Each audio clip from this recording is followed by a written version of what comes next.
Alright everyone, we are live, and we've got a 2-in-1 special today. Beheeyem versus Sigilyph in White 2 challenge mode.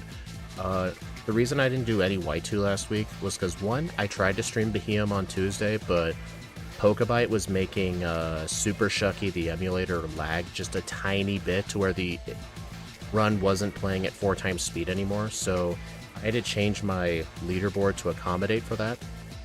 Not my leaderboard, my overlay. I deleted Pokebite from my Gen 5 overlays, so it's going to be kind of how it used to be. And I tried to record Sigilyph on Thursday for a video for Friday, but what ended up happening was I paused the recording somewhere halfway through to do something, but normally I have my pause button on the emulator and OBS synced up, but that one time I didn't because I was typing in another monitor, and my recording was paused for half the run. I could have just spent another hour redoing it, but I was just so irritated, I just canceled it. Yeah, that's why we're doing a 2-in-1 special today. But both these Pokemon I think are going to do pretty good. I mean, from what I have done of Sigilyph, I only went up to Marlin. Sigilyph is freaking busted. Beheeyem, not as much, but I think it'll still do very good. And if you're wondering, I know some people ban Miracle Eye because it's just too broken, but I'll try not to use it. If I accidentally use it, then oh well. Yeah, why don't we get started, since this will be a longer stream.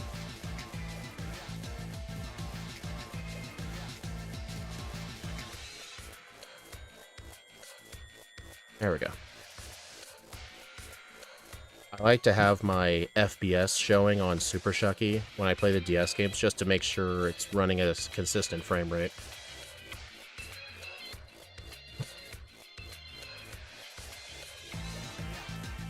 Alright, I think I'll make a poll here. Let's see. Who will get a better playthrough? Sigilyph, Beheeyem. Just published the Lele guide. I'm amazed on how low of a level I'm on to beat the game. Well, can't wait to see when I get to that run next week. Yeah, I know the schedule said I'd start the stream at 7, but I had to start at 9 because apparently my friend was able to work out today and I hadn't done it in a bit. So I took him on that chance. Yeah, here's the overlay. Nature and ability on the bottom, level up moveset on the left, TM on the right. I remember I was struggling to figure out where to put the level up set, but at least I don't have to worry about that anymore. Anyway, let's get started. 3, 2, 1, go.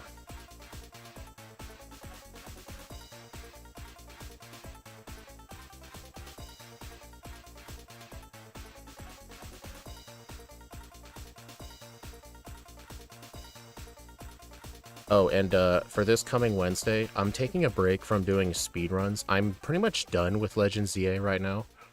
Like, I don't want to do more Rogue Mega Rush. I only wanted to do one run of 100%, or not 100%, of Catch 'em All. And the next speed game I want to go to is Pokemon Conquest, but I'm actually going to take a break from speedrunning first. I want to do some casual streams. So yeah, this Wednesday I'll be doing some Pokemon Champions. I'm going to try and get to the Master Ball rank for singles. I don't really care for doubles.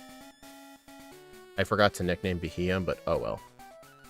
Text in this game is pretty fast. That's not going to make a difference. But yeah, I don't really have interest in doubles. So I'll just aim for singles. I know some people have more fun with doubles, though. I don't know, I'm just more traditional. Yeah, right now I'm running at anywhere from, let's see, at some moments it runs at 212 in the overworld, but then inside of a building it goes to 239. So this is as good as it'll run, and it's running anywhere from 100% of 4 times speed to at the very worst like 80% of it, so like 3.5 times speed. But this is still better than when Pokebite was running.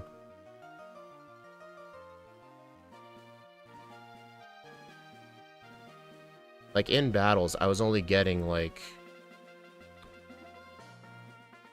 180 something, and I get, like, 220.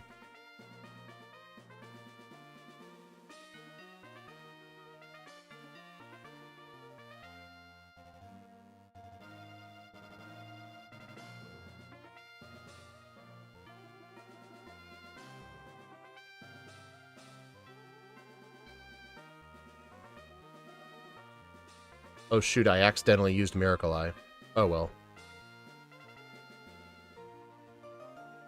Weird, why is the poll appearing on the bottom of YouTube chat? You must have moved it.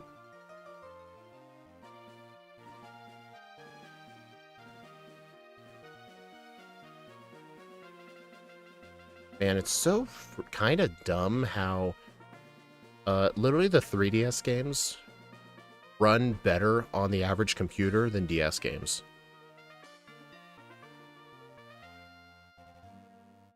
I think it's because 3DS games run off of multiple CPU cores in the original hardware, but the DS games ran on a single core. So emulating DS games really depends on your on the strength of your single core. But unlike most computers, they run on multiple cores, so they all like work together. But even on DS emulator, it only goes off the power of one core. Oh my god, Psyduck. Dude, I'm just too powerful. I was only level 9. I was kind of hoping it wouldn't kill.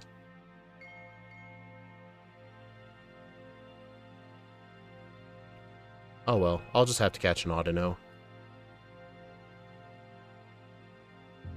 Bloons TDS6 has a similar issue. It's coded to run on one core. Ah. Yeah, that's with all DS games. Even on an emulator on a good PC, it still runs on one single core. Yeah, right now I'm at like 238. Oh my... Dude, this game is giving me another chance.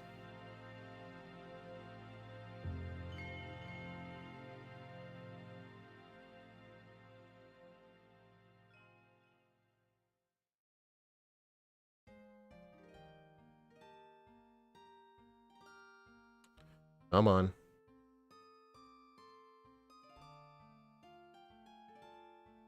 If I had died, I actually would have started the run over. Well, I don't have to get the Audino, and I don't need to catch the Crustle.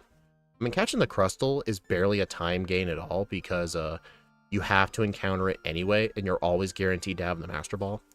Having Psyduck essentially just saves you from having to catch an Audino. That's essentially it. Well, I mean, Psyduck does give you strength early, because there are some very niche uses where you do want it early. Like, for example, if you want the payback TM, you do have to get strength early. That's like the only advantage, is just payback. Because to my knowledge, I don't think any rare candy in this game is blocked off by strength. There's some blocked off by surf, there's none blocked by cut. I think it's all surf.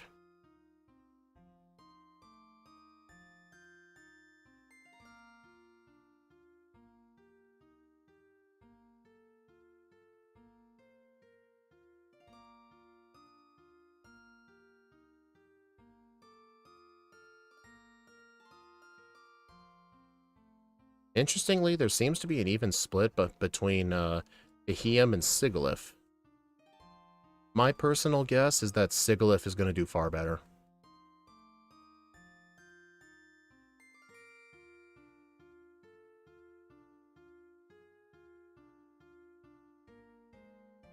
Let's see, at level 13, Analytic Confusion 2-shots Charon's Lillipup.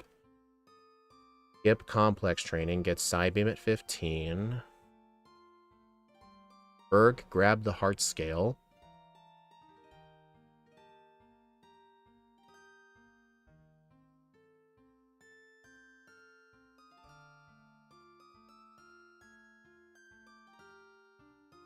Quick Claw, Restium, Twisted Spoon. Blackout Grind to Berg with Twisted Spoon. At 23 minimum, Twisted Spoon, Psybeam, one-shots Dwebble and Carablast, Shell Smash, and Levani.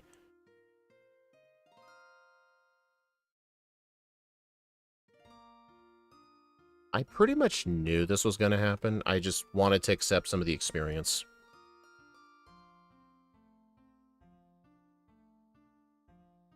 I'm not going to continue doing that, though.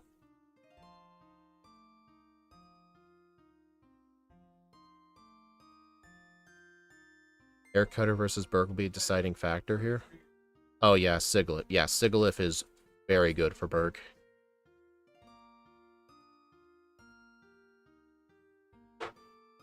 I must have gotten flinched. Literally in my first attempt at the Sigilyph run, I had multiple blackouts to Charon because I was blackout grinding because his Lillipup kept flinching me. It's kind of the reason why on my white 2 tier list, I did not put Charon on here, because Charon, even though he tends to be the easiest of the 8 gym leaders, early on, he can give you a hard time with flinches. That's essentially one of the only ways he can beat you, is by Lillipup surviving hits and flinching you with Bite.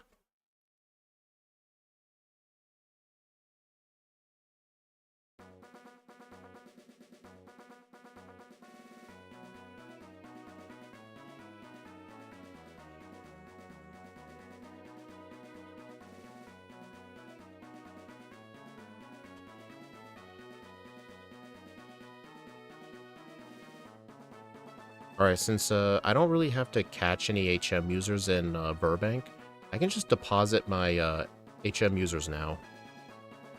I do want to skip the double battle with the... Oh, what am I doing? Skip the double battle with the Sunkern girls. Honestly, I haven't tested this, but I have a personal belief that the time it takes to deposit everything and undeposit them is the same amount of time it would take to just fight the 2 Sunkern. But I haven't proved it yet. Beheeyem gets Calm Mind by level up, so Sigilyph's at a power disadvantage. Yeah, Sigilyph has to kind of rely on pure power. Well, not exactly. It does get access to Charge Beam. Yes, Calm Mind is post-game. It's only available in the Battle Subway. Literally, Gen 5 did not want to give you setup moves. It's honestly one of the most interesting things about running any Gen 5 game. If you don't learn workup, you're screwed. Although Black 2 and White 2 does give you Hone Claws, which the original game didn't give you in the main story, but it's all the way before Victory Road, so you get it so late. It's still in general, if you don't get workup by TM, and you don't get any setup moves by level up, you're just going to have no setup. But in other games, there's usually options. Like in all the Gen 3 games, you can get Bulk Up and Calm Mind. In Gen 1, you get Swords Dance. Gen 2 doesn't really have setup moves by TM. The only one is Curse. So honestly, Gen 2 and Gen 5 are kind of similar in that aspect, because for a huge majority of the game, if you don't get a setup move by level up, you're never getting a setup move until Curse. But Johto has that level curve, so they're honestly not necessary at times. Gen 4, Bulk Up and Calm Mind are both unavailable. But you can buy Swords Dance from the Game Corner, though.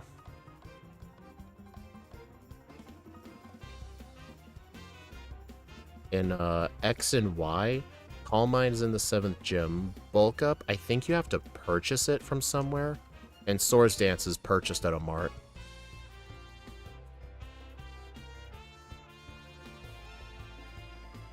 I mean, to be fair, Annie, that's more of a Flareon problem. Yeah, that Meowstic stream we did on Saturday, it was so close to actually needing Curse. I still personally believe it does not need Curse. It just needs a little bit of luck for Snorlax. But it just shows you, like, even with access to, honestly, I probably should have taught Headbutt. Oh well. Get Return. My personal stance... it just shows, like, even with a move like Fake Tears and very good Special Attackers still struggle on Snorlax.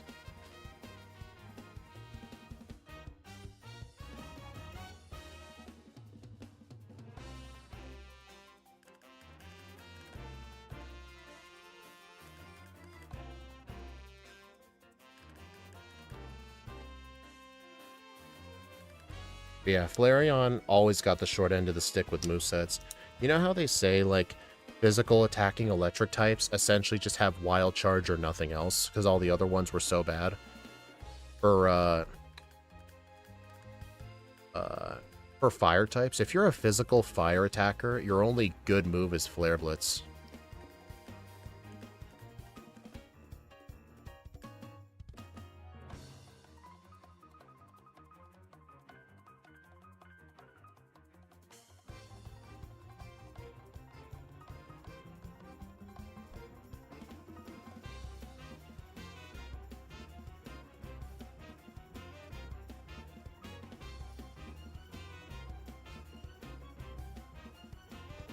Yeah, doing 2 playthroughs won't be bad today, just because Gen 5 is pretty fast in general, despite me being in Pokestar Studios.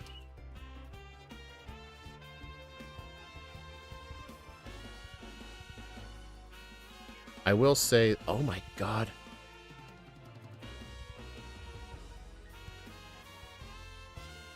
Oh my god. I accidentally said no to them releasing the movie. I did not know you could do that. Honestly, more like triple movie night, because I have to do this twice by accident. I just told the guy no.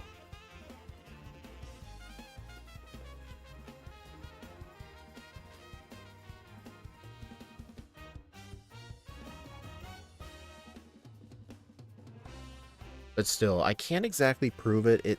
I think Black 2 and White 2 have more problems with lag than Black and White 1 does.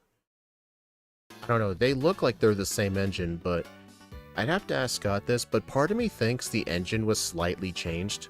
Because I think these games are slightly more demanding. Maybe, like, I don't know. It's just a personal hunch of mine.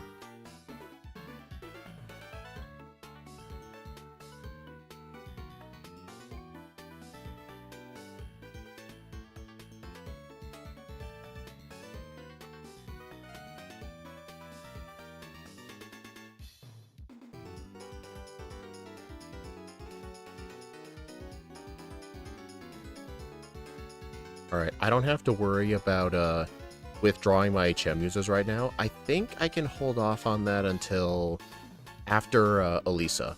Because after Elisa, you have to fight Motorcyclist Charles. Yeah, I can keep my HM users deposited for a while. Alright, so I gotta get Rest, Quick Claw, this Heart Scale.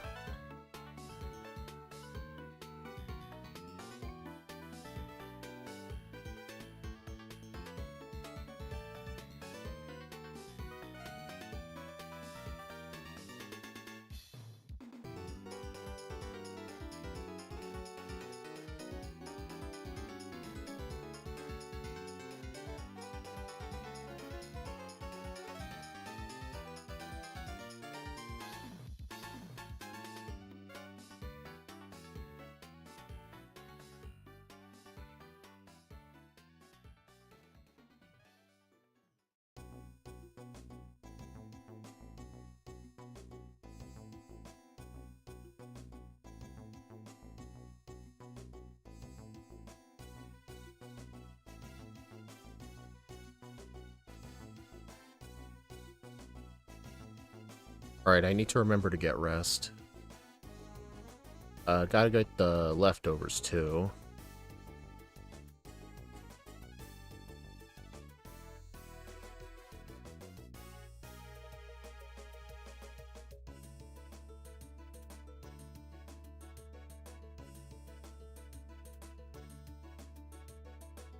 Actually, I don't think Axew has leftovers in the notes, but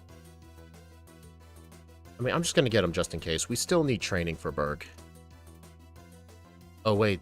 I think the doctor's optional. I think I could have skipped him. Oh, well.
Alright, time for, Berg. I better set my heal to this center, though.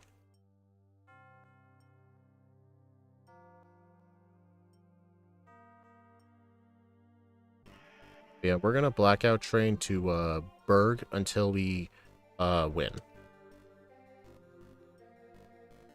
You could say, well, what about the Battle Company? The Battle Company does not have as many trainers in it as it did in Black and White 1. Black and White 1, there were more trainers in there and the teams were better. But I've done the Battle Company a few times. They're not that great. I think you're better off blackout training to Berg because you can unlock the shortcut to get back up to him quicker. And it's not like in the first game where you have to solve the honeycomb puzzle again. Okay, that was just an accident. The company had some layoffs. Yeah, they did. But it's alright. The executives stayed under budget and got a bonus.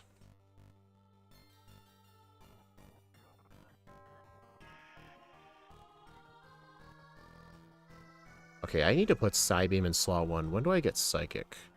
39. Man, Silk? Swadloon has very high special defense.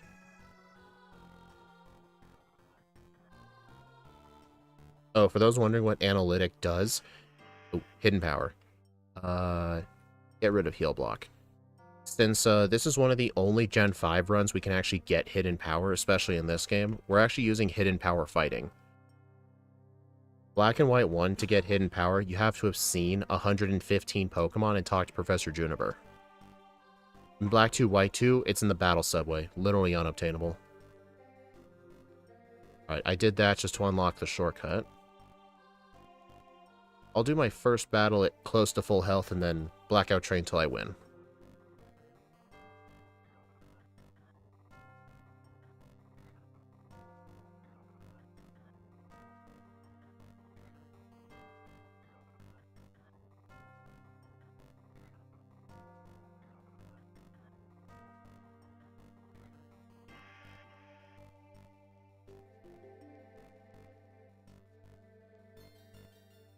Oh, wait. Almost forgot my candy. Walloon actually has enough defense that it loses 10 when it evolves. In Gen 6, it was changed so it only loses 10 defense on... Wait, let me reread that. Swalloon actually has enough defense that it loses 10 when it evolves. In Gen 6, it was changed so that they only lose 10 defense on evolution. Compared to 10 defense and 10 special defense. Oh. So it kind of got a special defense buff, you say?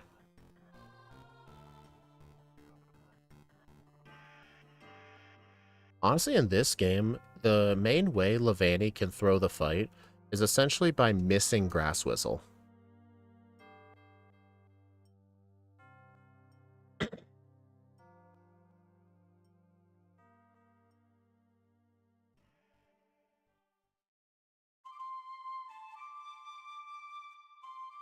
Alright, I'm out of potions because I spent all my money on repels, so I'm actually going to buy some drinks.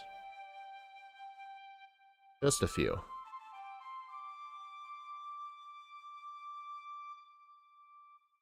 Levani did get a special defense buff, although for Swalloons more they just didn't lose the defense. I mean, I still count that as a buff in my book.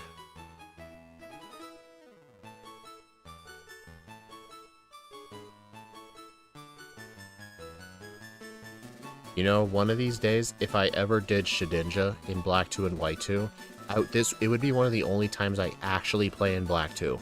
Because Black 2 does not have a Sandstorm on this route. White 2 does.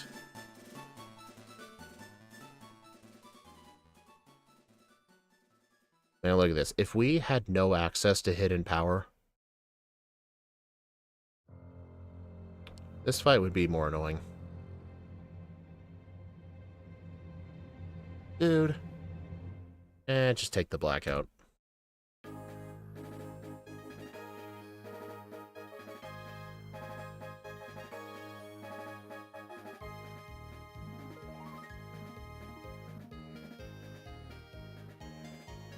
Tyranitar been here, right? Oh, you know what's weird? Apparently, some people have been saying that it's bots, but I've been facing on Pokemon Champions a lot of very stupid people. Like, I've done battles in Scarlet and Violet before, and not often I've met people that stupid. I've seen people run Scary Face on their Garchomp and hit Powdon, and I saw one Garchomp use a Stomping Tantrum on my Hawlucha. So is it a bunch of stupid kids, or are there actually bots out there helping give people wins? Like, I don't know what's going on with that. Also, I don't know if they've already done this, but they're doing some sort of some routine server maintenance, and they're fixing a bunch of bugs that people have found. I'm not sure if that's happening soon or if they already did that.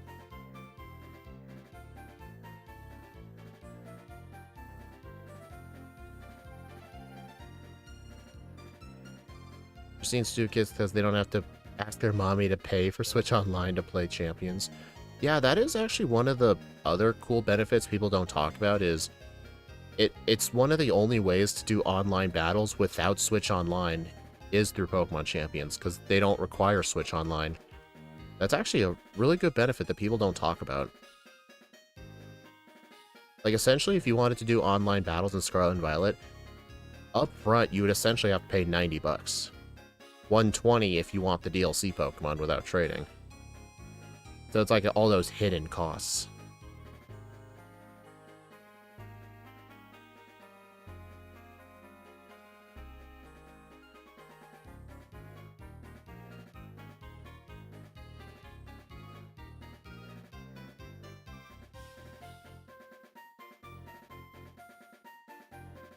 Okay, what am I gonna do here? Elisa... Oh, I should probably teach Return right now.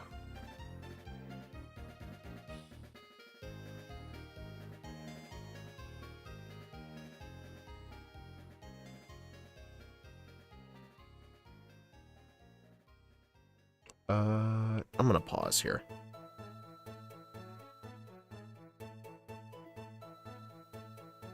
Oh, buy Reflect, grab the Macho Brace, and commit Macho Brace training against Gallon. We want enough Speed EVs. And I remember reading the notes. I only really need around like 110, so I'm pretty much guaranteed to get it. Let's see. Grind until halfway through level 39.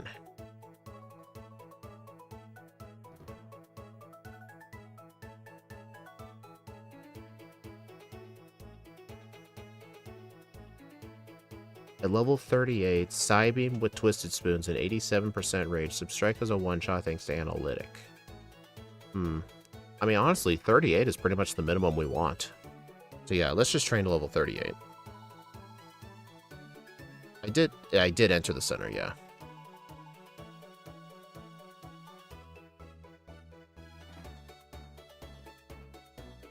If it required Switch Online, then no one would play it. Dude. How does that even happen? How do I lose to a Drillbur?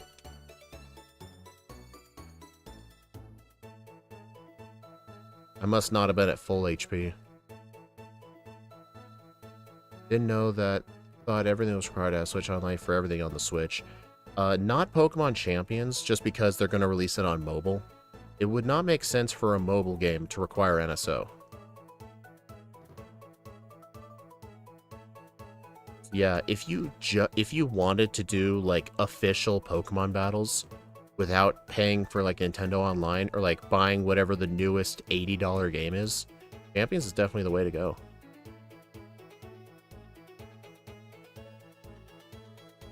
I mean, it could be better right now, but I think as more updates come out and more time passes, more will get added to the game and it'll become a lot better. Like, as of right now, it's sort of empty. But give it some time, I think.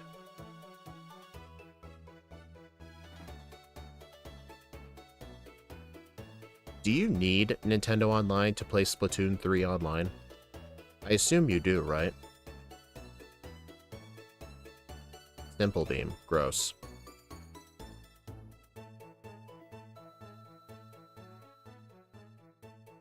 You know what's funny?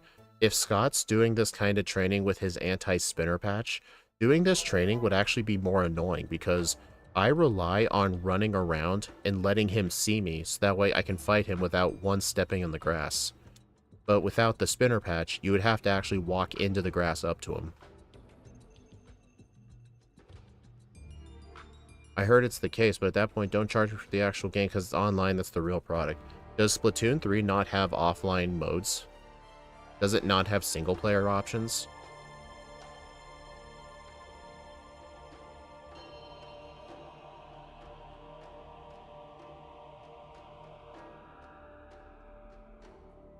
We lost because Beheeyem wasn't need speed like we usually do. Honestly, that's probably why I've had these blackouts. It's bad luck. Alright, so I think next time I black out, I'll go to the center, buy the Reflectium, and if I can, some potions. It does, but it's not the main focus. I mean, I get that. Yeah, I still think out of all the major, like, online subscription services for gaming consoles, I still think Nintendo's has the best bang for your buck.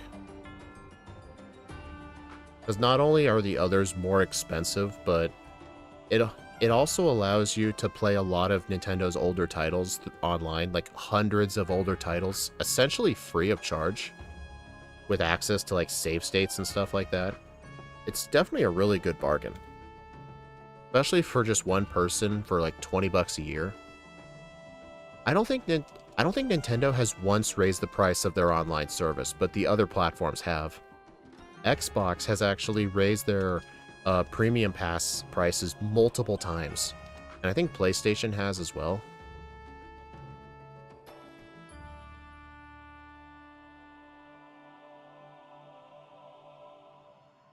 Alright, I'm gonna have to do some more training before I can afford potions.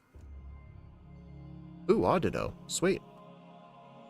I saw a video where 5 guys were playing Mario Wonder in the same room. There was a thing in the corner saying there might be connection issues. It's the same room. I think it's connections to the server. Was it local multiplayer? Hey, at least Rosalia gave special attack EVs. I don't know what Petalil gives.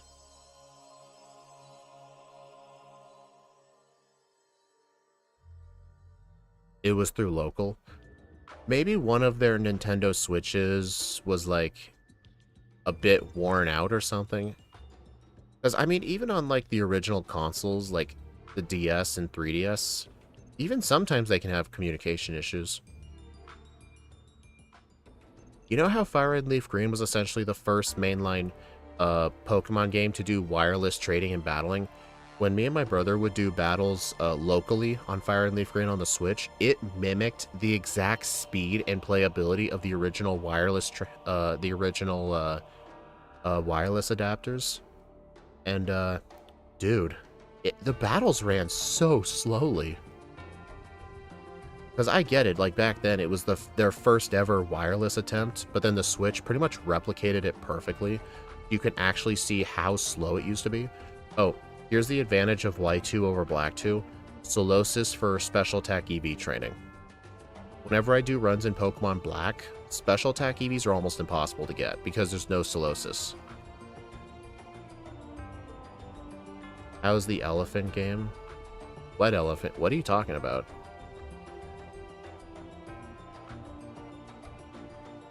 What, they have to pay you $39?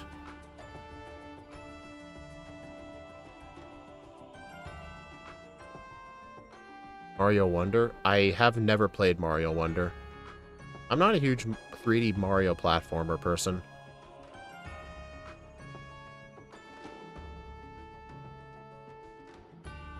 I know my brother really liked Mario Wonder. I'll have to ask him if he played the new Switch 2 edition DLC that came out. It's 2D? Shut up. Like, it looks 3D. Come on.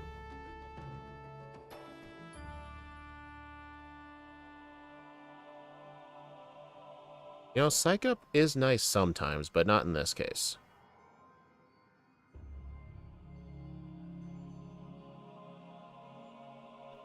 I'm referencing a video where a guy had a car so banged up that a website calculated its value at negative $39. That's funny.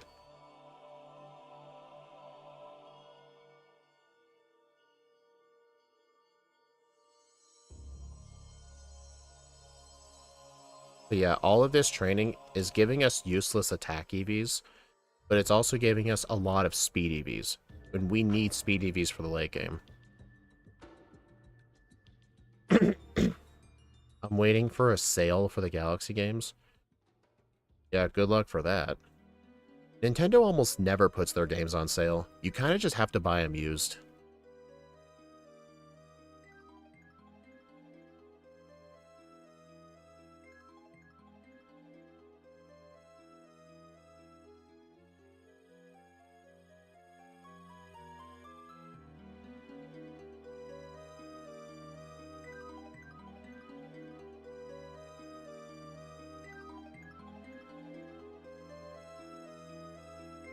Actually, I believe Nintendo has actually done some sales on the eShop. But their first-party titles usually don't get sales. Because honestly, Nintendo games are like the only kinds of games where the value kind of goes up the older the game gets. Like, you don't see people paying $70 for a 10-year-old Xbox game, because the prices always get cut. Because after a little bit, people don't want to play it anymore. Plus, there's other platforms you can play it on. Nintendo knows that the reason people play their consoles is for the exclusives, because they're not out anywhere else, and that's done on purpose. So they intentionally keep the old games at full price for a super duper long time. Because they know even after like 10 years have passed, people will still want to buy it. Like, there are people still buying Breath of the Wild. That's why after this much time, the original game is still $60. $70 for the Switch 2 edition. Or if you have the NSO expansion, you can actually get the Switch 2 patch for free like I did.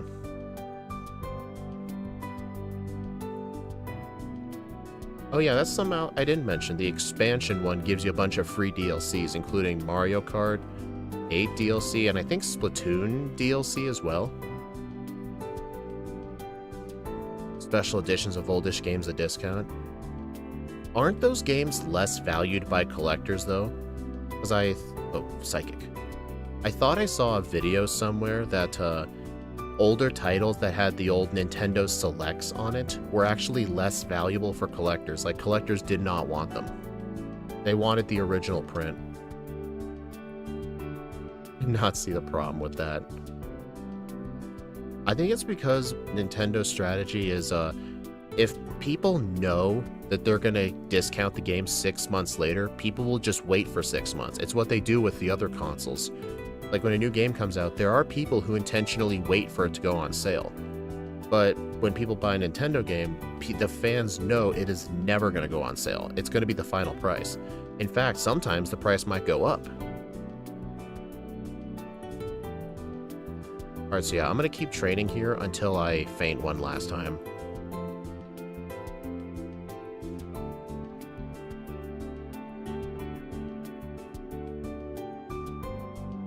Oh yeah, it's because the developers put it on sale, yeah.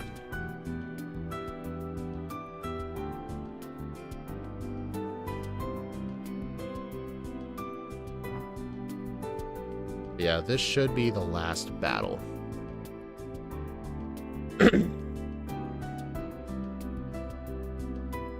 Oh. I know we're at the objective level. I'm just trying to do one final blackout. And as soon as I black out, I'm going to withdraw my HM users and go to the gym.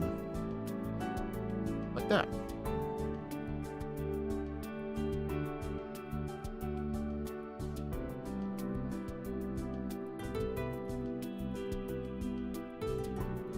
At least I got some money for potions. But yeah, I'm still going to keep Psybeam in slot 1 for PP reasons. I've got Psybeam, Psychic, Hidden Power Fighting, and Return. Dang it.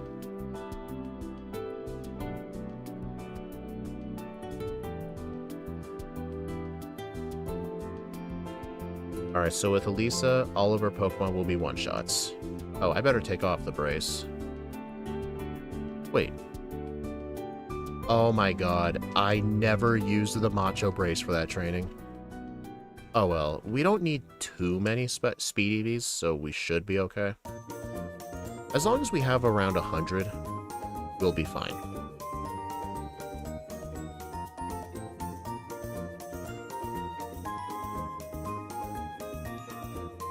Do cars look like shoes? They kind of do.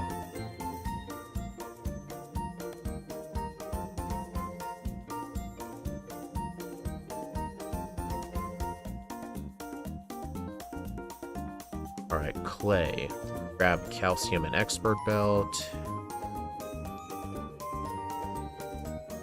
Skyla, grab a Calcium as your Battle Point vitamin. In Chargestone Cave, fight the one ranger with a Chesto Berry.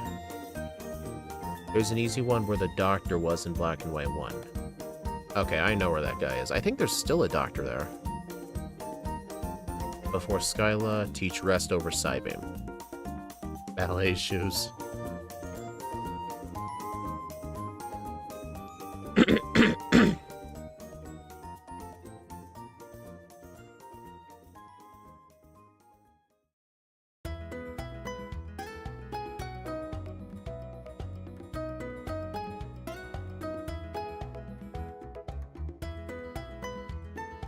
I get why psychic types are usually special attacks, but I find the idea of a physical psychic types more fun. Yeah, they're more interesting for sure, like Gallade. You know what's funny? There's one of the early glitches for Pokemon Champions that is going to get fixed because Game Freak, or Pokemon Works, which is like a merger of Game Freak and ILCA, the BDSP people, they acknowledged a bunch of the bugs that they're fixing. One of them is during one of the tutorial battles, it showed a female Gallade, which is not correct. I'm surprised TMs and HMs aren't crossed out for the ones unobtainable. There's an option for that in Scott's software, but it only crosses out TMs and HMs from Black and White 1. It does not account for the sequels. I would have to manually do it. I did suggest to him have it crossed out on a game-by-game basis, because like unobtainable TMs in Platinum aren't the same as Heart Gold. They haven't fixed it yet. They'll fix it.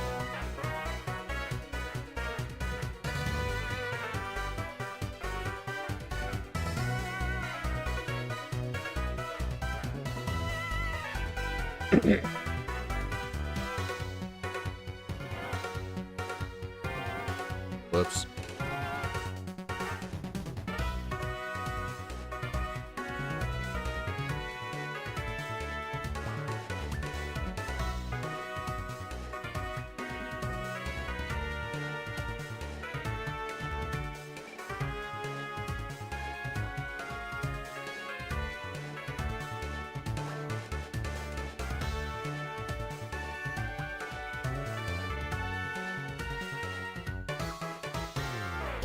I have no idea, Diamond, what you just said.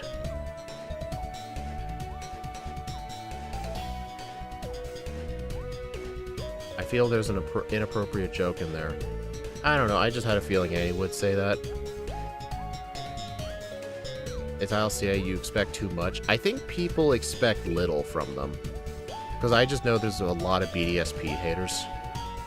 But Champions is not as bad as BDSP is, like, come on. I'm saying this as someone who liked it. The game still has lots of problems, but it's nowhere to the extent of BDSP. Like, people are like comparing the two games' launches. Dude, the launch of BDSP was one of the worst launches out of any mainline game. Literally, the post-game was a day one patch, or it came out like 2 days later. The post-game wasn't even in the game yet, and a bunch of the music was actually buggy.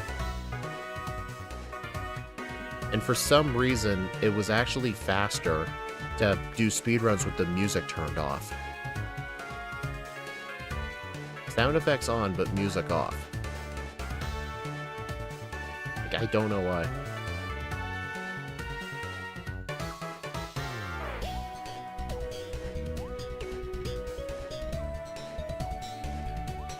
Well, it says, do you have AWTYSM? I don't even know what that is. Yes, I released my schedule, yesterday. Whenever I remember to, I always release my schedules at the end of the week. I'll be doing Champion stream on Wednesday. I'm I'm gonna try and get to the Master Ball rank for singles. I'm in Great Ball rank 1. The thing is, though, whenever you lose in a ranked battle, your rank goes down. Thankfully, you can never leave the current tier you're in, which is nice. So, like, once you get to, like, Great Ball rank 2, even if you lose enough points to go down to rank 3, you will not go down to the lower rank. So, at least you stay in that rank, so it's not too bad. You will still lose points. Which is how it should be. I'm still pissed off that Game Freak changed the Legend ZA ranked battles to where if you lose a battle or get 4th place, you will not lose points. Like, they did that because so many people were whining. What? How did that happen? Can anyone tell me what happened? Like, how did the Excadrill kill me? Was I using the wrong move on it? I swore I was using Hidden Power.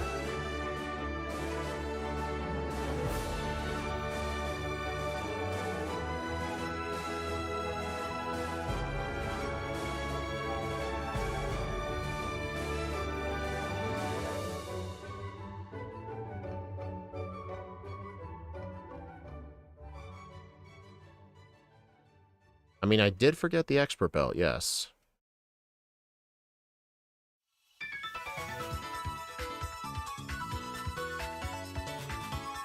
At least it didn't take that long to get back.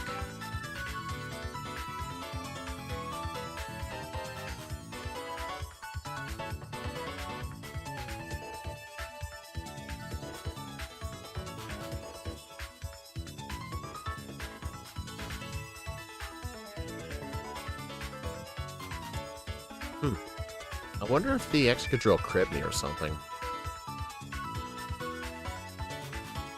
Whoever gave Mega Skarmory Stalwart? What's Stalwart? What's that ability do?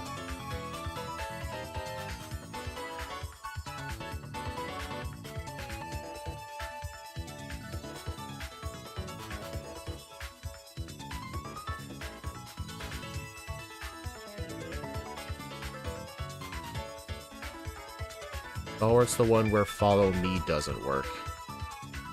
Does that include moves like Taunt as well? Or like Encore?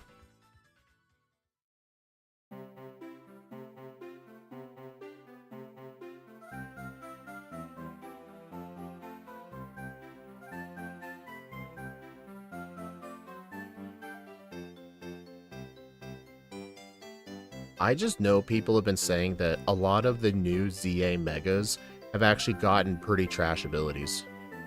Like, they gave Mega Meowstic Trace? Like, why? I mean, Mega Meganium and Feraligatr got decent abilities, and then they gave Emboar Mold Breaker. You remind me of Caleb from Big South. I've never seen that show or heard that show. Is that bad? Oh no, it just stops you from attacking a different Pokemon than the one you targeted. It negates Lightning Rod, though. So, how does that work? So if Mega Skarmory attacks one of your Pokemon in a double battle, the Pokemon that Skarmory attacked can only attack the Skarmory in return. It can't hit anyone else. Also, that was unlucky. Magneton had a 50-50 chance of having Sturdy, and sadly I lost. I haven't lost to Colress yet in a run, but there was a time it was close. I like Mega Skarmory. What's gonna be kind of ironic is there are gonna be some Megas that are straight up better in Legend ZA because their ability is just so bad. Plus in ZA you can Mega Evolve multiple times per battle. But in Champions they went back to the old rule of once per battle. So you have to really think, who do you give your Mega Stone to? I just cannot wait till Pyroar gets added to Champions, because I want to know what Mega Pyroar, Mega Malamar's abilities will be. No, it means if you used Follow Me on a Pokemon, but Skarmory targeted the other Pokemon, it still hits. Oh, so that's it. It just ignores Follow Me. Maybe they were prepping for a 2014 Pachirisu moment.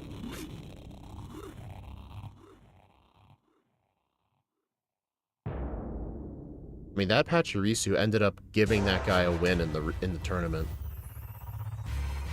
Just for distracting the opponent for one turn. I mean, that Follow Me Pokemon could have been anything, but he decided to make it a Pachirisu just to be funny.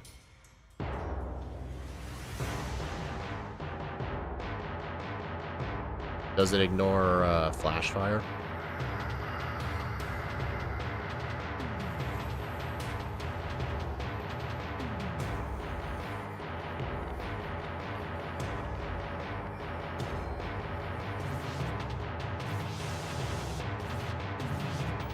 Ooh, Calm Mind, yes.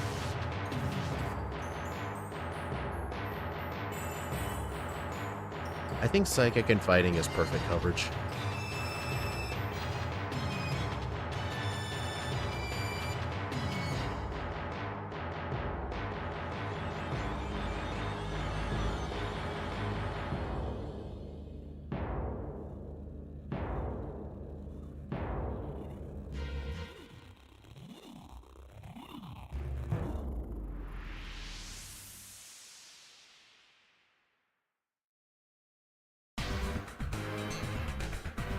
It ignores redirecting moves. Oh, okay. Okay, I understand now.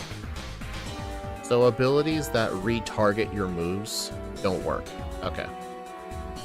That's kind of a crappy ability.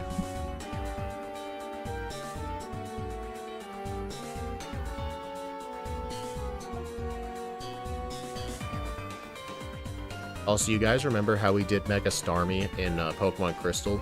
We gave it the 140 base attack it had from Legend ZA, but when Mega Starmie got added into Champions and they gave it Pure Power, they had to lower its attack from 140 down to 100. So if we had done Mega Starmie later, we actually would have used... Actually, no, I think we still would have backported it, because we had another Pokemon where we did backport Pure Power. But we probably still would have backported it anyway. It does nothing in singles. Oh. I mean, are the stats worth it at least? My guess is no, because Skarmory's a bad Pokemon. I don't like Skarmory.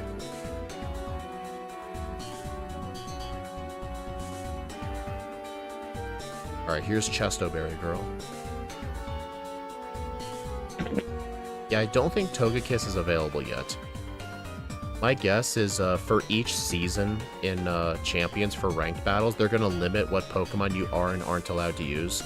Kind of similar to what Legend ZA did with their ranked battles. So I'm guessing when Season 2 rolls around in like a month or so, they're going to completely change the roster. My guess is that's what they're going to do.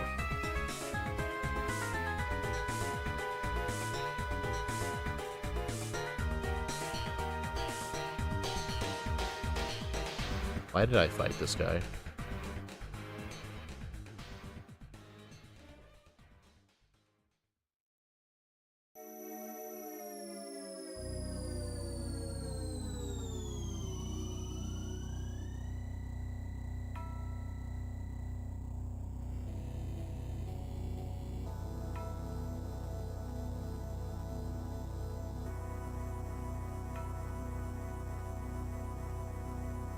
Good as Gold would have been funny for Mega Skarmory. Oh, that would have been funny, yeah.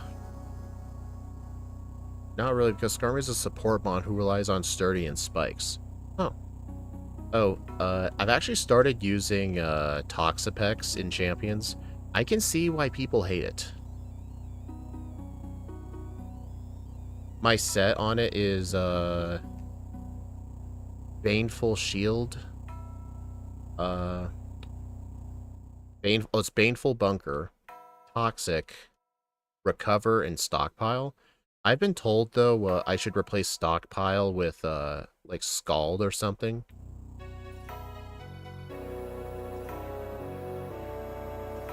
Okay, so Psychic Fighting is not good coverage for Psychic types. Okay. Your set would fail to a single taunt. Oh, so I should have one attacking move on it. Okay. He talks back to go to hell before you die. I'm already on my way there.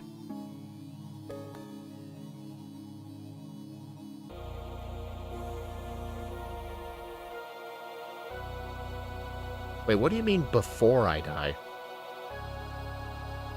Hey, N1, can you please ban that person?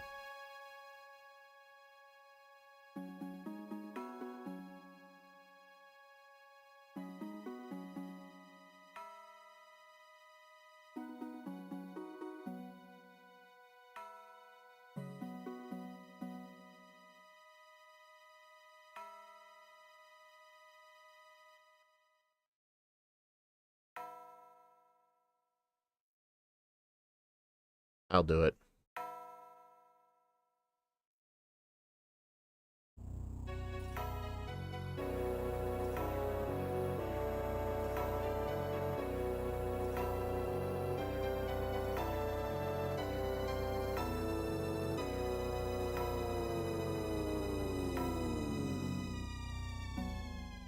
Okay, strength, not strength. Oh no, I can teach strength now. I have Psyduck. Fly.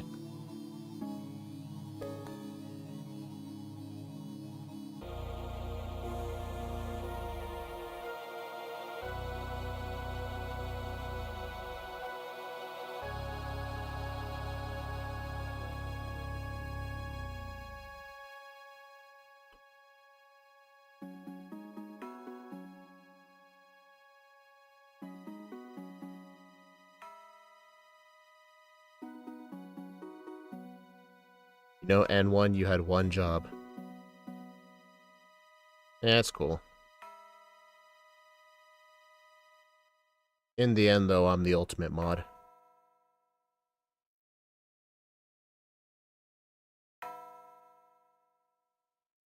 Is Gliscor there? I'm not sure. I am amazed I made that. The only way to make that is by not bumping the wall once.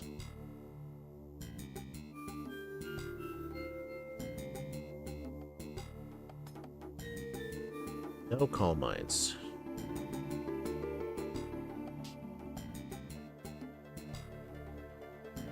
Okay, I gotta reset. I need to use an ether.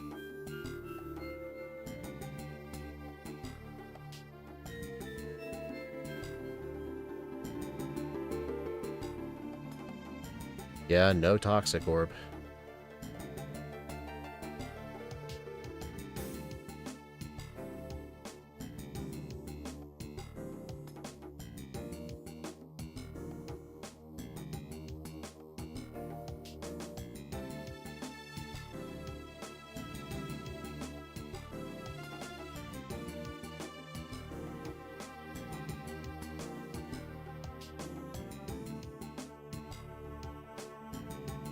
Okay, I think I am going to use some calm mines.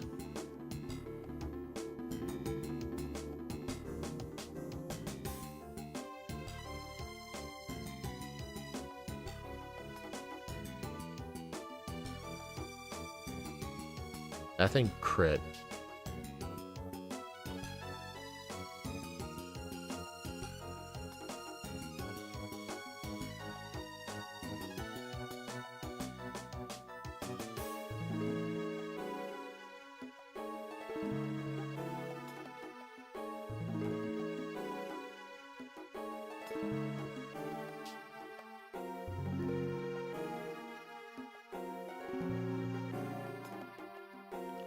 Dude, what? Does Swoobat have Unaware?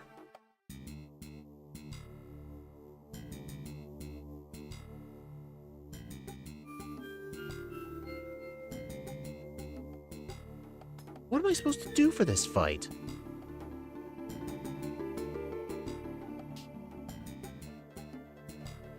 Quick Claw. Dude, this fight is rough. It does have Unaware. Dang, that's actually bad. I was wondering what Unaware is. It ignores the opponent's stat boosts. Like, all of them. Like, this thing literally does not care if I set up Calm Mind. Its damage will still be the same.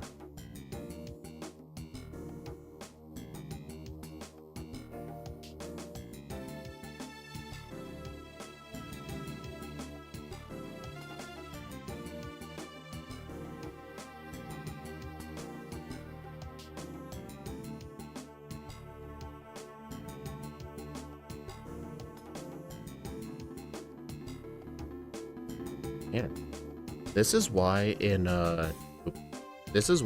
Black and White 1, this is known as the Lost Pilot, but in this game, she's known as Skyla. She's actually good in this game. Even if it wasn't challenge mode, she still has Skarmory. Her challenge mode exclusive is the Sigilyph.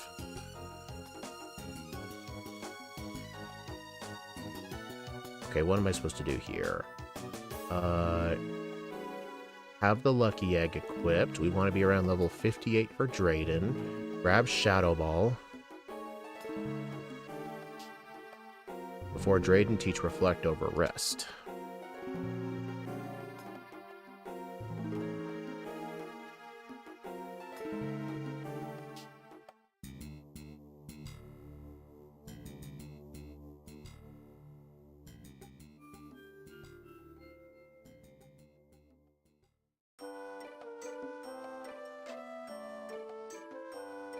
Alright, and also we do get Charge Beam, but no point in it.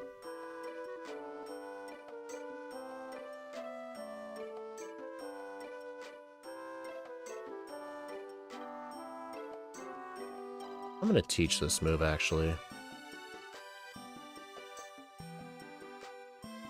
Alright, so long, Rest.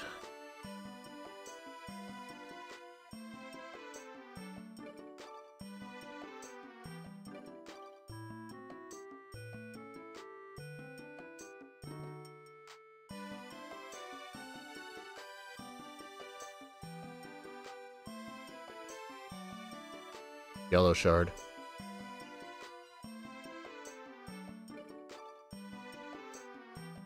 The Lost Bird Keeper. That's a good one. There are no bird Yeah, there are no bird keepers. I just realized that. Okay, yeah, fighting this guy was an accident. Dude, honestly, Gen 5 is my favorite gen, but at the same time, triple and rotation battles were honestly kind of dumb. I actually missed it as a kid when Gen 7 got rid of them, but in the end, I'm kind of glad they're not a thing anymore.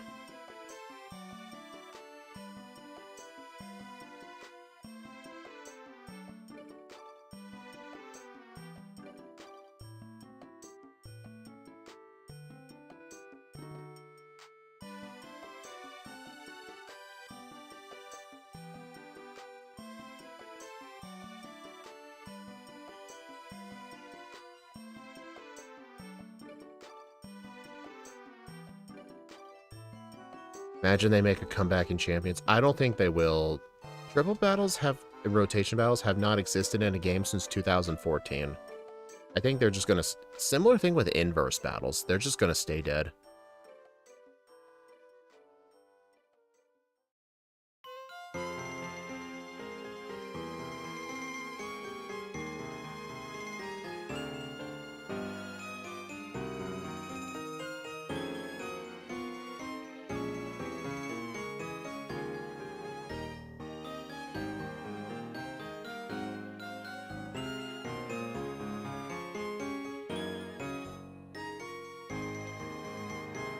Just in case. Purple was never popular to begin with. Yeah, that makes sense.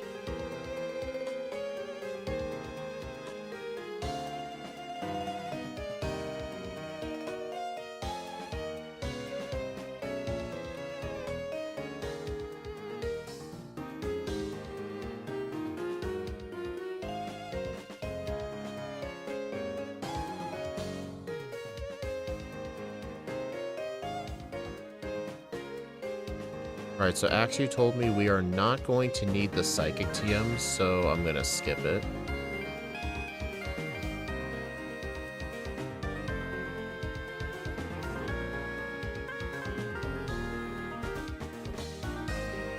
Okay. At level... Let's see, before Drayden teach Reflect over Rest. Reflect Drudigan to tank Crunch, 1 Calm Mind, spam Psychic and Pray. At level 58, +1's a favorable range on Drudigan. Oh, I'll need to make sure to buy some calcium at the mall.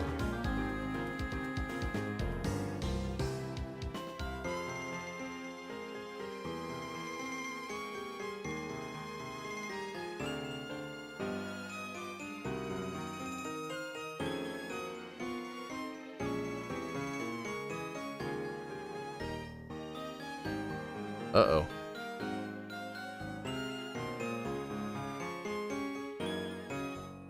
Come on, Embor. I actually need you to kill that Cryogonal, please. Thanks.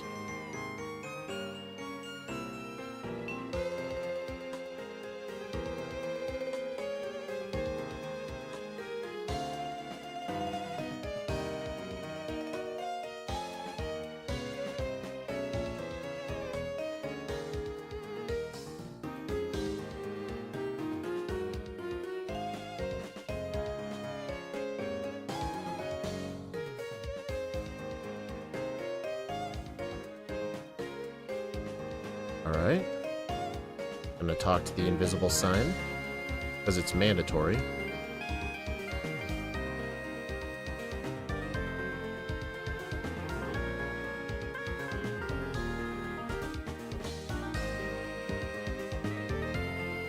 Oh, here's a little pro tip. If you go in here for a few seconds and listen to this girl practicing to sing, you can actually talk to this girl up here and she gives you 5 citrus berries.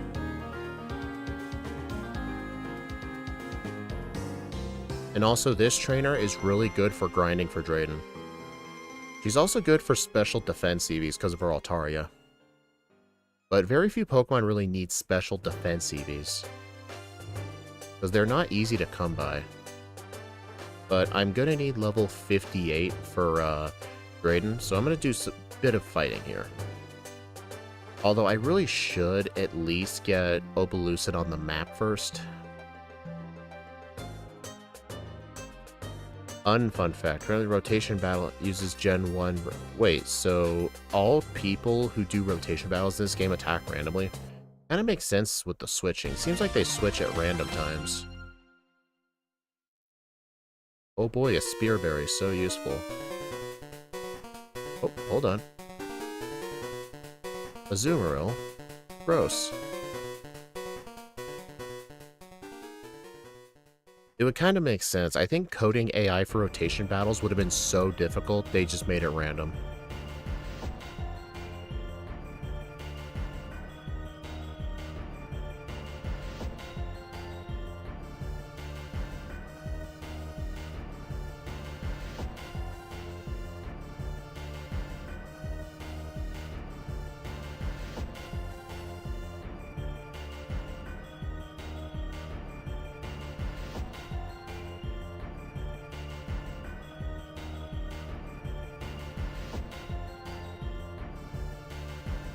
Oh, you using Azumarill in Champions? Let me guess, Belly Drum?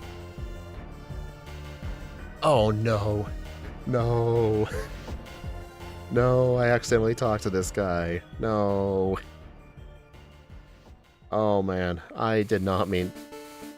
Okay, not too bad. But yeah, I want to deposit my HM users in case I black out to Magnolia.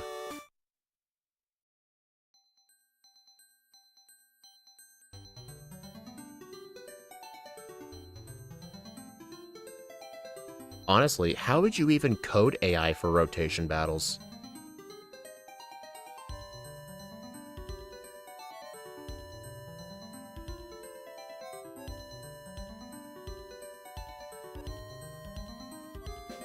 Yeah, I'll withdraw them later, because I need to grind to level 58.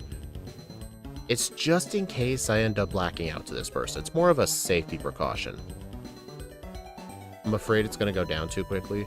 Yeah, I've noticed setup moves are very unreliable in Champions because of the 3v3 format. I know some people are upset by no 6v6. Honestly, I think it's kind of interesting having a 3v3, because if you think about it, the Battle Tower, the Battle Frontier, the Battle Mason, the Battle Tree, they're all 3v3s, or 4v4 for double battles. Game Freak has always done 3v3 battle systems, and people love the battle Frontier, and they use 3v3. I think that was their idea, because I don't think Game Freak has ever done a single, like, official 6v6 in game besides those in-person tournaments, which I don't think Does the Pokemon... I think the Pokemon Company handles those, don't they? 3v3 is a fake format. You have 6 slots. Yeah, I think one of the challenging things is you kind of have to predict what your opponent's going to use. Because you can see their entire list of 6. Plus, it makes the battles quicker as well for, like, climbing the ranks. I mean, would I like 6v6? Yes. But maybe 3v3 for ranked, and maybe if you're battling with a friend, do 6v6. Like, at least something like that. 3v3 is basically the official format. Yeah, I think it pretty much is.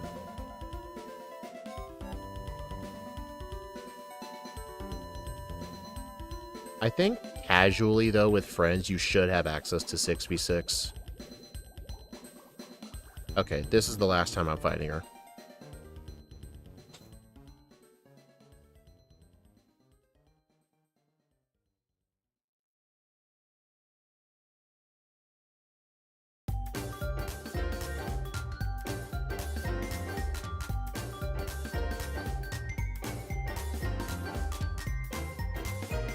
Oh.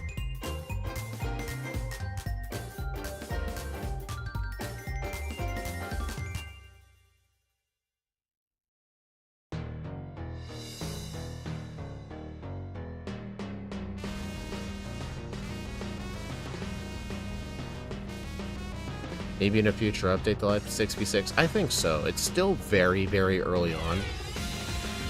Like, who knows? They might have a season where it's all 6v6. You never know.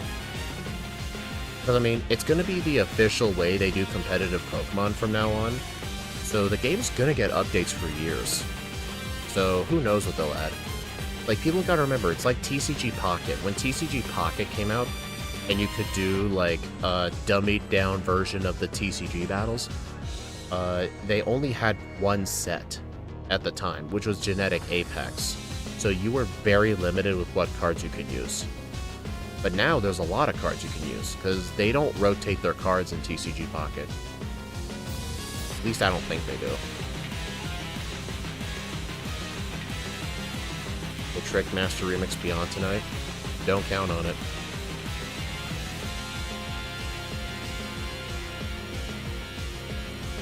Oh, this is not the right person. I meant to fight the triple battle person. Because the triple battle person can actually knock out your HM users quicker, so they're not doing this. I mean, it's not that long now, but that's because I did a rotation battle earlier.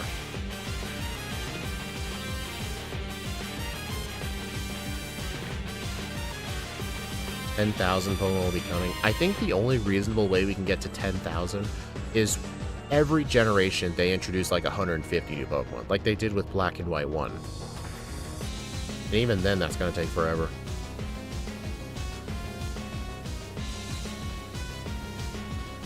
Only 3 viable decks back then. Yeah, exactly.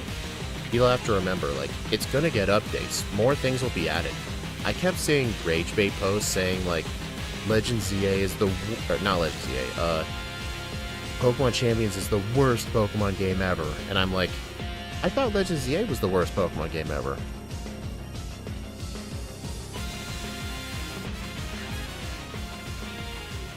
Oh, I didn't teach Reflect. I really should have. Yeah, whoops.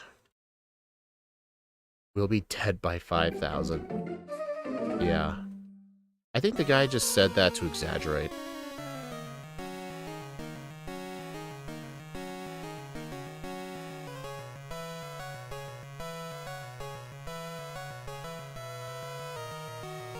I mean, it took them 28 years to get to 1,000. They would need to add like 300 Pokemon each gen in order to make that reasonable.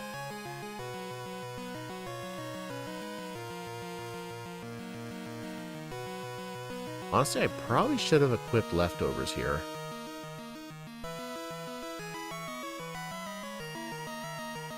Oh, I outsped.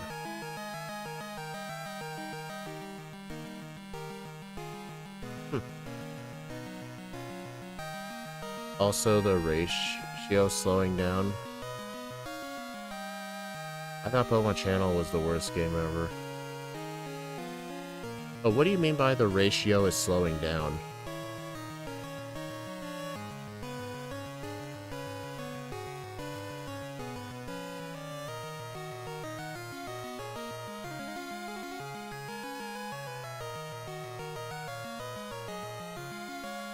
I don't know. There's still people who are like... There's like this whole online debate of like Champions versus Showdown. And I think the whole debate's just kind of dumb. I mean, I personally don't really like Showdown. The problem is the battle UI is just very 2010. And, I mean, the graphics just aren't that great. I mean, it does what it needs to. And they have all the different formats split up, which is one of the great things about Showdown, is if you wanted to play Gen 1 OU, you could. Because there are other people doing Gen 1 OU. You can't really do that in Champions. That's like the one thing it's good for, is you can play previous battle formats. Like ones that aren't played anymore. Oh yeah, Showdown it's ran by Smogon, and Smogon keeps banning Pokemon for no reason. I will never forgive them for banning White Kyurem. Because they're the ones who decide all those stupid tiers. Honestly, that's one of the things like I like about Champions. Like, they are limiting your roster, but they're not going to tell you, hey, we're going to have our own OU tier. You can only use these Pokemon. You can play whatever you want. I mean, yeah, the bugs and glitches need fixed, but they'll be patched out. Dude, that Muck never attacked. You can't use Hypnosis and Gravity together. Yeah, Smogon just straight up... They try to dictate how the battles can work, but... Champions, like, as long as the Pokemon is allowed in the roster, you can use anything. Although, I do think they have a sleep clause. Oh, that's a question with Champions. Masters, is the move Double Team and Minimize in Champions? Please tell me it is. I don't think I saved. I kinda had a feeling this fight would be bad. I know I have a tier on my tier list called the Zinzolin tier. Zinzolin is only really difficult if you're running an all-special attacking set. If you're running a physical attacking set, like with Return, he's very easy. Double Team is? Oh, that's funny. Yeah, Champions isn't gonna, like, tell you what moves and strats you are and aren't allowed to use. That's just my one irritation with Smogon, is they constantly try to tell people what strats you're allowed to use. And it really pisses me off.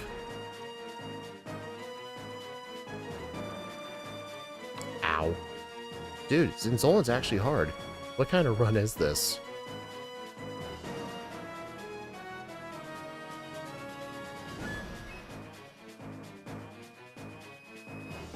Oh my god.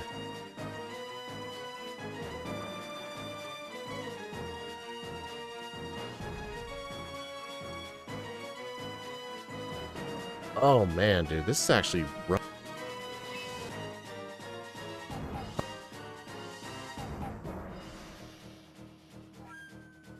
Alright, I think I need to use Quick Claw.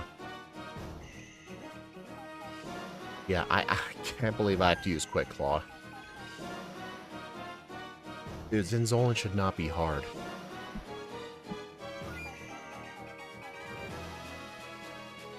What the? Now it used Slash?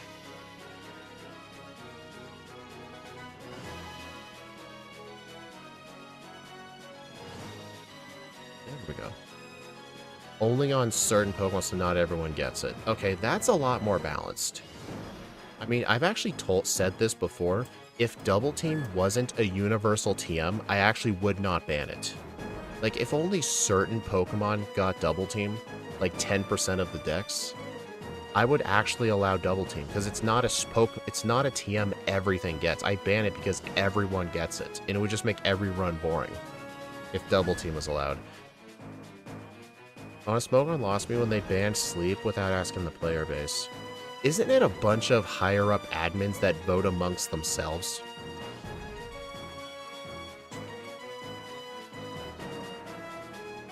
I actually, I don't know when this was, but they actually introduced freeze claws. Like, I understand sleep claws, because it'd be pretty lame if you just use Spore and all 3 of your Pokemon were asleep. I get that. But why a freeze clause? There's no guaranteed freeze move. Freezes are actually luck.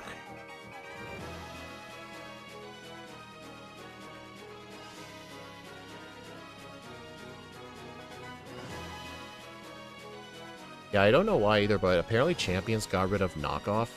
That alone doesn't really make sense to me. Knockoff is a very good move in competitive, but someone made a good point by saying there aren't really good items to knock off anyway. Wait a minute. No, it didn't. I literally got hit with Knockoff the other day in Champions. But whoever said they got rid of Knockoff is a liar. Because they refused to ban Jirachi. Yeah, I hate it when they ban certain Pokemon from certain tiers just because other players hate facing them. They're like, oh my god, I used White Kyurem and it was so good, but now that other players are using it, it's broken. It needs to be banned. I think people should just play, like, competitive with whatever Pokemon they want. In Smogon, the only way you could do that in Smogon is by playing the anything goes thing.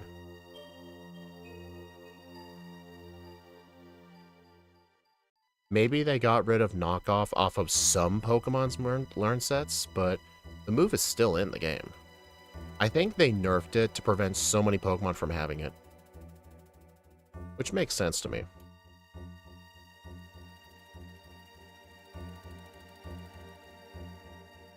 I mean, I think in Gen 8, didn't they ban a lot of Pokemon from learning Aerial Ace by TM because of the flying type Dynamax move?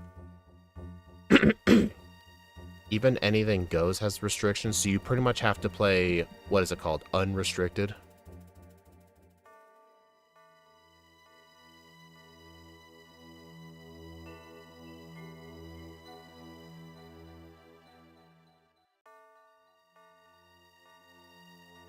Okay, that Caracosta actually kind of hurt.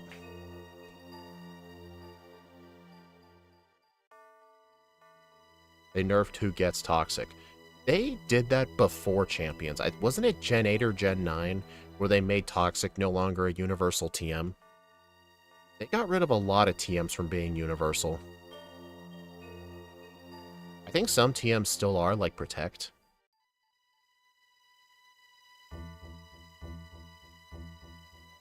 Yeah, there's a reason, like, official tournaments don't follow showdown strats. Like, especially like in 2014, that one thing someone did where they brought in a Pachirisu to a fight. That would not have been a thing if you played tournaments through Smogon, because they restrict you to just whatever's in that tier.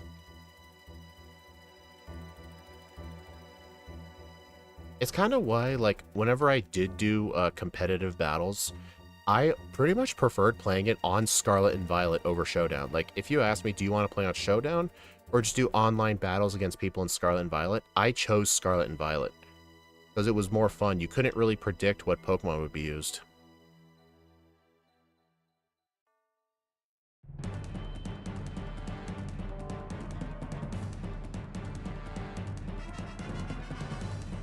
Gen 7 was the one that started? Oh.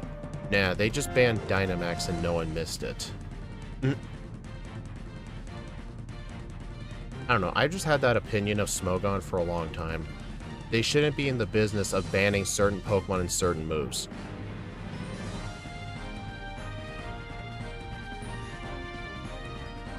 They're all but creative when it comes to team building. Yeah, you pretty much just go onto Smogon, see what the recommended moveset is, and just copy that. I mean, granted, I have personally done that before. I'm like, you know what? I want to battle people with Annihilate. What's a good moveset? And I would actually look at Smogon for recommendations, because there are people who write articles on each Pokemon saying, like, what you should run with. I do that sometimes.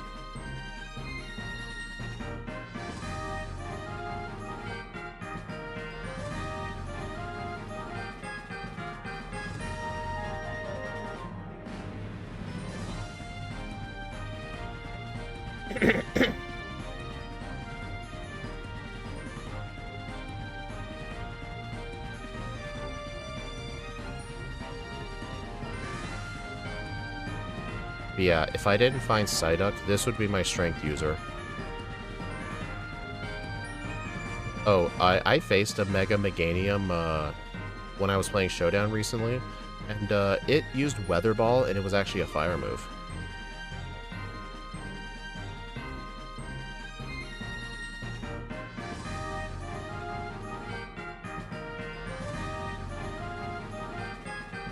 Honestly, the only difference I see with doing competitive battles online in Scarlet and Violet versus champions, the only difference is essentially you're limited with your held items and Pokemon selection.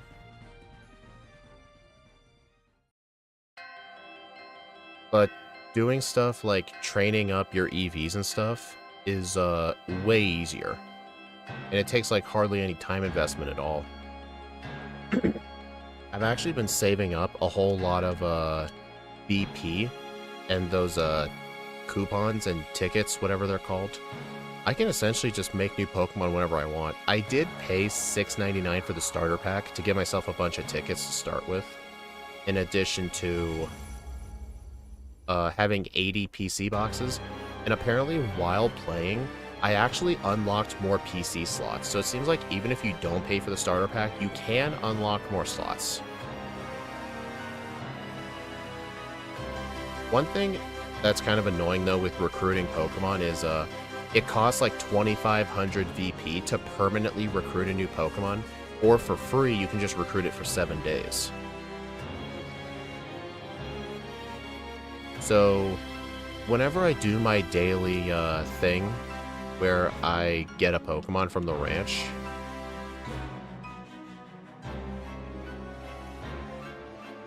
if it's a Pokemon that I'm not really too fond of, I'll just do the 7-day trial, but if it's something I really want to keep, I make it permanent. But I can just link my Pokemon home to it and just get whatever I want. I actually did that with like 4 Pokemon. I think I've written some about Mewtwo and Uber's UU, but they heavily edit it by cutting a lot of potential niche options. Is it kind of like editing something on Wikipedia? Like, they claim anyone can edit it, but I've seen actual videos of people trying to edit an article by adding, like, additional facts and sources to it, and the overall Wikipedia mods actually removed it. I mean, they especially do that on, like, political topics, too. Like, if you look up, like, certain politicians on Wikipedia, and even if you try to add information to it, even if it's accurate and you add sources, they do have the power to just straight up remove it. Also, even though my main Pokemon died, you can actually still win the battle for you, even if everything fainted, so I'm actually not going to count it as a blackout. Yeah, using your own Pokemon too. Granted, funnily enough, I did do some transfers from home. It actually does transfer over your EVs. It does transfer your moves as well. Like, I transferred over a Lucario I had. It kept the EV spreads and all of the moves. I did have to delete Power Up Punch because Power Up Punch wasn't in the game anymore. And I did have to spend some actual VP, like, reorganizing the moves. But it was still very cheap. Okay, this is the last spot I'm going to be depositing. I'm going to make sure I buy an escape rope, though.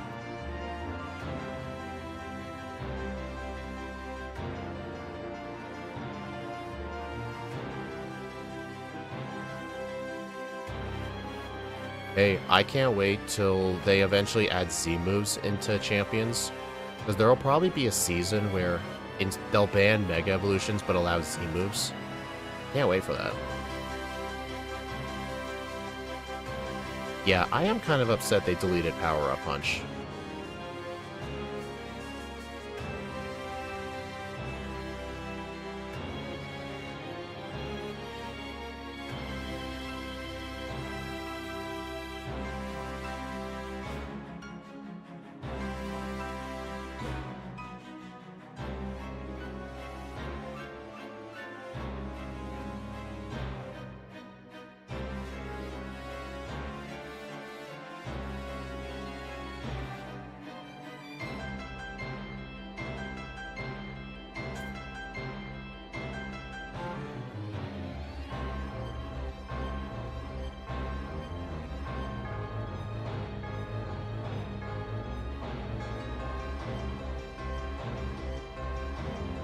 Yeah, this is the reason you deposit the HM users.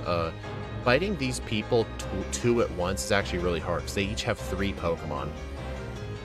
So it's actually faster to deposit stuff before you come here. And you may be wondering, well, how are you going to fly out of the giant chasm? When I defeat Kyurem, I can use the escape rope to go back to the entrance of the cavern, and then going to Victory Road does not require HMs at all. I can just withdraw them there. It's likely due to Mega Kangaskhan, that thing's too difficult to balance. Is Mega Kangaskhan in Champions right now?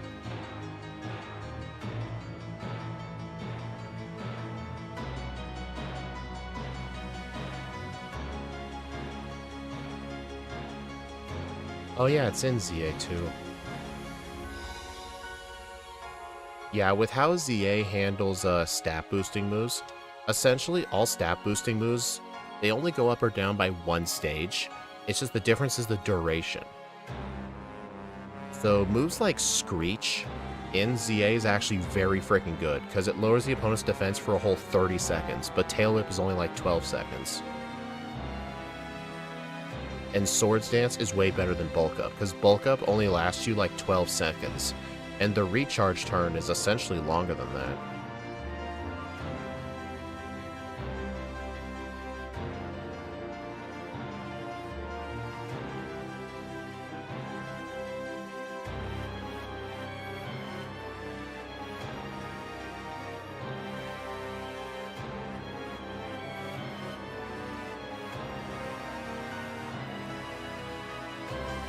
Man, I really screwed up this puzzle.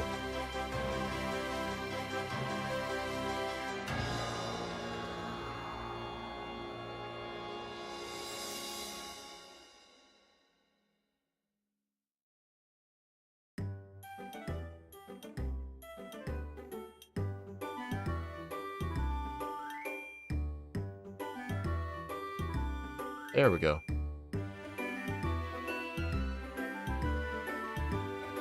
I'm still holding the lucky egg.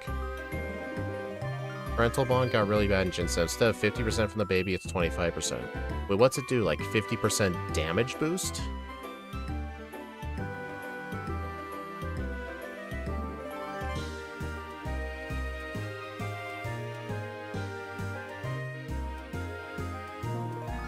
Dude. Dude, I cannot believe Zinzolin is actually the hardest Team Plasma member in this whole run. It's actually insane. This guy is normally a joke.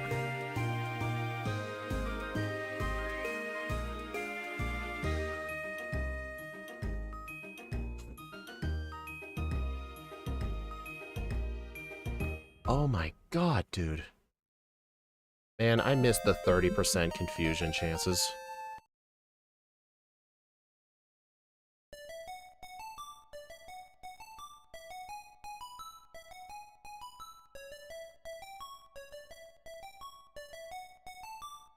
Oh my god, dude, this is so stupid.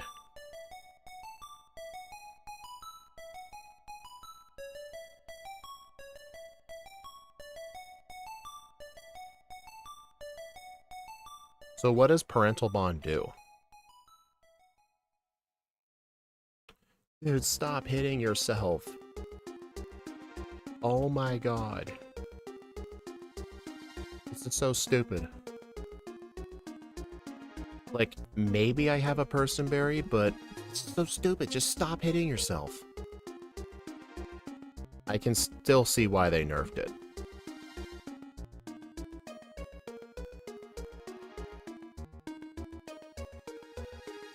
Okay, I need the Quick Claw here. Uh-oh. Okay. Dude, it's hard to believe Zinzolin was actually the hardest person here. Alright, what am I going to do for Colress? Teach Rest over Shadow Ball, 3 Calm Minds, and Sweep.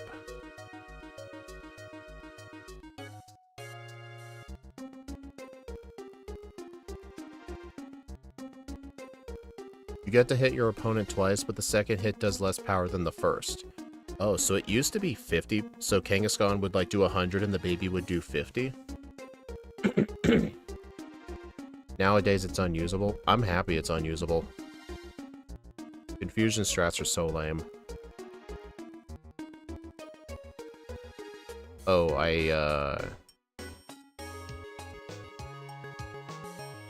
forgot to teach rest.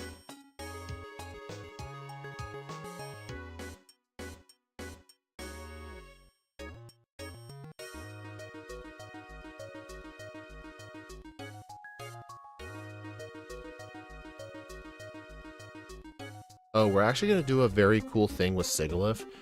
With Sigilyph, we're actually going to get the Flame Orb inside Reversal Mountain. It's a white 2 exclusive item. Black 2 gets the Toxic Orb. We're actually going to get pre-burned for this fight to prevent Thunderwave. And with our ability Magic Coat, we're not going to take burn damage.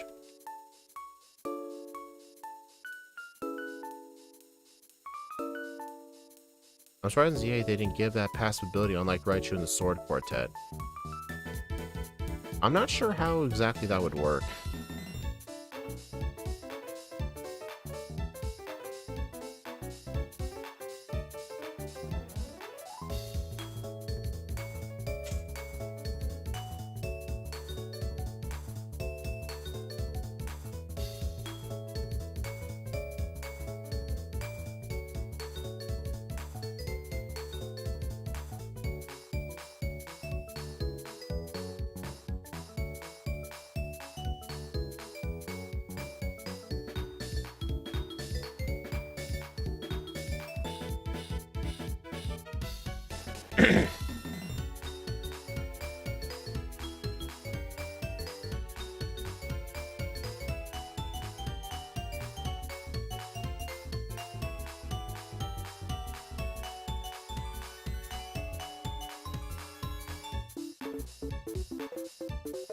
Okay, I need to use an Ether on Hidden Power.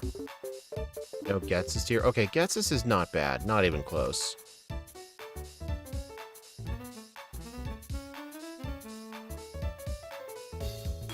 I mean, you may say, well, if you have Substitute in Black and White 1, he's a joke. That's only if you get a setup move, though. I mean, it still does not make him, like, free. Like, Getsus is nowhere near a free fight for most runs. He can be cheesed with Substitute, but that doesn't make him free. Like, think of Fire Red and Leaf Green. In Fire Red and Leaf Green, in runs where I get Substitute, is Koga free? Not always, because his Pokemon can still use Minimize. But with Getsus Cofagrigus, if you don't one-shot one of his Pokemon, he will break your Substitute. He's essentially only free if you have Substitute and Workup, and you already outspeed everything.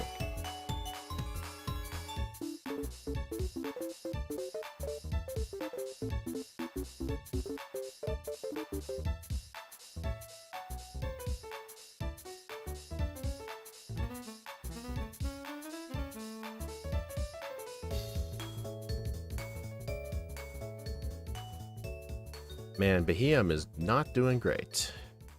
I can tell you for a fact Sigilyph is going to do far better.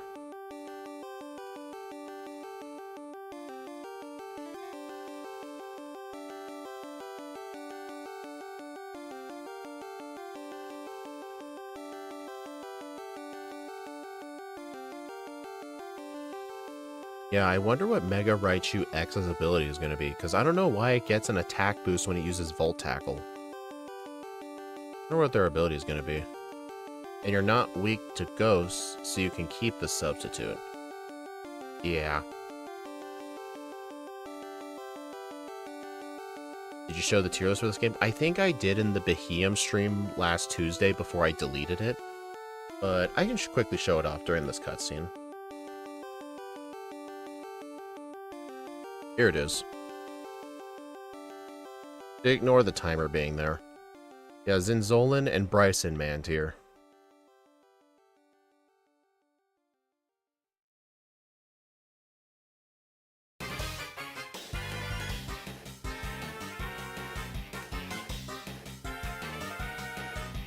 Like right now, 137, that puts it in the C tier. I think this thing's going to end up in the E or the F tier.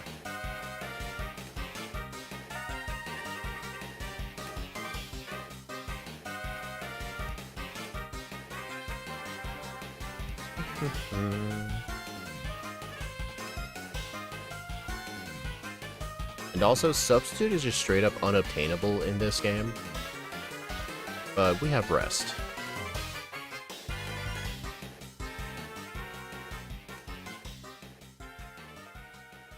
Ow! That hurt.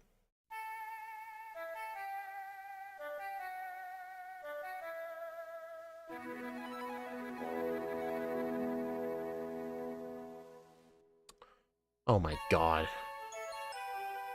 Okay, yes, I have to reset. Ekans was in Daily December, yes. Okay, I think I'm gonna have to use my candies.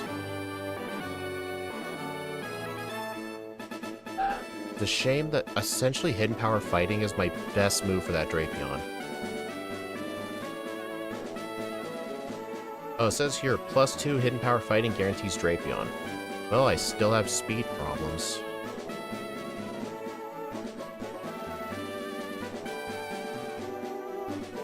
Yeah, just remember, Masters, if you want to see all my runs in one particular game, I have them all split into playlists. I always keep them updated.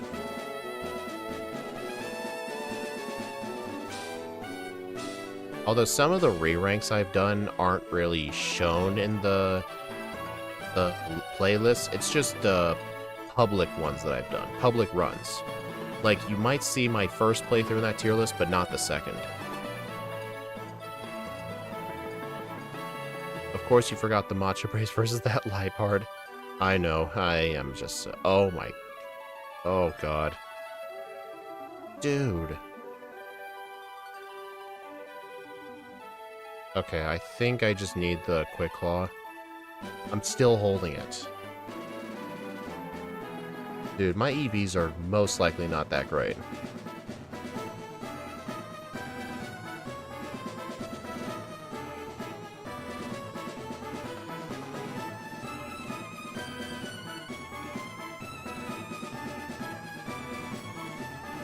Even then, his High Dragon is pretty fast. What's my speed?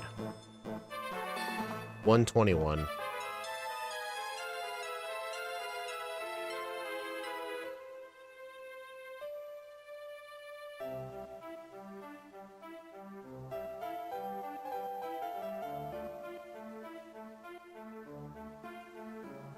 Quick Claw.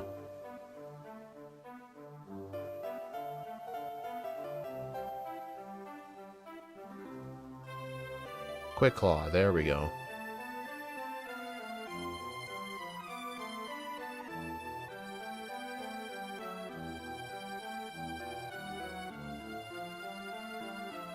My Dragon is 122. Are you serious?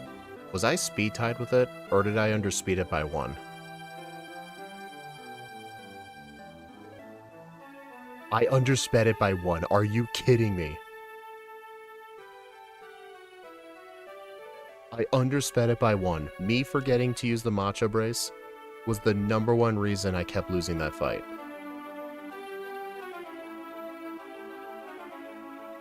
But yeah, anyway, that's what the escape rope is for.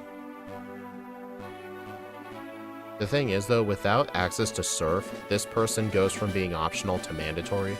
But I think it's not a big deal. She only has 1 Pokemon.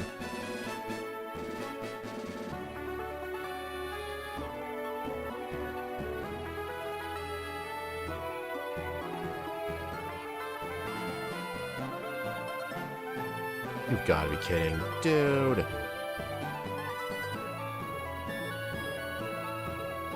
That was my only attacking move.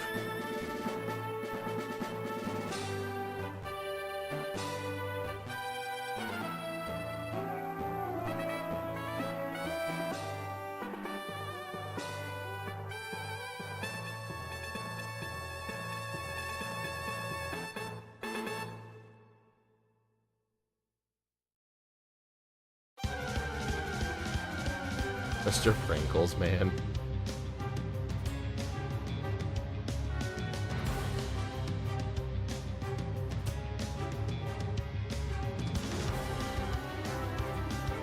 Iris has 133 speed. Yeah.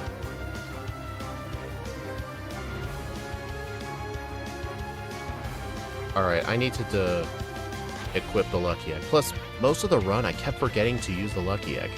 Okay, I have it now, though.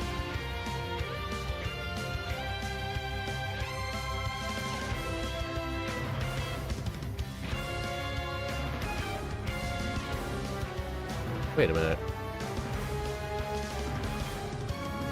Oh.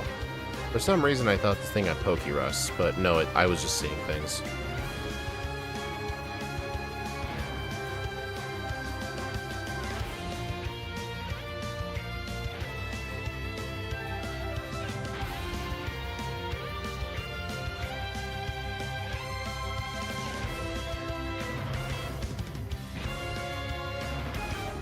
Oh, I also just found this out from Axew. I haven't been able to apply this yet in any White 2 game because I'm just now playing it. You know that Crobat trainer coming up ahead pretty soon that I've always struggled with? Just watch when I pass her.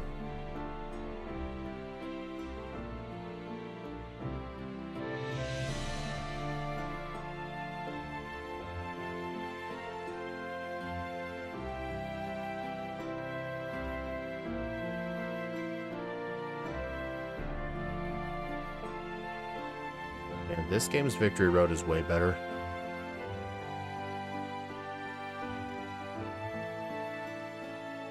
But yeah, okay, yeah, check this out. I always struggled with this girl. She actually cannot see you from that far. So all of those times where I've had resets to her Crobat being so fast, she was completely optional the entire time.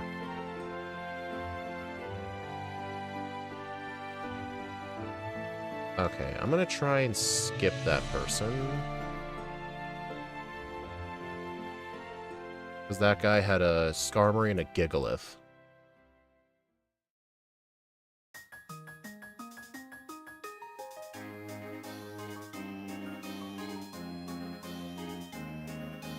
I also do like how in Champions, you have access to the trainer theme for most of the main series games. It's actually really cool. And maybe in more updates and more battle passes, they'll add like gym leaders, maybe legendaries. It's gonna be. I think the game has potential to be really good. It's just right now in the early stages, it needs some work. Dude, I hate Ferrothorn.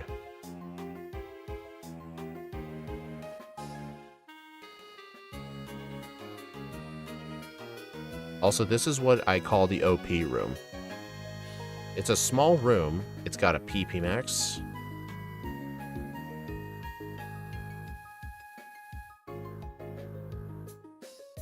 Rare candy.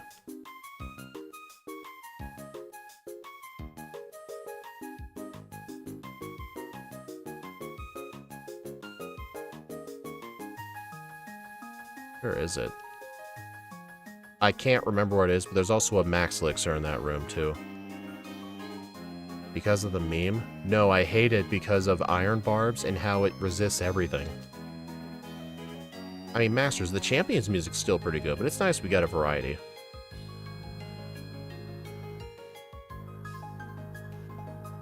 And apparently, it's locked behind the premium battle pass. You can unlock some of the ZA tracks, but I think I've had enough of hearing those themes.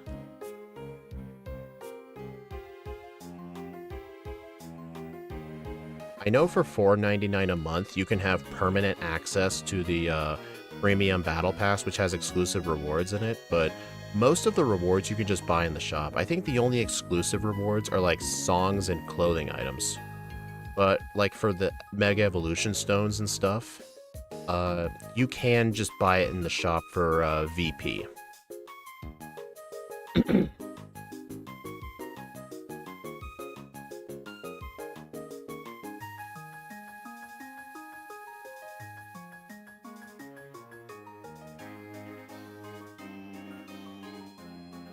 $128.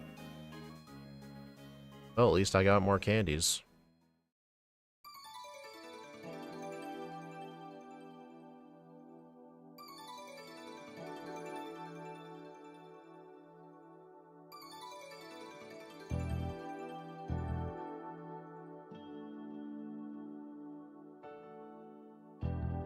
How many candies do I have?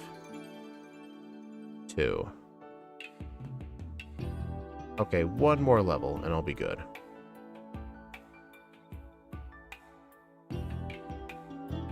Alright, so what am I doing in the league? Marshall first. Marshall, Caitlin, Chantal, Grimsley. Have Lucky Egg for the first 3. All of Marshall's Pokemon are one-shots except for the Sock. Caitlin, teach Shadow Ball.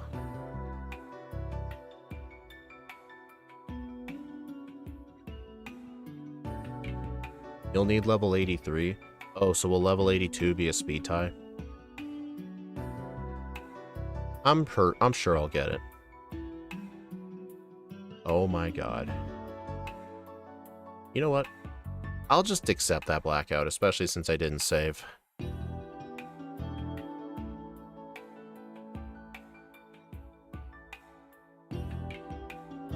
That's just great. I only lost that because I was paralyzed. If I didn't get the 30% paralysis from bounce, I would have won. I'm still calling that a fluke. I'm not saving again. He just won because of a fluke.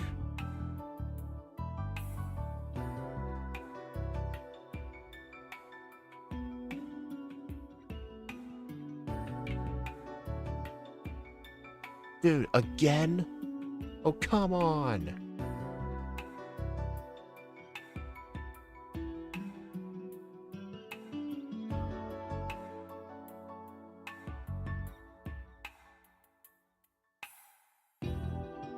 Dude, Marshall just hates me. Right, Caitlin time.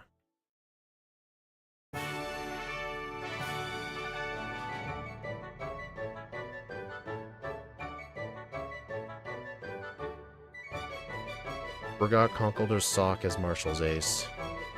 I am still confused on his ace.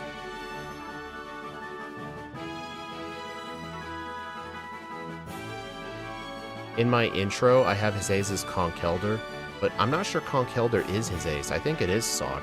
Or it's Mienshao. I think Mienshao is his ace.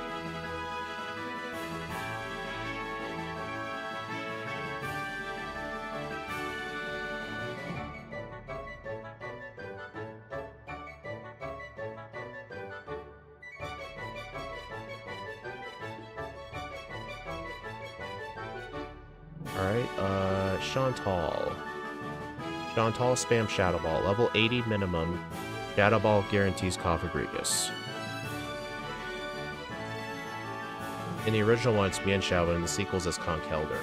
Oh, so they changed it. I know with Caitlin, her ace was changed to Metagross.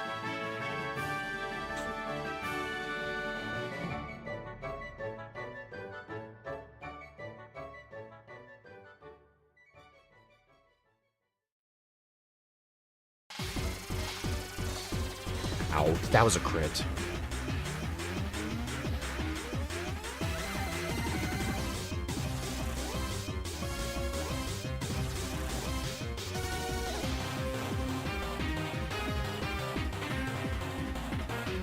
Oh, how fast is Grimsley's Crocodile? The Speed EVs were also sort of needed for it as well. Okay, so yeah, Beheeyem lost because of a crit.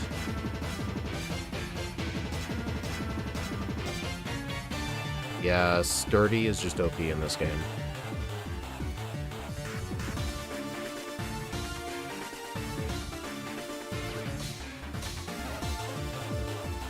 Oh, expert belt.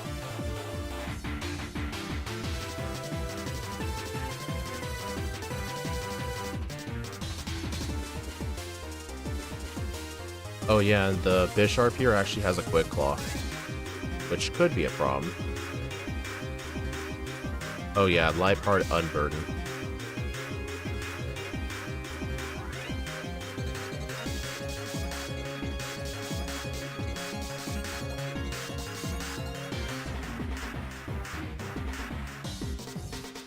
The same speed as the Hydreigon. Really? Alright, Iris. +2 in sweep. We need a lot of HP for Archeops. +2 guarantees Dread again with Shadow Ball. Oh, I forgot to relearn Recover. I have a Chesto Berry. I'm just gonna do Resto Chesto.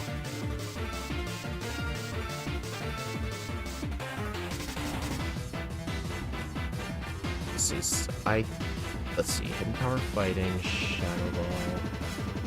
Oops, do I need here? I don't think I need Psychic for this fight. I think I need Fighting and Ghost coverage.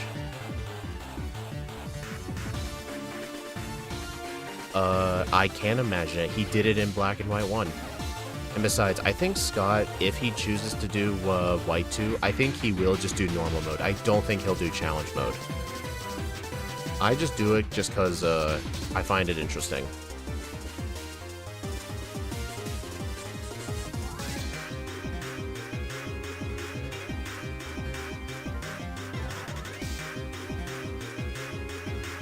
Ow.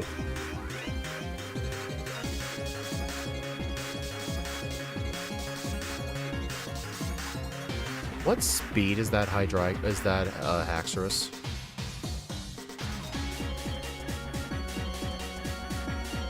What's my item? Oh, it's Chesto Berry. What speed is that Haxorus?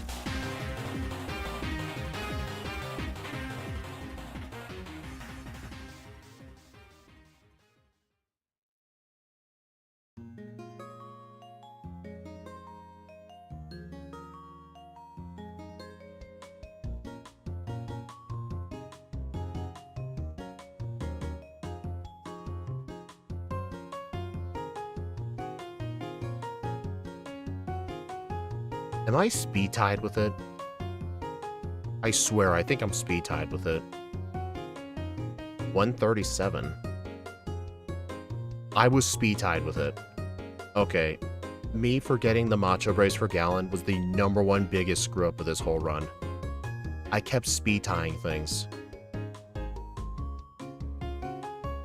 That is so ridiculous.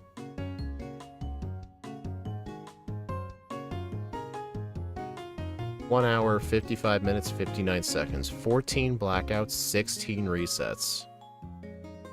Terrible run. I mean, granted, this Pokemon is quite terrible. I mean, Miracle Eye couldn't really save this thing much. Psychic types really struggle in this game because of the abundance of Steel types.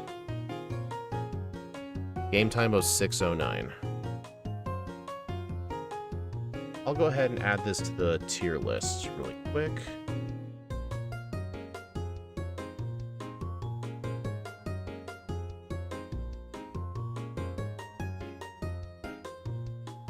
What level was I?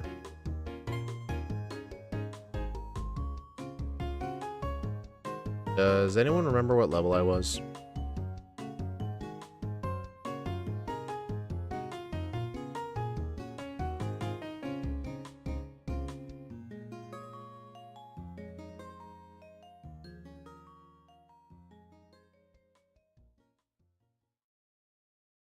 I think I was 84, right?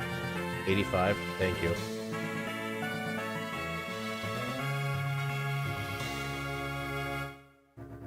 Oh yeah. Alright, so if we take a look at the tier list, there's Beheeyem, 155. It was slightly better than Gothitelle. Gothitelle was awful. I remember it also had very low speed and very limited coverage. It did worse than Electros and Zekrom. The reason Zekrom is all the way in the E tier, it's Clay. It's 100% Clay. Clay really walls electric types in this game, especially in challenge mode. Surprises in the F tier? I'm not surprised. There's a little thing called Stone Edge. On Marlin, you have to get a Stone Edge miss. On Marshall, you need a Stone Edge miss. Like, there are multiple fights you have to have misses. See? I have 29 resets in this run. For that same reason. Plus, here's the other thing. Solar Beam is unobtainable because it's in the Pinwheel Forest, which is post-game. But yeah, dude, White 2 is probably one of my only games where there's a Pokemon in every single tier.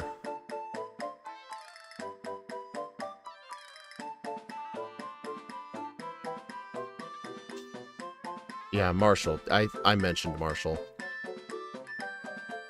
Alright, let's go ahead and save this tier list. I like to refresh just to make sure the Pokemon stays there after I saved. Alright, so let's get started with Sigilyph.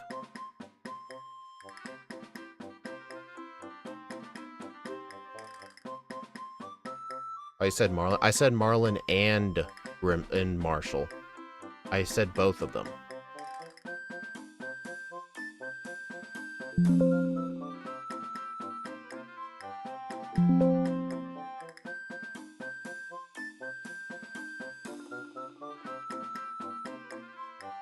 But yeah, trust me, Sigilyph is going to go a lot faster.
Oh yeah, we have way better speed. I don't know if our special attack is as good. Yeah, our special attack is a bit worse. And we don't have Calm Mind or Workup access, so we'll have to use Charge Beam for a little bit.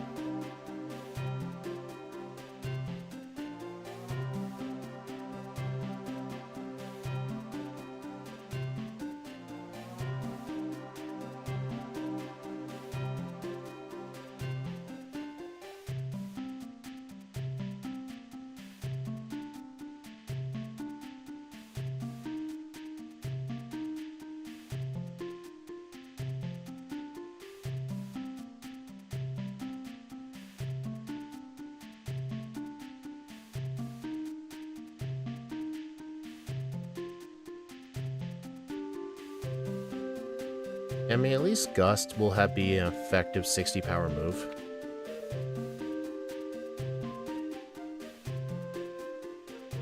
Alright. We're essentially ready to get started. Alright. 3, 2, 1, go.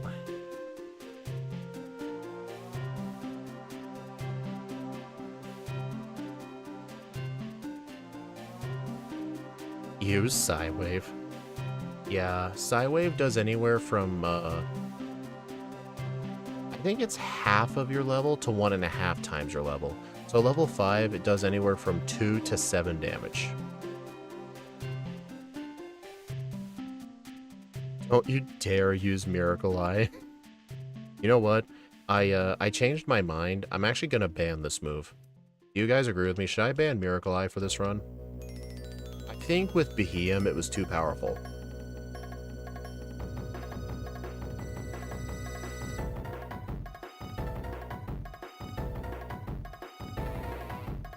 Yeah, you know what? Yeah, we're gonna ban it. Let's make Scott proud.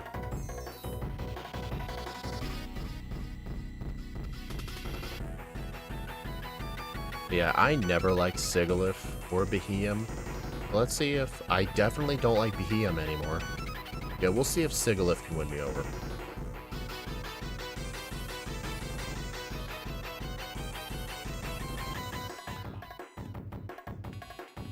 Also, actually suggests we might have to blackout grind in the Charon Roxy split, since Gus is not very strong and Psywave is Gen 1 tier.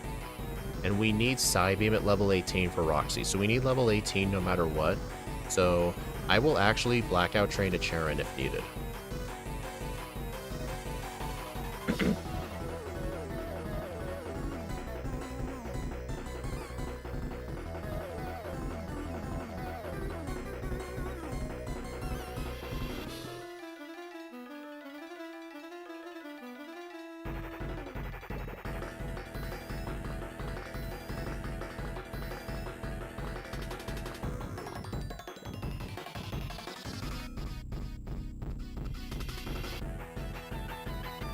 least you outspeed the Lillipup this time. Dude, I will never get over the fact that me forgetting to equip the Macho Brace actually mattered.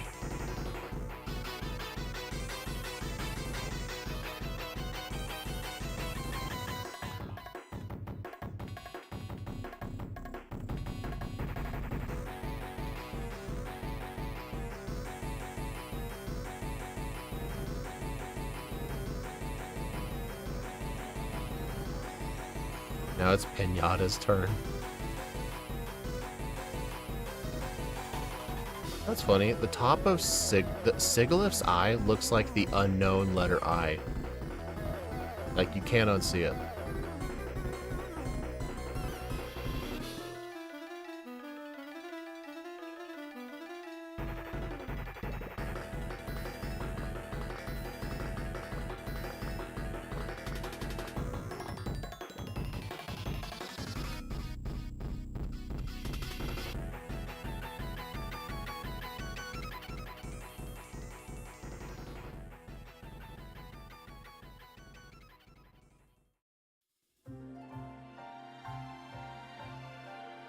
The dove.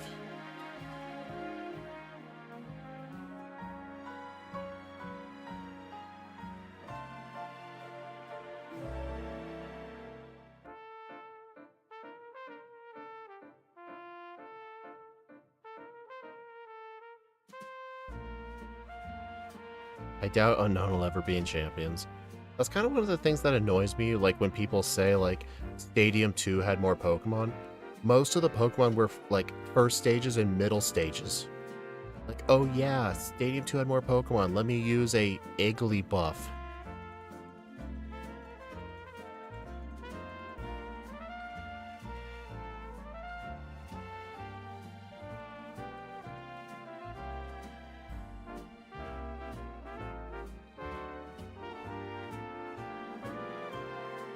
But still, Stadium games they were okay games. Unlike Battle Revolution, on the other hand.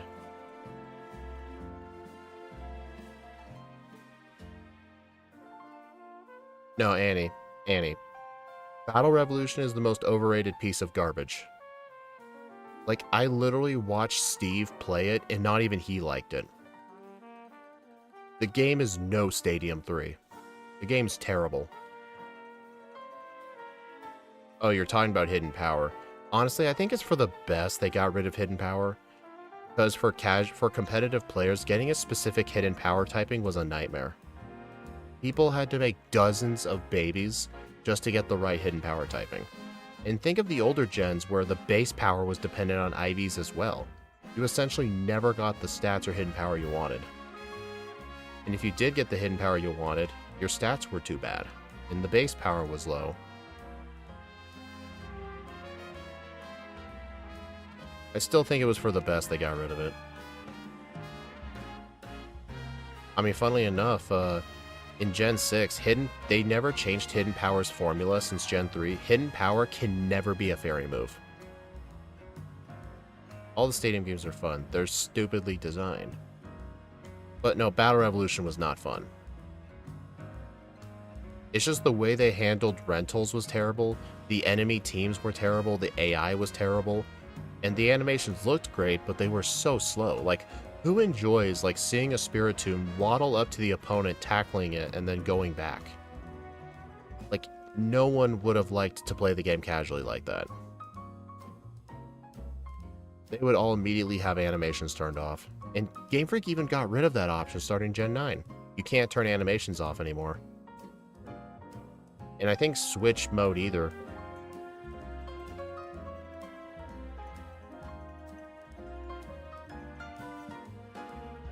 Dang. I mean, that's fine. I was gonna blackout train anyway. I probably should have deposited first. I'm gonna blackout train a Charon until I win.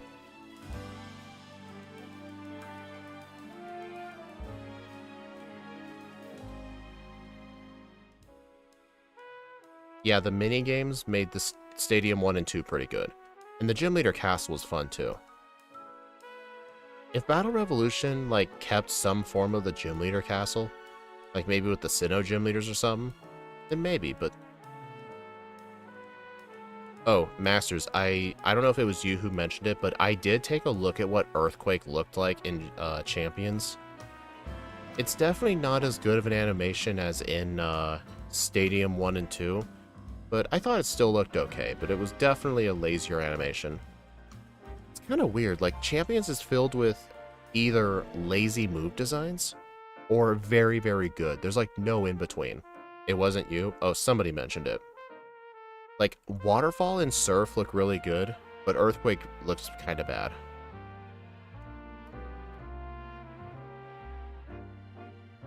N1, don't listen to the online rage baiters. Every single time a new Pokemon game comes out, there's always people online saying it's the worst ever game in the series.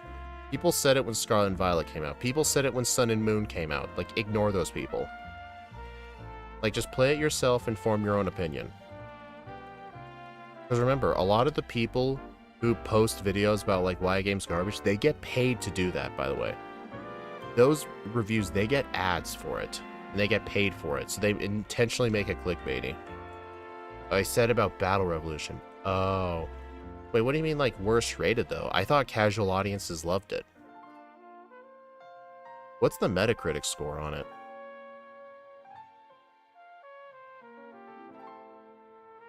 I mean, Annie, I can agree with that.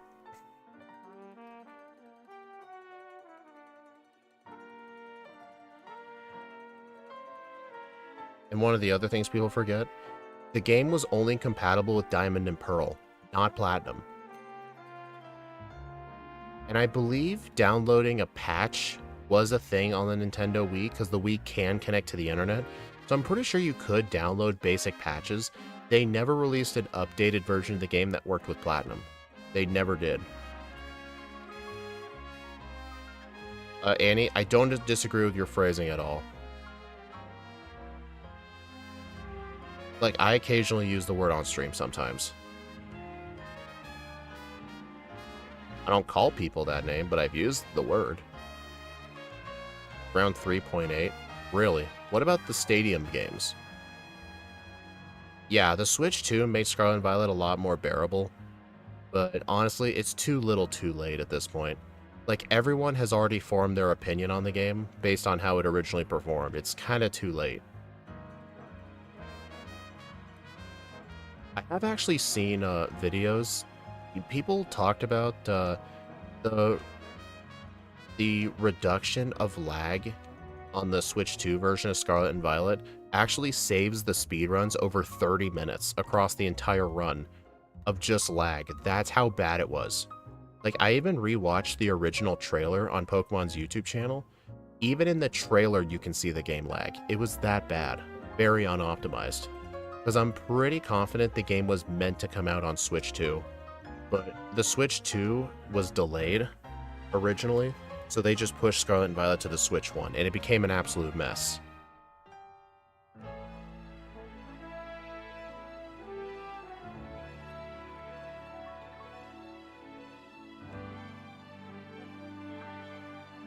The game is still unoptimized. Yeah, true. At least it doesn't lag. I've actually heard some people say the 60 FPS actually makes it look worse because, like, how the game looks or something, but I think it's just from, like, people being used to it.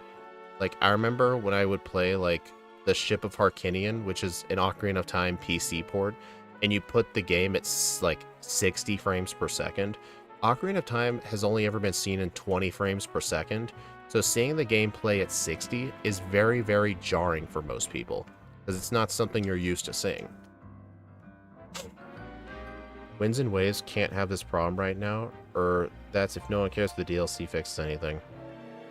They better not do what they did before of announcing DLC before the game even comes out. That was still stupid.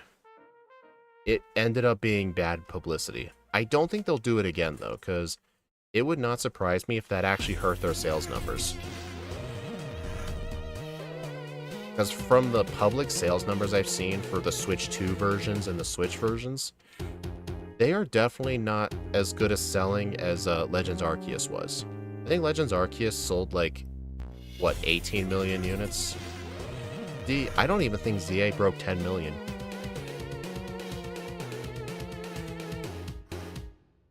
I really hope Winds and Waves doesn't suck. Like, based on the trailer, it has the potential of being the best Pokemon game. Because the trailer looked very good, the graphics were very, very good. You can't see trailer lag, and you can, like, dive and fly and stuff. I just hope they make the game good. Because if that game becomes a disappointment, oh my god.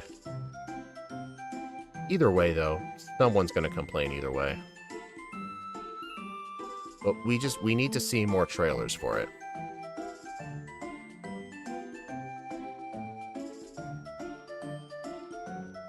Psybeam, there we go.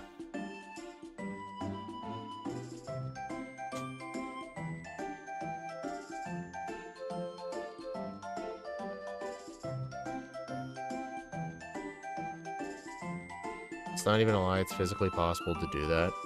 I mean, people can fit cocaine up there.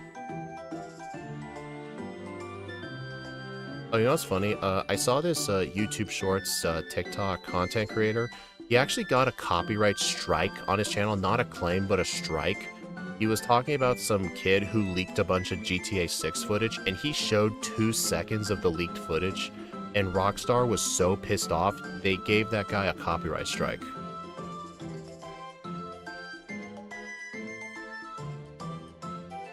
I just hope Spinda can be in home. My god, dude. I'm still mad at ILCA for completely screwing up Spinda. Not because I'm a huge Spinda fan, but the only Switch game you can get Spinda in is BDSP, but you can't transfer it to home because they completely changed how the spot patterns work. And if you were to transfer it to home, it would glitch up.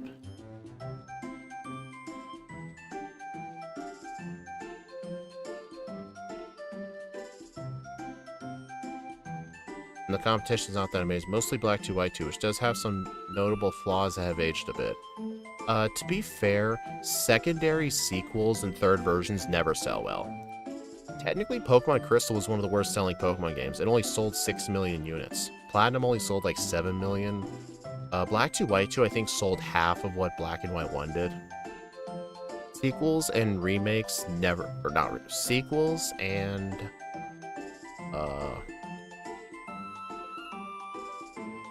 third versions never sell well. They never do. I think it was the reason Game Freak quit making third versions and just changed it to DLC. I still think changing it to DLC is for the better. Because otherwise you would have spent $60 on Pokemon Scarlet and Violet, and then a year later they come out with like Pokemon Bronze for $60 a year later, and it's 90% the same game, 10% new stuff, and then you'd have to buy the game again and do a new save file. That's the reasons they never sold well, because a lot of people who beat Diamond and Pearl, they look at Platinum, they're like, it's still the same game.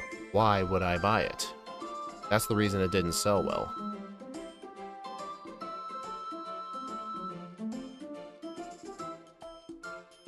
Where's the update for that? I think Pokemon Home could have done an update, because there were some Pokemon you originally couldn't transfer, but they fixed it. I wonder if they screwed up the Spinda patterns that bad. They must have. They must have screwed it up so bad to where they can't create a conversion.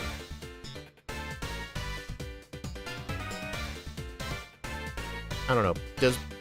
It's kind of an irrational fear I have. I do worry that at some point they're going to discontinue Pokemon Home and replace it with something else, like they did with Bank. Like, Pokemon Bank was going to be the default way things would happen, but then they replaced it with Home. I just wonder if one day they're going to get rid of Home and replace it with something else. Part of me thinks they won't, because they have an app on your phone for it, while Pokemon Bank was only exclusive to the 3DS. I don't know.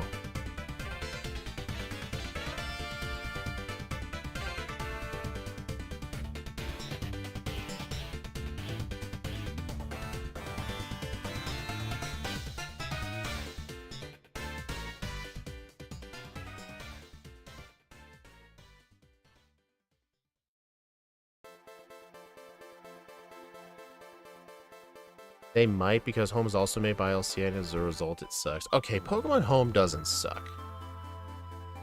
I wish it was easier to sort my boxes, though. My boxes are completely unsorted. I actually worry my Pokemon home's gonna run out of storage.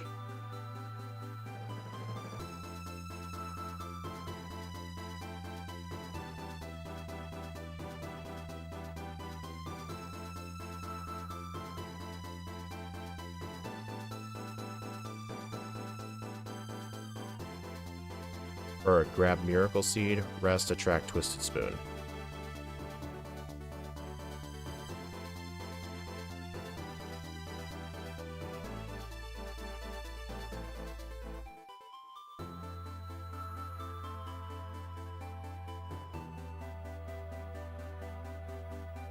I mean, here's the other thing. With Pokemon Works, which is the group that created Champions, it's like half Game Freak, half ILCA. I don't think we're gonna get another BDSP like screw up. People saying that the Champions release is just as bad as the BDSP release are kind of morons, because they're not even close. Champions is just lacking. It's not like downright broken.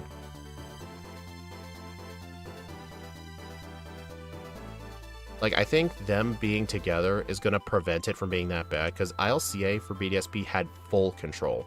Like, Game Freak had very little input on it, besides one of the directors being in charge.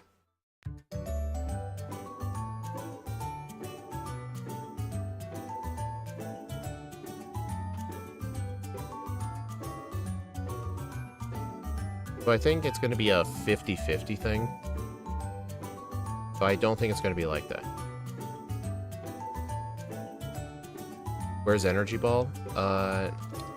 Energy Ball is in Espirita City. You need Surf. Okay, the female Gallade is more of a visual bug more than anything, but here's the question. Does that completely break the game? Like, the glitches that I've seen people find aren't, like, game-breaking, except that weird one with Haze recovering your HP. Like, what I mean by game-breaking is, like, people, like, just straight up having the game crash multiple times. Like, battles would disconnect, your game would crash 30% of the time, the music was glitched out, the battle pass wouldn't work, like, stuff like that. Yeah, it's in a tutorial, exactly. They're gonna fix it, but it's a pretty harmless bug. I mean, if it was up to Annie, they would keep it in there.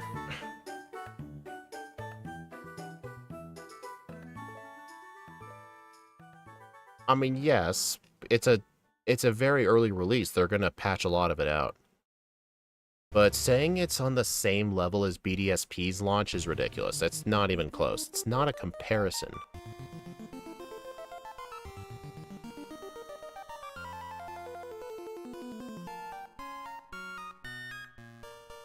Right there. But yeah, having access to Air Cutter here is gonna make... Look at the Swadloon.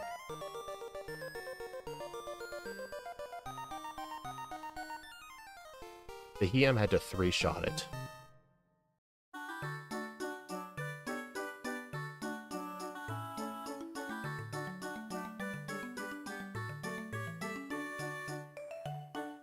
I mean, people always say, like, why can't they just fix every single bug before releasing it?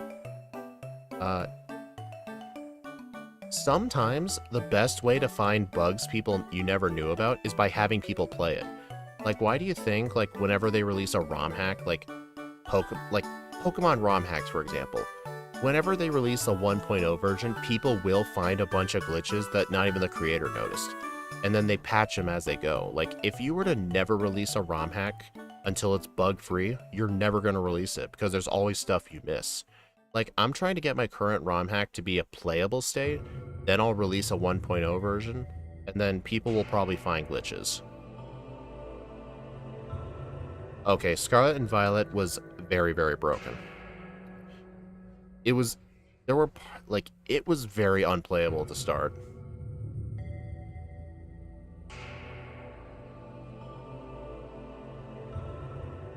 And, one of the things that's causing me to delay my, ROM hack release, for some reason, the Seafoam Island boulder puzzle doesn't work.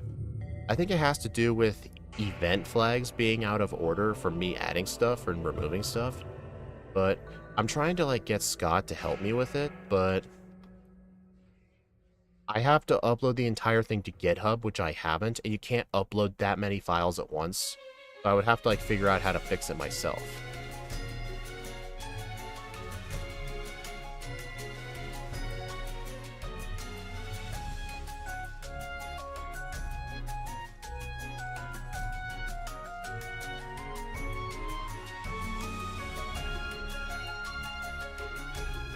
Oh my god.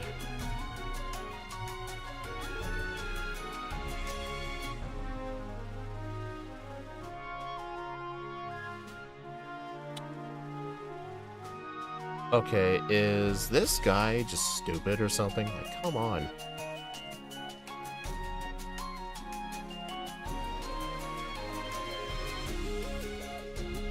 Oh, that is annoying.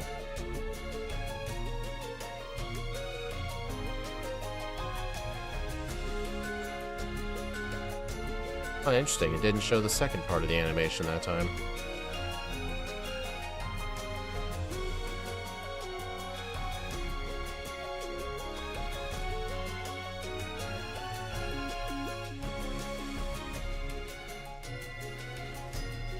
Wait a minute, I already fought Bird. What the hell am I doing?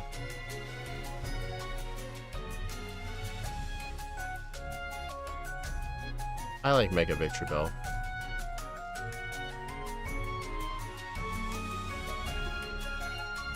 I'm actually gonna fight these guys. Also, if you were to ask Shadow Stitch, like, man, why did they ruin Andrew's team? He'll be like, no, that's not Andrew, that's his cousin.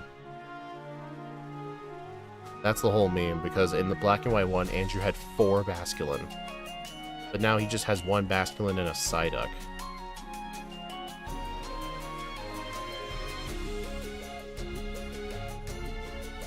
What's its ability? Isn't it the ability that lets it poison steel types?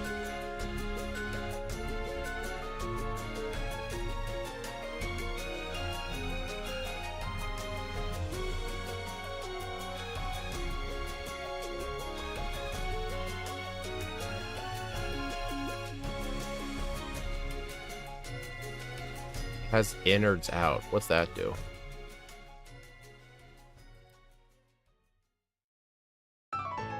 It should have corrosion. That would make sense.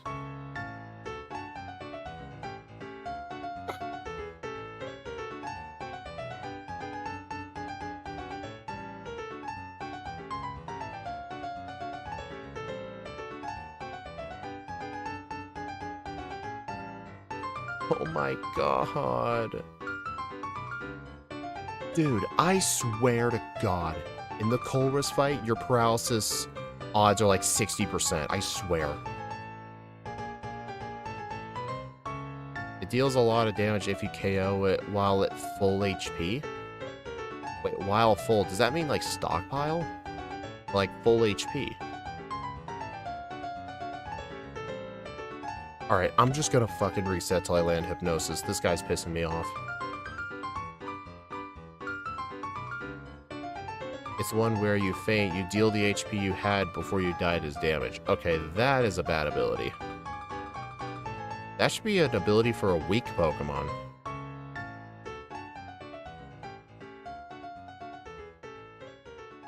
There we go.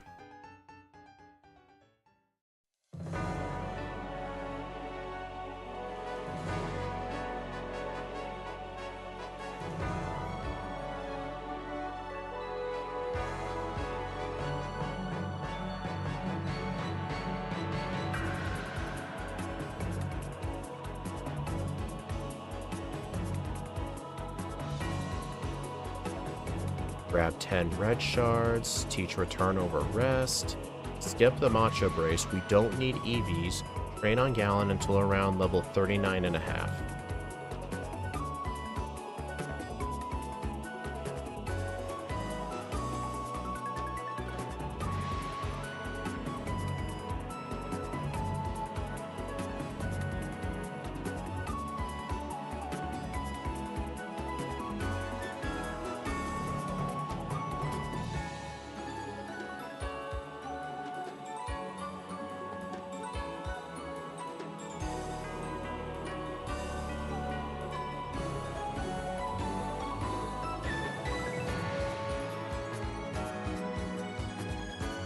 fact, before Champions got it wrong, it was Pyukumuku's signature ability. You know, it's not the first time Game Freak has given exclusive stuff to other Pokemon.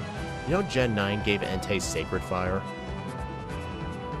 And I think it was Gen 4 they gave Hitmonlee Blaze Kick, which was Blaziken's signature move.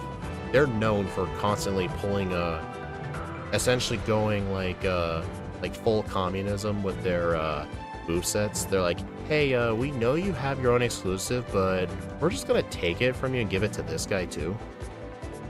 Or no, that'd be socialism, not communism. Same thing. Oh yeah, the Hoenn special. You know, I was listening to a Pete Chow Pokemon Challenges, it was a video where he, like, gave his opinion on unpopular opinions. He had an opinion that I thought sucked. I know, shocker. He said that Gen 3 had some of the best designed Pokemon, and I'm like, no it doesn't, not even close. I have the opinion that the only good designed Gen 3 Pokemon were the starters and the pseudo-legendaries. Like, the regular Pokemon that were in that game were horrendous. And the base stat total spread was so bad. Like, why does Tropius not have a single stat over 100? And it's a fully evolved Pokemon too. It's a reason a lot of the Hoenn Megas suck. Because, like, upgrading trash stats by 100 points is still trash compared to most Megas. Melodic? I think Melodic also suffers from the Hoenn special. Aggron? Okay. Isn't Aggron a... No, Aggron's not a pseudo-legendary.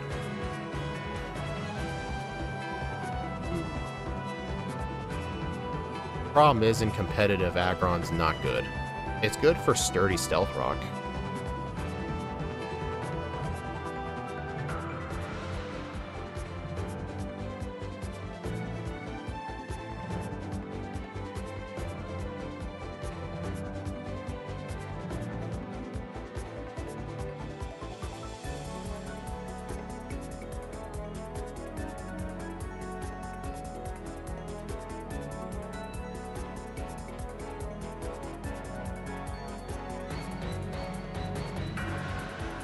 Yeah, we gotta train here for a while.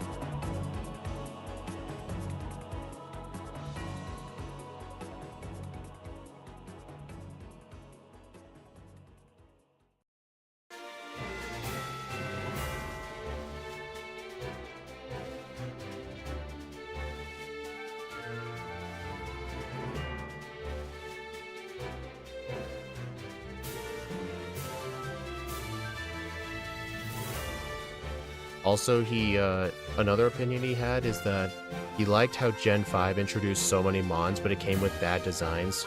Dude, I cannot stand the opinion of Gen 5 had terrible designs. I cannot stand that. Gen 5 had some of the most creative Pokemon. I don't care what people say.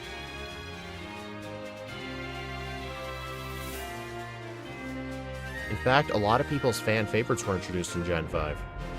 Then people were like, oh, it's a bag of garbage. Yeah, and Gen 1 had a pile of sludge. Gen 1 had 5 eggs.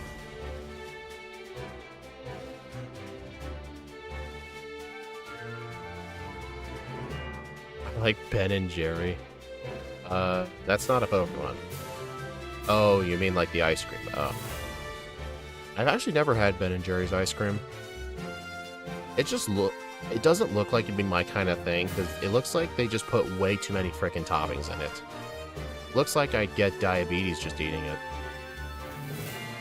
Best of the best and the worst of the worst.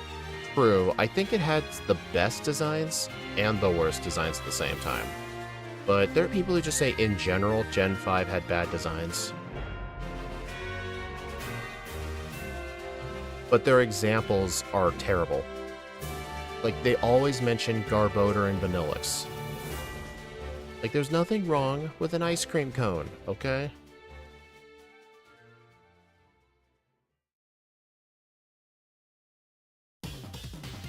Especially when Gen 1 had a magnet. Honestly, that argument mainly came from Gen 1ers. I don't think Gen 1ers are really much of a thing anymore, but back when Gen 5 came out was the huge rise in Gen 1ers.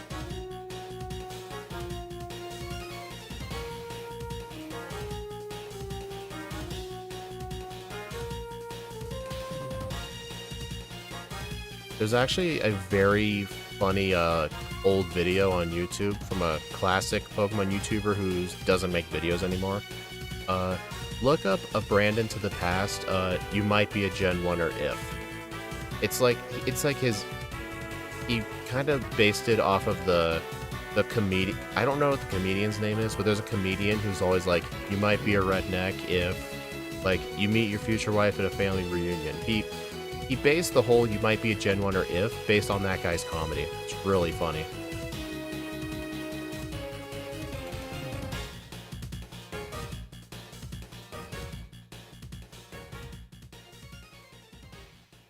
Yeah, Scolipede, Hydreigon, Volcarona, Bisharp, Eelektross, they're all good, but then people always mention the same two Pokemon and just assume all the designs are bad. And they're like, well, Conkeldur's a knockoff of Machamp, and throw in soccer knockoffs of the Hitmons. Or even better, like, Unpheasant is a ripoff of Pidgeot. Yeah, how many Route 1 birds are there? Where are the people saying Talonflame's a ripoff of Noctowl?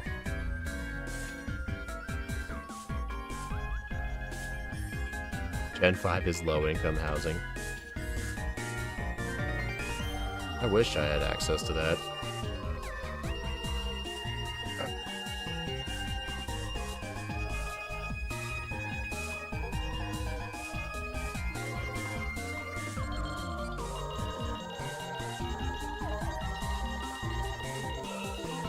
Gen 1 is low-income housing.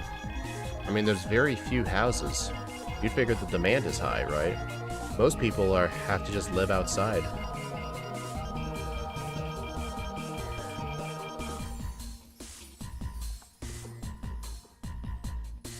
Or Excadrill, but then people are like, oh, Excadrill's a knockoff of Sandslash. My god. Oh yeah, New York City, the place where people making $85,000 a year is considered poverty wages, right?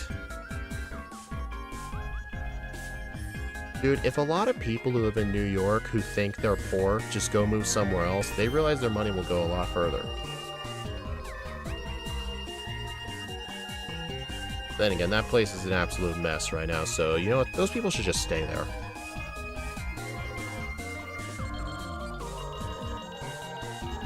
Yeah, they literally rent out broom closets. I've seen actual listings for like $600 a month apartments, and it's literally like a 20 square foot broom closet with a public bathroom that everyone has to share. And there are people who rent it because it's affordable for some people. It's ridiculous. You live in New York State? Nice.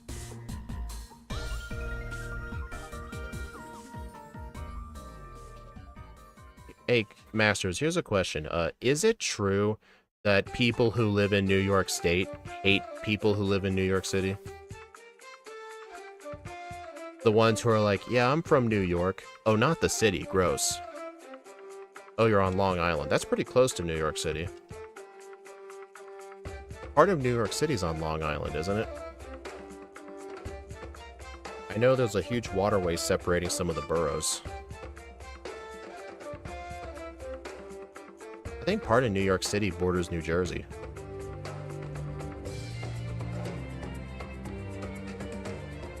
I mean, I've heard people say that New Jersey's more expensive than New York.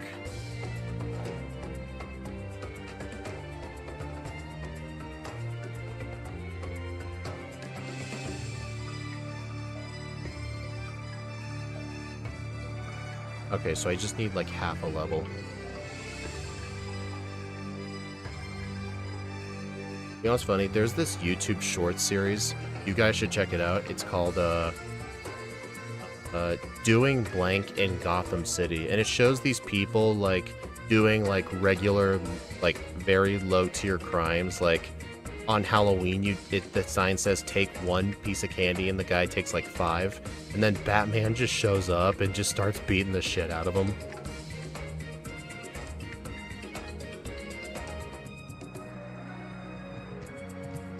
Like, I think that Halloween one was called Trick or Treating in Gotham City. Like, my god, those videos are so funny. There's one when... Oh, I'm ready. Okay. There's one video where this guy goes into a gas station and asks for a water cup, which was free. And then the guy took the water cup, filled it with soda, and then right behind him appeared Batman sipping a cup of soda, and he asks, "Is that water?" And then he took it from him, drank it, and he said, "Sprite." And then he just starts beating the shit out of him. And at the end, he says, "Good night." And then he knocks him out cold and the screen goes black.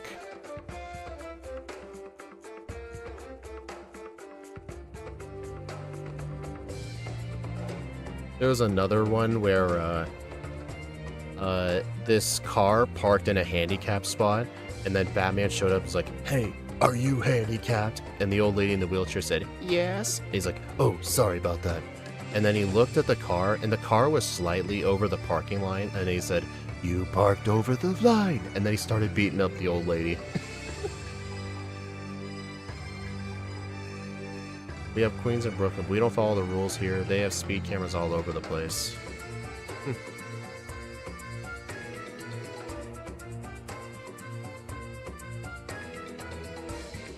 Oh, that guy, I've seen him. Yeah, his stuff is so good. I would show some of them on stream, but I worry about getting a copyright strike.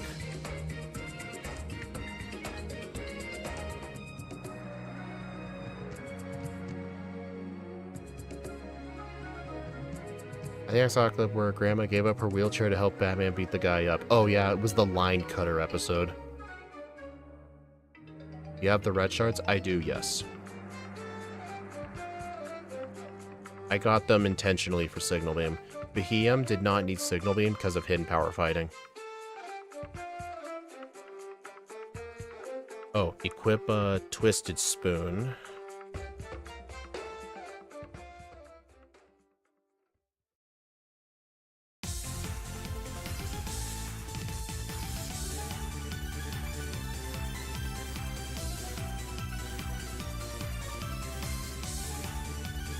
We aren't fans of the city folk, usually. Yeah, it's kind of like people who live in Texas. Like, if you go to, like, the outer areas of Texas, people say, like, "Yeah, I'm from Texas." Or, "Are you in Houston?" "Oh, that place, that does not count as Texas. That place ain't Texas." Kind of like there's a lot of people in Georgia who hate Atlanta.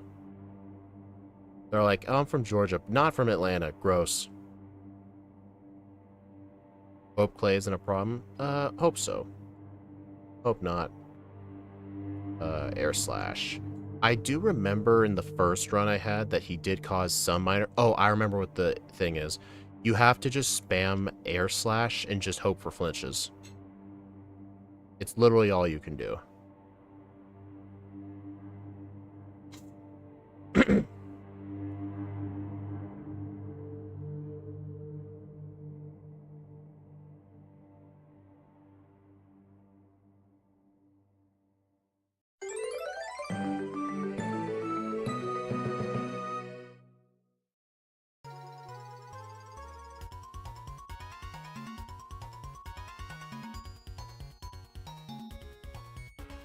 Did she win for Pursuit over Volt Switch? Yeah.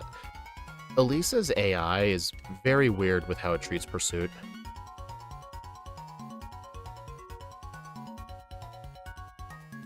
In Black and White 1, she has a similar problem.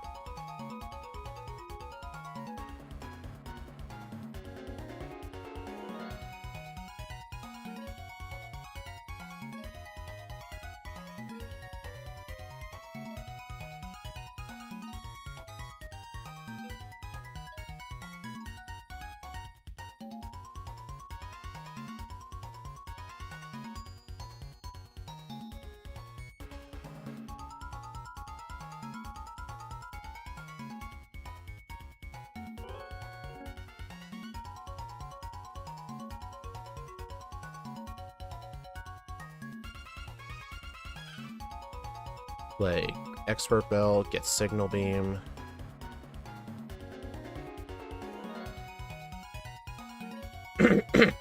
Before Clay, teach Attract over Hypnosis, Signal Beam Croc Rock, Psybeam Onyx and Sand Slash, Attract Excadrill and use Air Slash.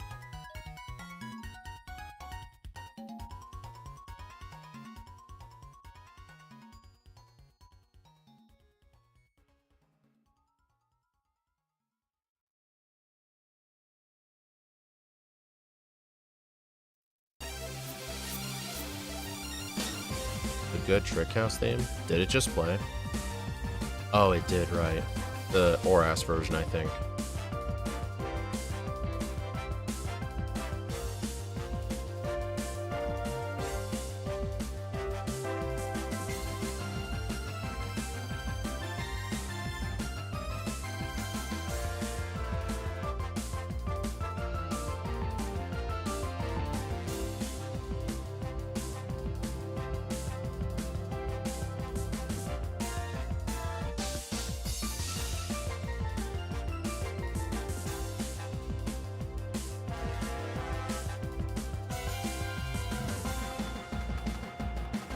Oh shoot, I forgot. Okay, that's fine, that's fine. I can go fly and get it right now.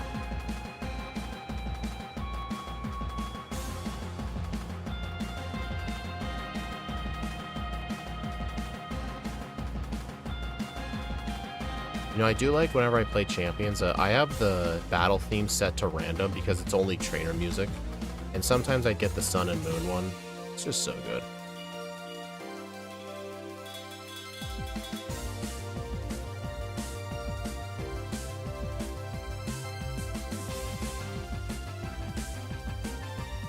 There was one I really liked that, it was like a collab with some content creator called The Black Badger.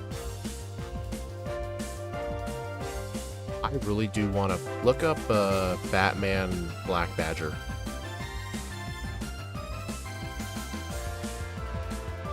I can't really play it on here because I worry I'll get a copyright strike.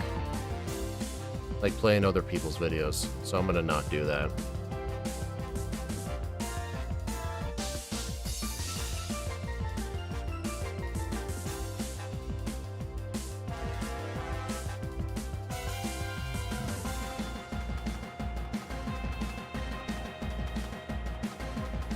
By the way, you saved one segment being curled because the guard doesn't put hands on you.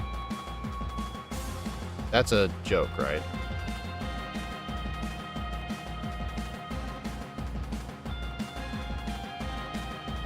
What are you talking about? The guard doesn't put his hand on you. Like, what?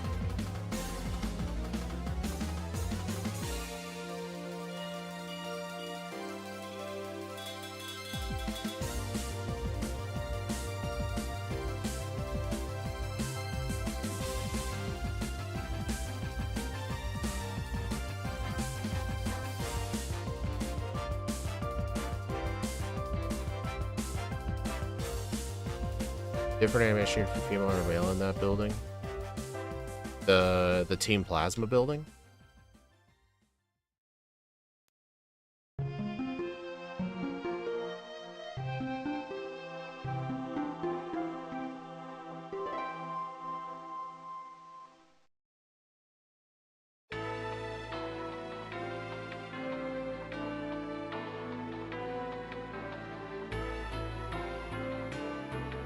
I forgot the extra belt. The party building where you get Attract.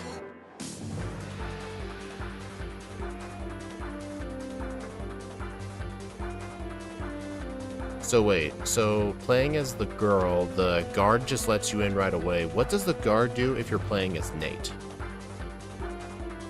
The guy in the black sunglasses. What does he do to Nate?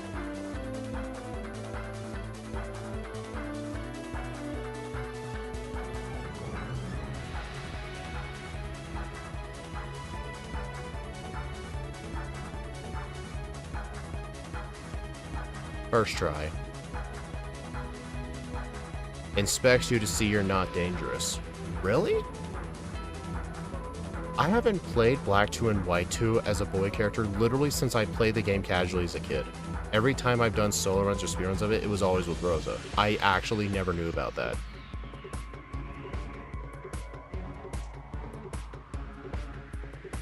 That's actually very cool to know. I always kind of wondered why that guy was such a terrible guard. Because the guard would just take one look at the girl and be like, okay, you can come in. I always wondered, like, why is this guy here? He's a terrible guard.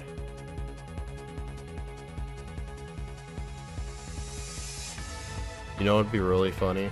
I know it wasn't until Gen 6 where you could customize your character's skin color. Imagine if in Gen 5, like, you could customize, like, if you were a black Nate or a black Rosa, and then if you played with the black skin color, you'd be entered into a separate room for a screening. Or, like, the guards will challenge you to a Pokemon battle, claiming you're dangerous, and you have to beat the guy in a battle in order to progress, but if you're playing as the white character, you don't. I know they would never do that, but come on, that'd be so funny. It would be accurate, but you can't do that. I know they wouldn't do that, but it'd be so funny. It'd be like that whole Family Guy meme. It's like the index card. Good, good, unsafe, dangerous. What is ROM hack behavior? I feel like the guy who made the ROM hack would get canceled for that.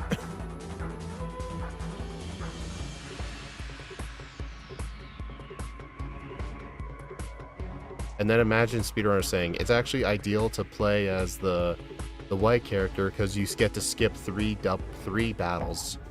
Or like if you're doing like a Nuzlocke, you want to play as the black character so you do more battles. Like, dude, the explanations people would have to come up with. Chugga Conroy figure that out? Of course I get paralyzed. Oh my god.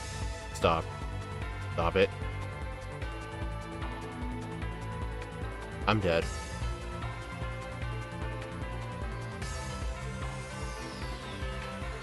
It has finally happened. You're required to win, right? Yeah, you are. Dude, I actually lost the PWT.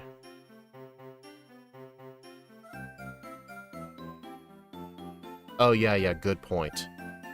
People will be coming out and like, why the hell would you put this in the game? And then the guy comes out and he's like, it's okay, I'm black. And like, oh, okay then, never mind.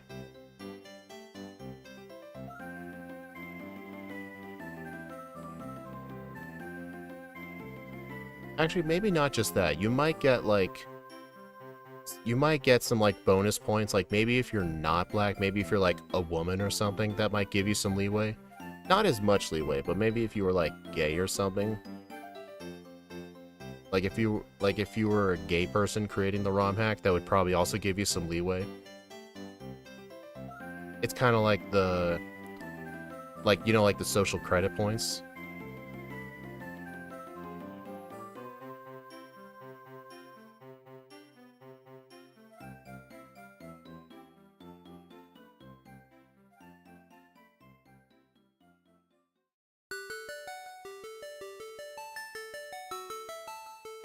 Okay, can we actually kill this guy this time? Oh my god, dude, not again. Well, it's also based on, like, online culture, too. Because ROM hack stuff would be all online.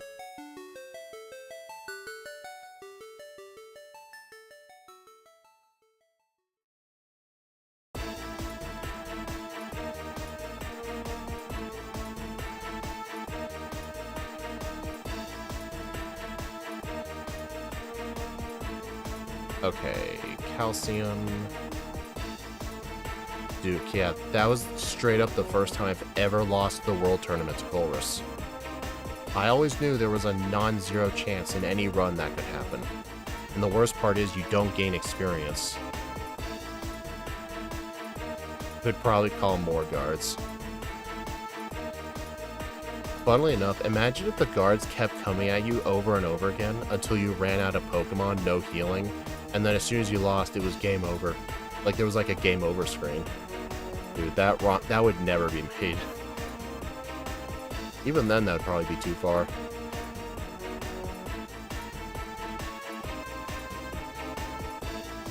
But then again, there are people online who've done far worse.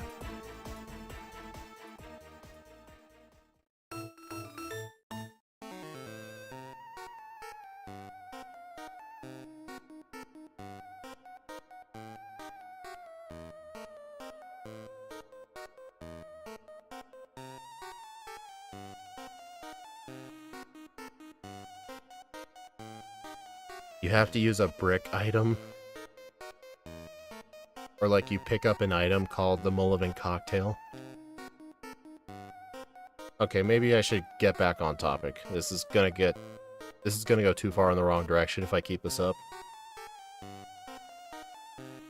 So, what's your guys' opinion on Sigilyph? I was never really fond of this Pokemon at all. It kind of freaked me out, but we'll see if this run makes me like it. But something I've noticed with Gen 5 Psychic types, they loved giving Gen 5 Psychic types nothing but Psychic moves. Like Muna and Musharna is a very bad culprit in this.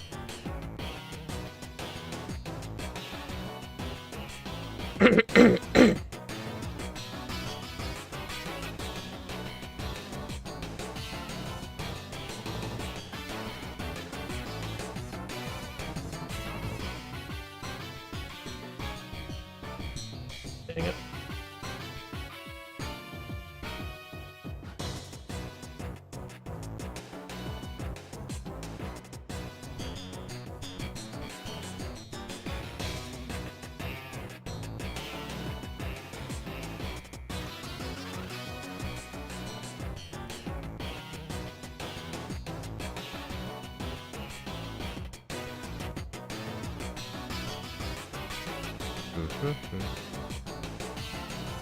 Oh, does anyone wanna rewind the stream and tell me what time Beheeyem was when it beat Clay? I want to know if I'm like ahead or behind. Like, what was my split time for defeating Clay with Beheeyem and Sigilyph? I'm kind of curious, just like what the pacing's like so far. It was good when you made it a team member because how strong it was. The part of the game looked cool as a pinata.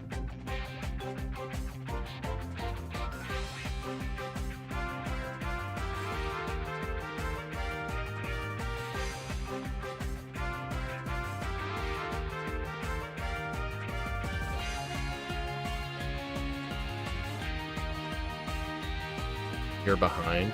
Are you serious? I'm actually behind Beheeyem. I think it's because Sigilyph had to do more training.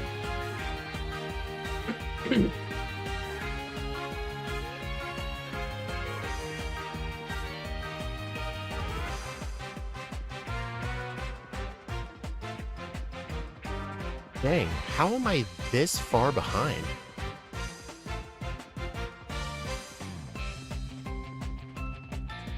Like, what did I do wrong?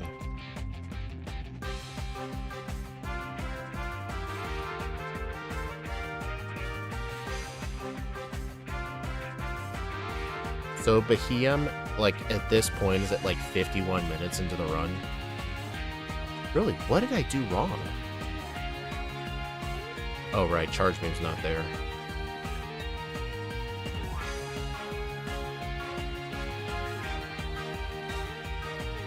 Mostly by losing to Colress. Oh, right. I think Sigilyph will make up the time later.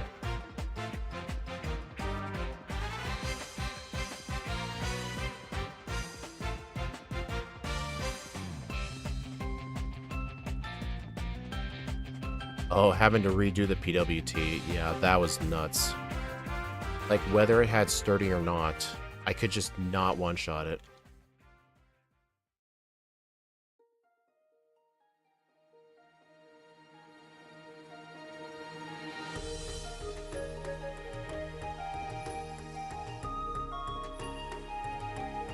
Oh, yeah, I won't have Zinzolin problems.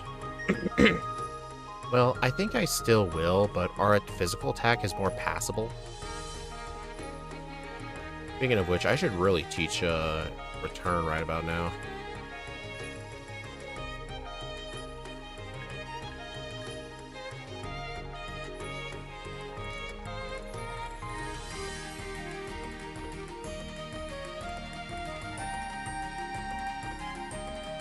I think what I like about doing White 2 over Black is you get the fast pace of Gen 5 and you also get a challenge.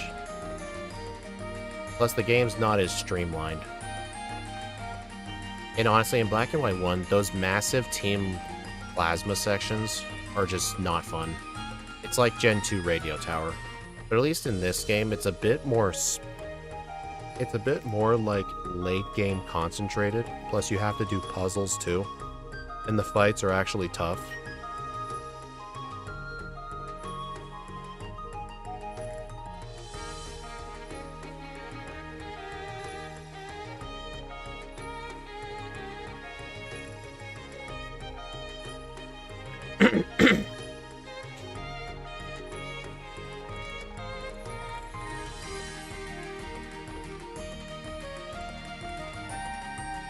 You want to be 48 for Skyla, equip Twisted Spoon for her.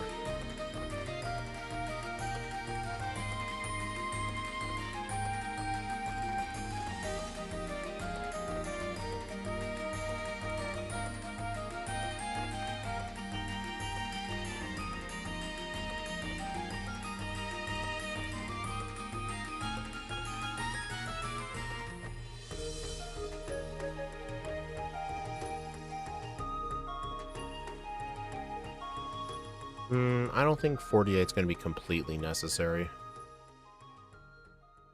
Let's see.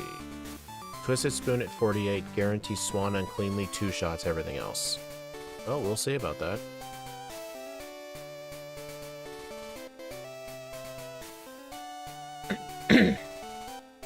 Alright, back at Skyla again. She is not a pushover like she is in Black and White 1.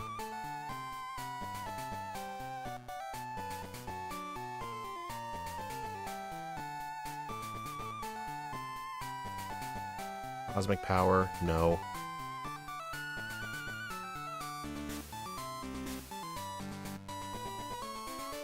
There we go, 3-shot. I was actually kind of worried about that. Did that thing just use Hypnosis? Oh my god, I just won with 1 HP. Oh man. That Sigilyph is her challenge mode Pokemon. So it seems like the only thing it could ever do is Hypnosis, so not really the best.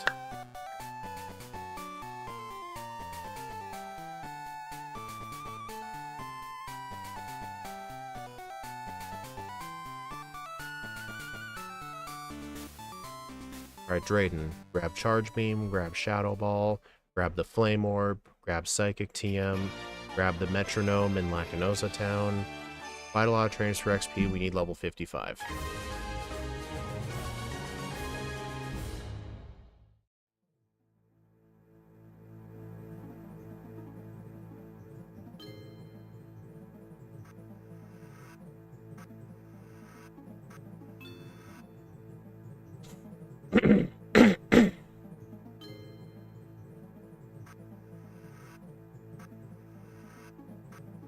Hey, a Scroopy.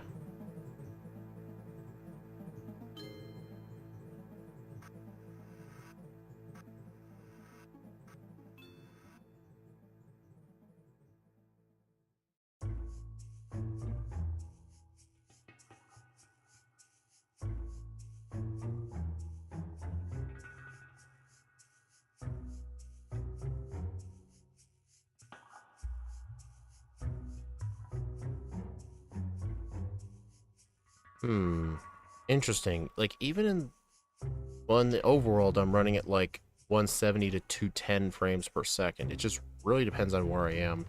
But I think Black 2 and White 2 just introduced a lot more laggy areas compared to Black and White 1.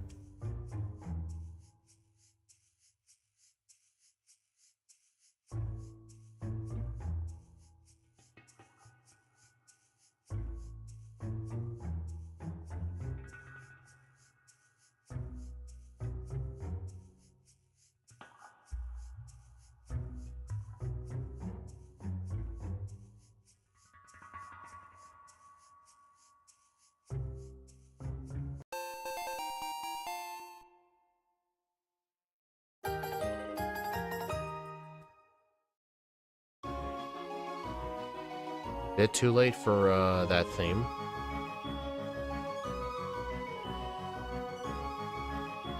Yeah, it was. I think Gen 5 they were really pushing the limits. Like, I think Black 2, White 2 as well. Like, this game does run slightly worse than Black and White 1.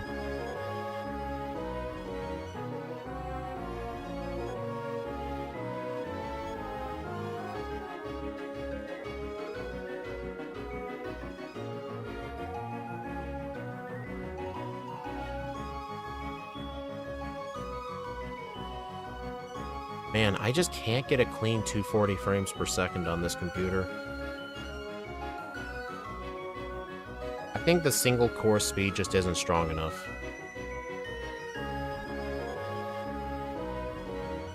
I mean, this is as good as I can get Gen 5 to run. Still way better than, my old computer, that's for sure. Or BizHawk. BizHawk just straight up ran worse.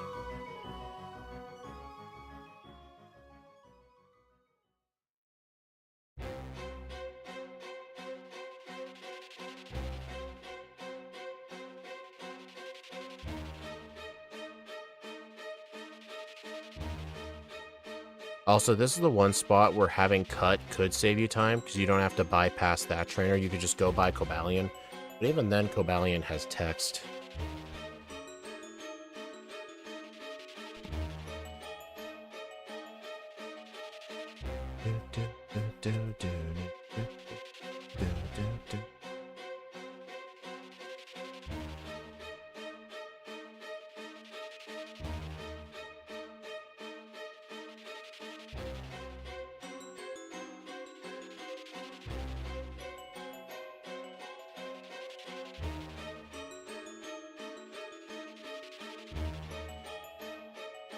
Still need to get shiny Verizon.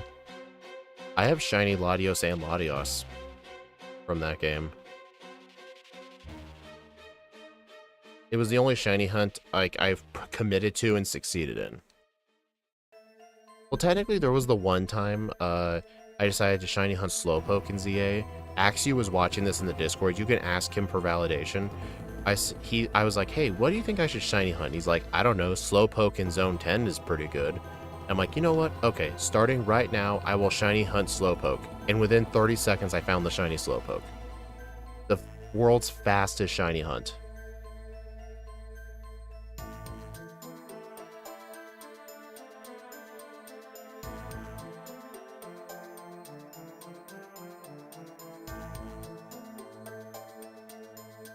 And I would still rather play physical attackers in Gen 5. Physical attackers have it way better than special attackers. Hey look, Annie's favorite Pokemon. Die.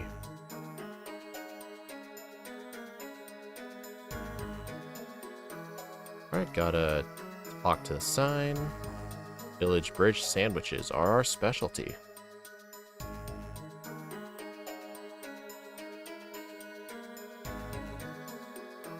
Oh yeah, ZA finally got home support. They waited until Champions came out to give it home support. You wanted to get your shinies into Pokemon Home? I'm not sure when I'll move my Pokemon. I think I'll move my Pokemon out of ZA when Winds and Waves comes out. It's what I did with Sword and Shield and BDSP and Legends Arceus. I moved them all out when Scarlet and Violet came out, because I had no reason to go back to play those. Except for Shining Pearl when I did a Nuzlocke, and failed.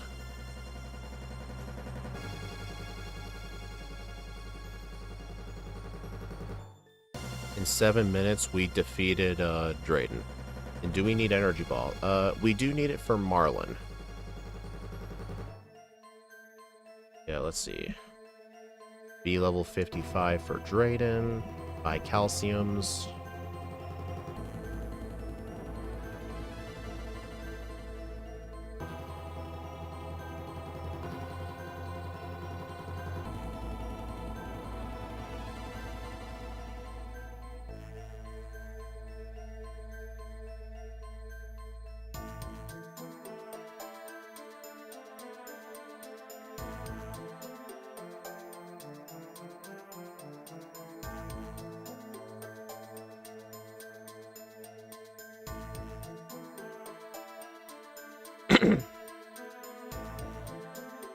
I'm just gonna defeat this guy, just get him out of the way. Yeah, I never transferred anything into ZA though, because I have a full living dex in that game, caught all in that game. Like, there's just nothing I need to transfer.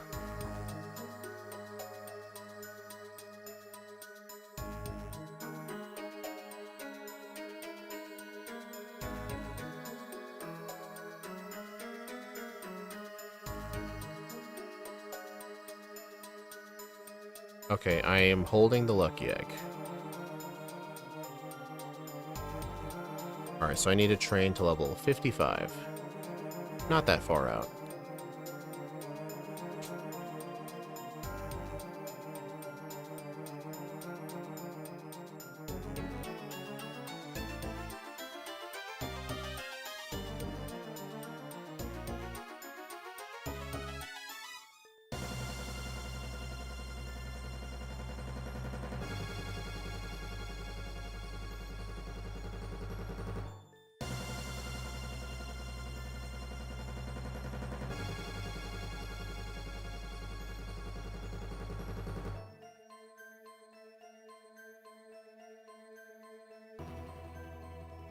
Okay. Equip Twisted Spoon, teach Charge Beam.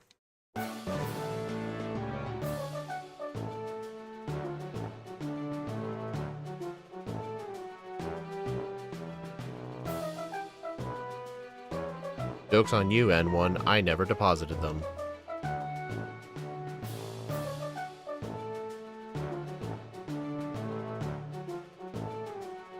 My ZA box were getting full. Okay, how does your boxes get full? You could have a complete living dex and have like 2 PC boxes for competitive Pokemon. You could have like 2 boxes for shinies and like a couple boxes for junk. Like, how are you getting full? The game gave you so many boxes.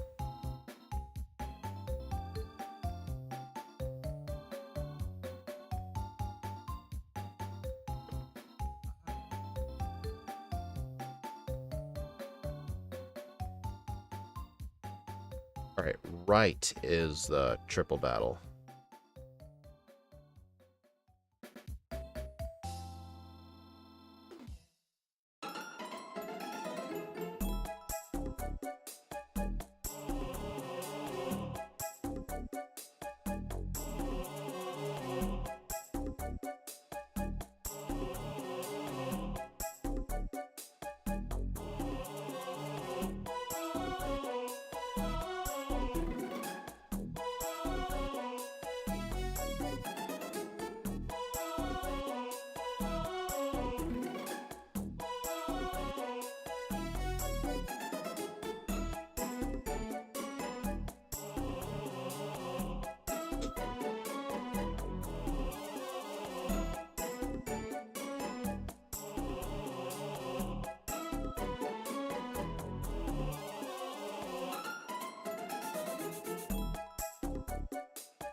Okay.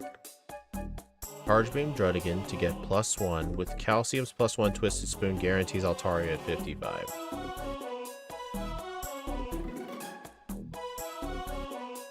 Ow.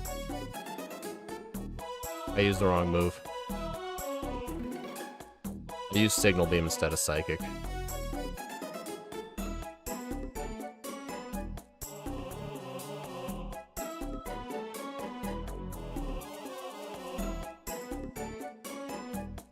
Dude, a crit? Come on.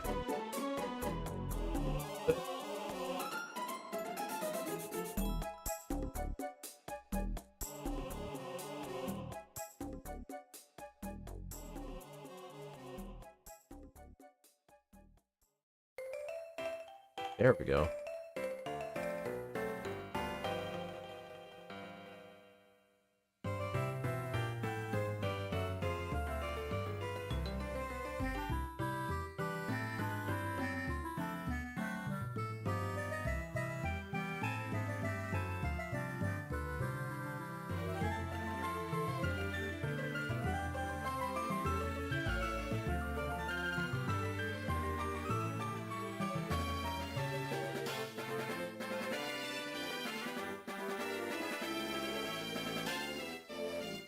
You're less than 1 minute behind now. Okay, so I've gained a lot of time right now. I think it's the plasma section where I can make up a lot of time. Because I need to teach return. It also says teach equip Silk Scarf, which I did not get. So I'll just stick to the lucky egg. Before heading to Marlin, stop by Espirita to get Energy Ball. It's for Aggron at the end, and apparently for Cynthia. Clear out Marlin's gym for XP, we want 73 for Colress 3. Before Marlin, teach Charge Beam and Shadow Ball.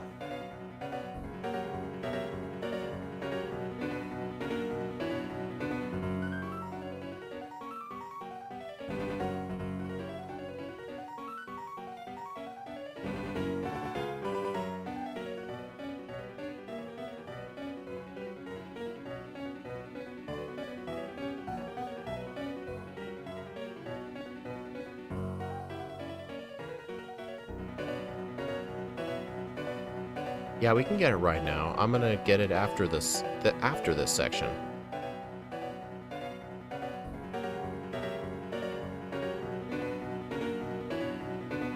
Well, N1, you get return for free in this run. I don't have to backtrack for it. Oh, you meant the Silk Scarf. I don't think it's worth getting. I mean, there is a rare candy in Verbank if we need it, but most of the candies in this game are pretty out of the way where you can just use Lucky Egg. I think in general, this game you really don't need to backtrack for candies, because a lot of them are out of the way.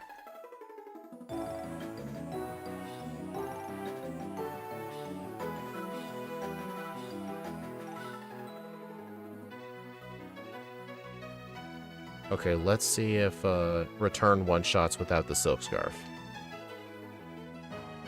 Okay. Must have been the damage rounding threshold.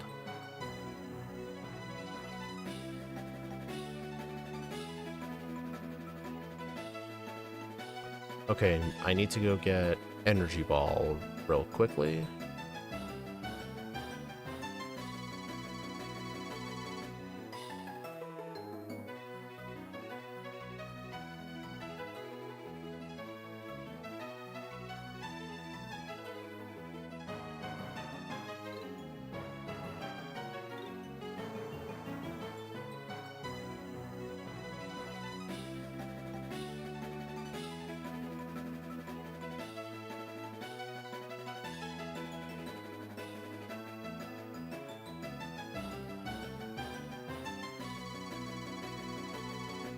Likely a range?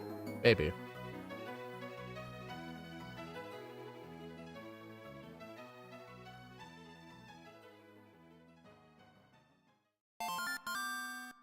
Right here.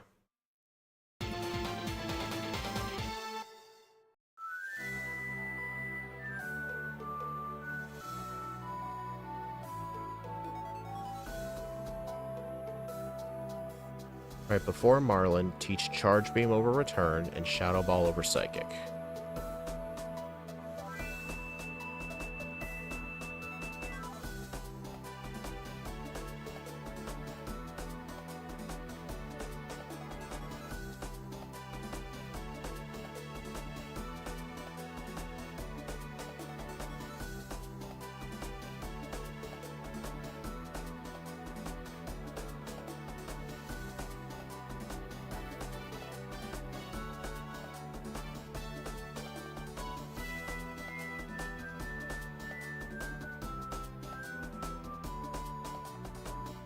Oh.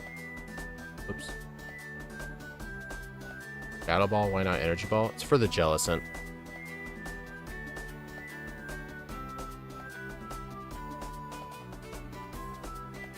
Actually, Shadow Ball and Energy Ball are both 80 power. They'd be the same power.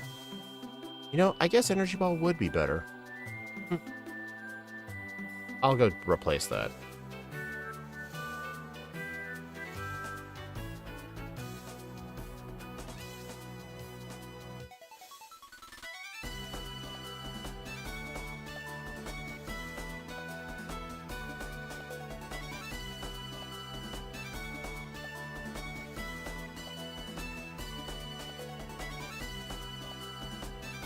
Energy Ball being 90's a Gen 6 thing? That's probably where... I don't know. Even then, Energy Ball would be better.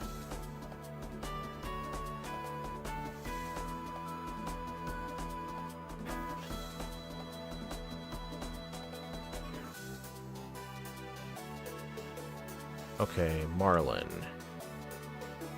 Charge Beam, Wailord, and Mantine. Psychic Caracosta. Psychic Caracosta, yet you tell me to teach energy. Okay. Axe-use notes are a little inconsistent sometimes, but that's fine. So are mine sometimes. And I missed, and I'm confused.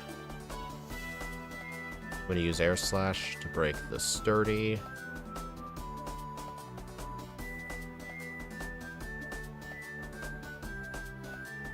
There we go. Alright, Marlin splits. Am I ahead now?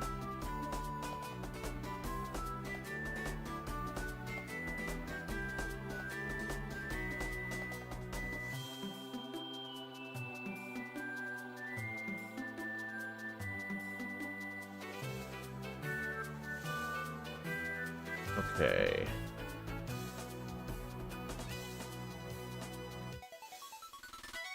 Alright, I'm going to teach Shadow Ball now. Energy Ball is not really good for this section.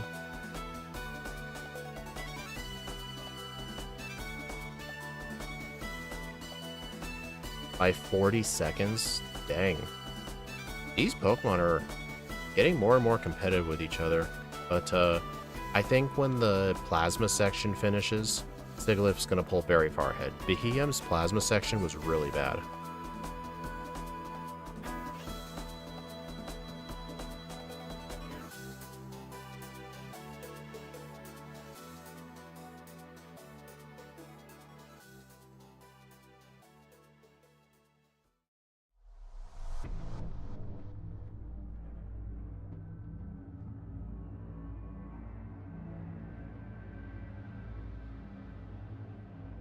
Yeah, you actually want this girl to see you from that distance. Because that way you can go behind her and it actually skips another trainer.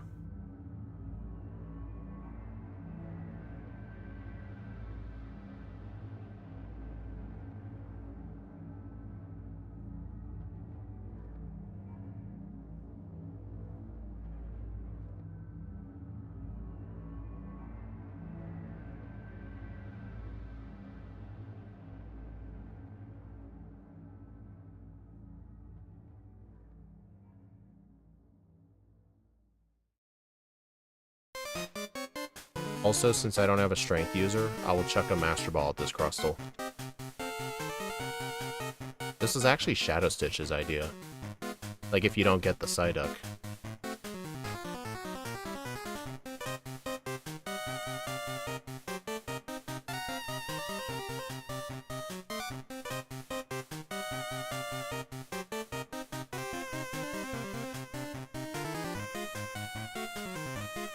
Do we need the egg? We want level 73 for the Colress fight, so I'd say yes. I mean, we'll probably use all our candies before him as well, but I'm still gonna keep the egg.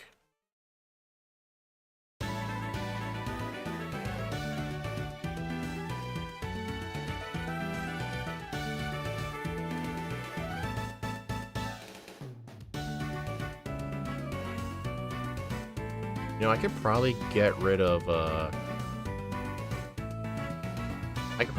Shadow Ball for Psychic.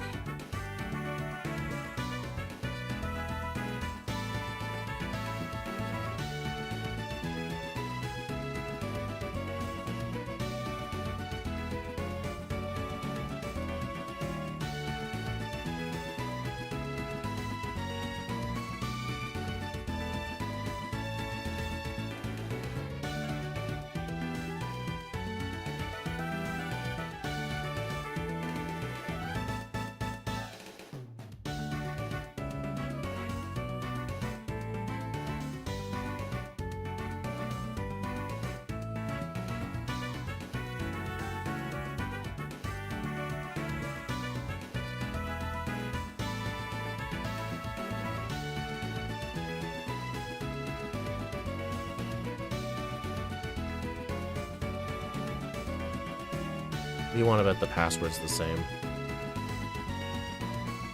Actually, you know what? Oh, I think because since I always load from a save state, the password's going to be the same.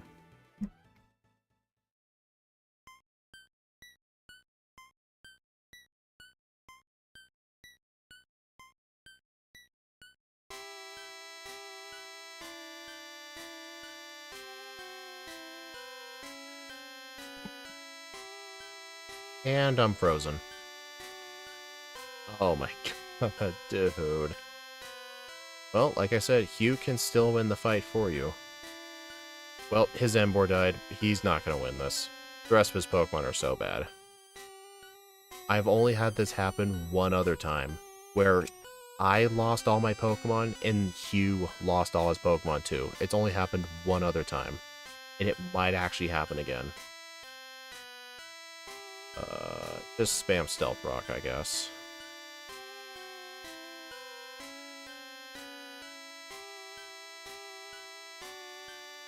Oh my god, he actually won the fight.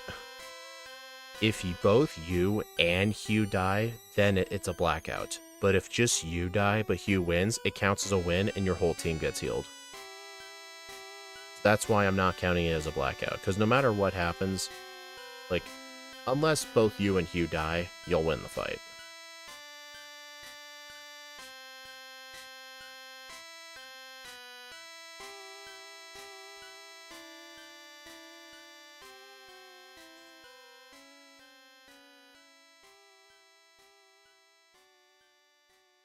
Alright, gotta go deposit. I've already bought an escape rope.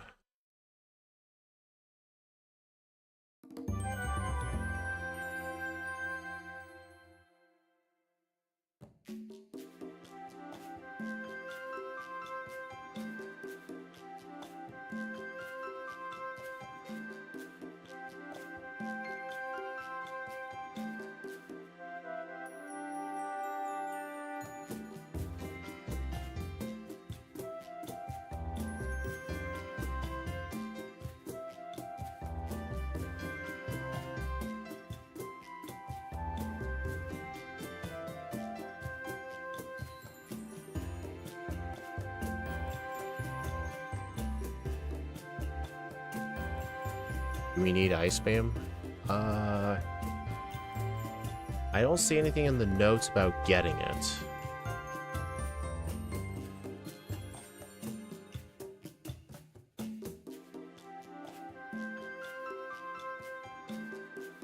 No.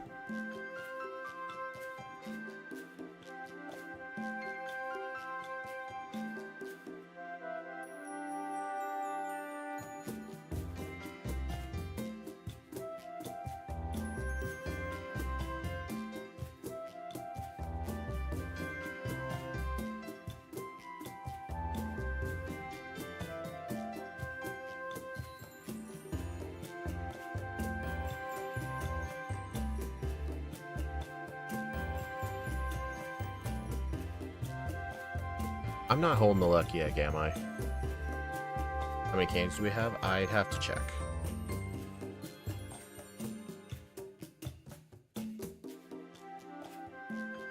I'm still holding the Twisted Spoon.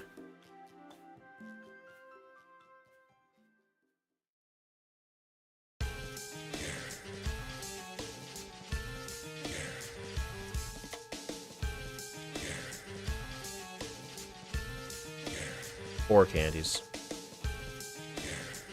There is a fifth candy we can get before Victory Road, though. But if we're talking Colress, yeah. Let me see what... This will demand a lot of training. Yeah, it will.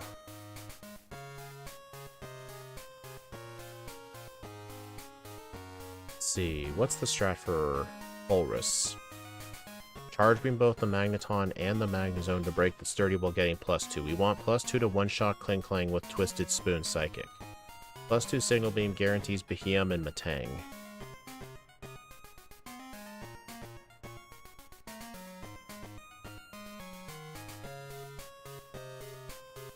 Volt Switch into Discharge from both Magneton and Zone will not kill you.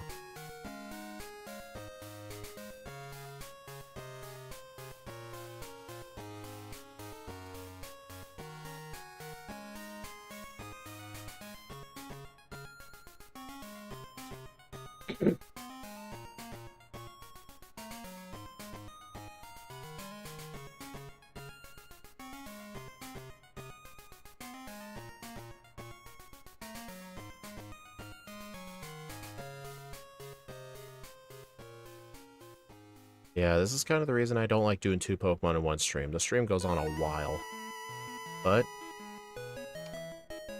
I still owe it to you guys for doing the content, though.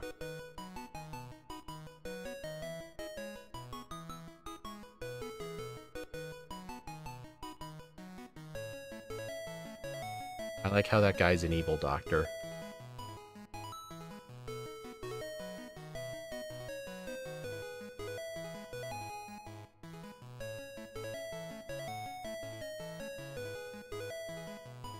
Yeah, I'm not going to be able to get to level 69.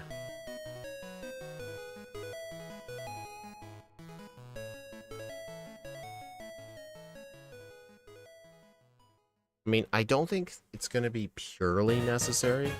I think actually just did that for, like, guaranteed ranges. Besides, we could just get a +3 charge beam as well.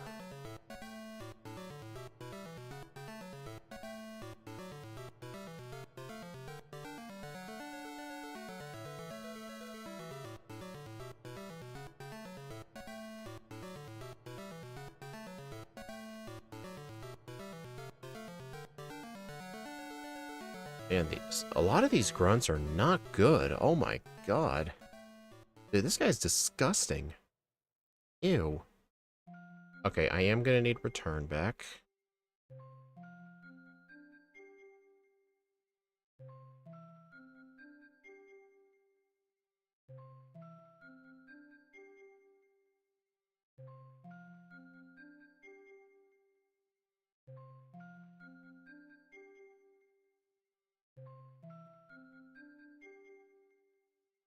Oh my dude. You've gotta be fucking kidding me. Dude, why does this guy keep freezing me?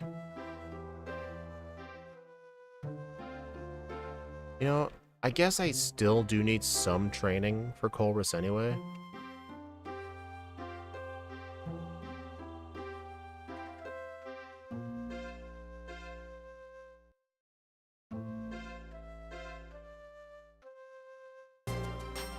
Great. I think that was a crit.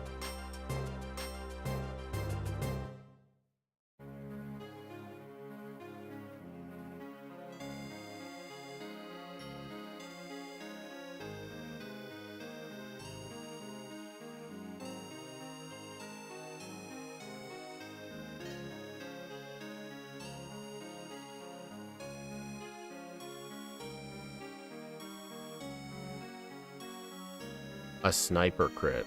That's why the ability got nerfed in Gen 6. What did sniper do before and after the nerf? I knew it increased your crit. I knew it made critical hits do more damage if the crit landed. But I don't think it increased your crit chance, did it? It's just like, if you happen to crit, it does more damage.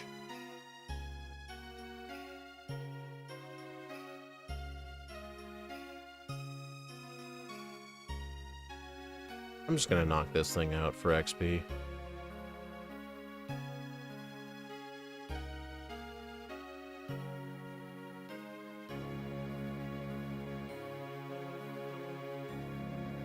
Three times the damage, changed to 2.25 times.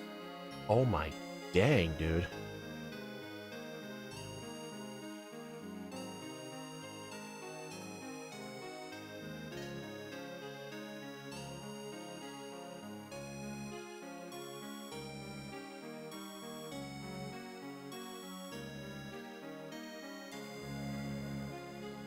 Okay, I am so close to the level I need.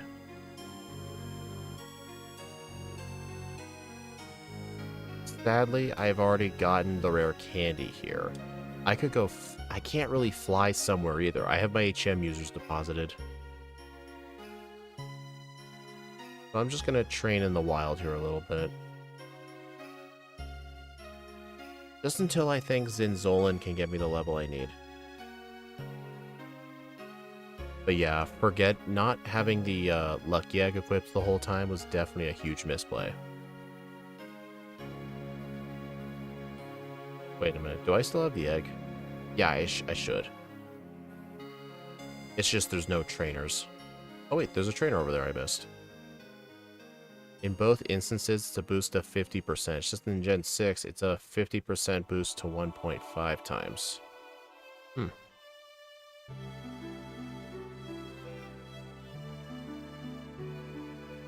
Okay, that should be enough.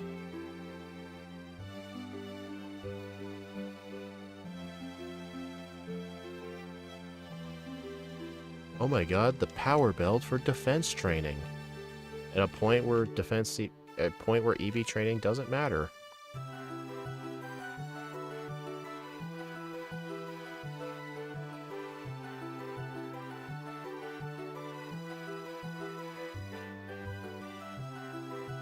On the bright side, at least I'll get level 73 for Colrus.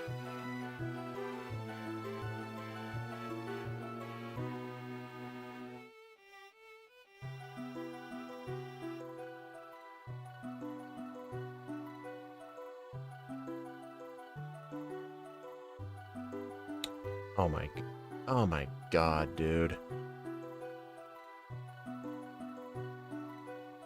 Should have just used Signal Beam.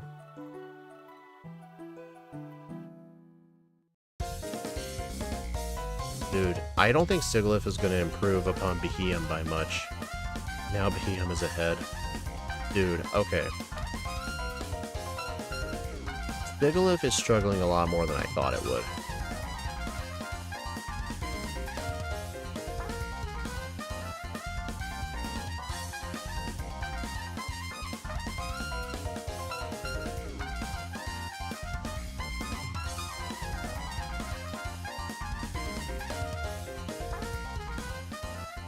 Okay, Candy 73, teach Charge Beam.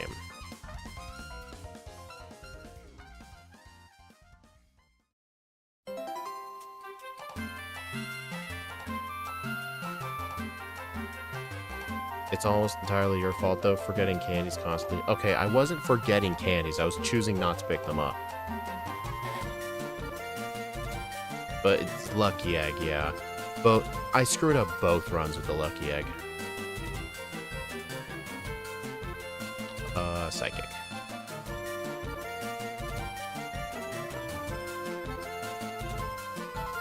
Oh, I'm stupid. Is there someone in here I haven't fought? Because, I need to get burned.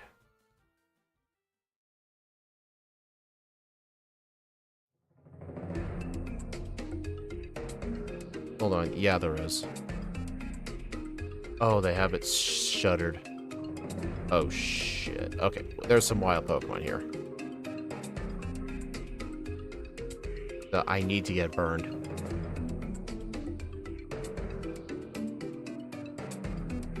Out one-shotting something?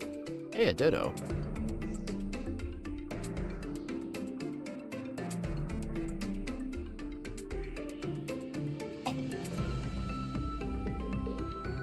I just ran into rustling grass and found the, like, 5% Metagross.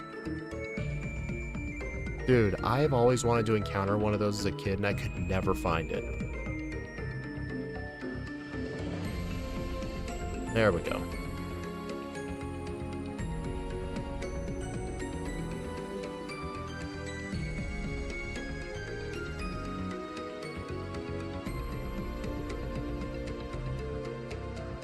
Okay, so yeah, Charge Beam them to break the sturdy while getting +2. Yeah, and because of Magic Guard, we don't take burn damage.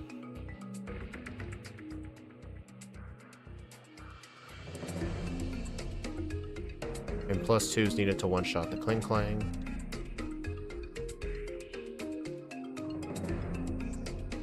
But yeah, if we were playing Black 2, instead of a Flame Orb, we would have a Toxic Orb, which Magic Guard does prevent poison damage, so it would still be a similar thing, thankfully.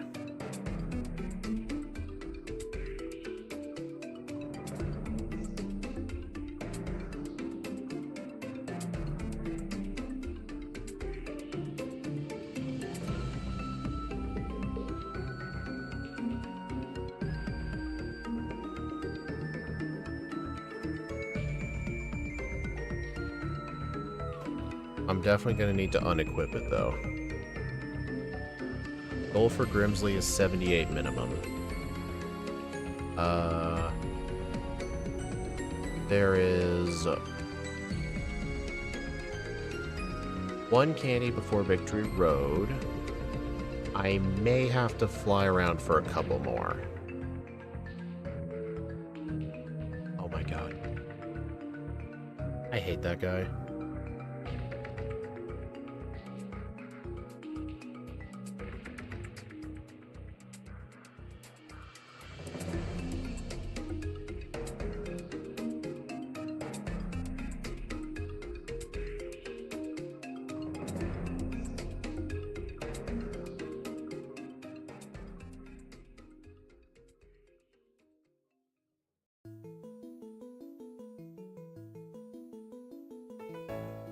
But still, considering the fact that both Beheeyem and Sigilyph have had major mistakes by me, honestly, they're both good and bad in their own ways.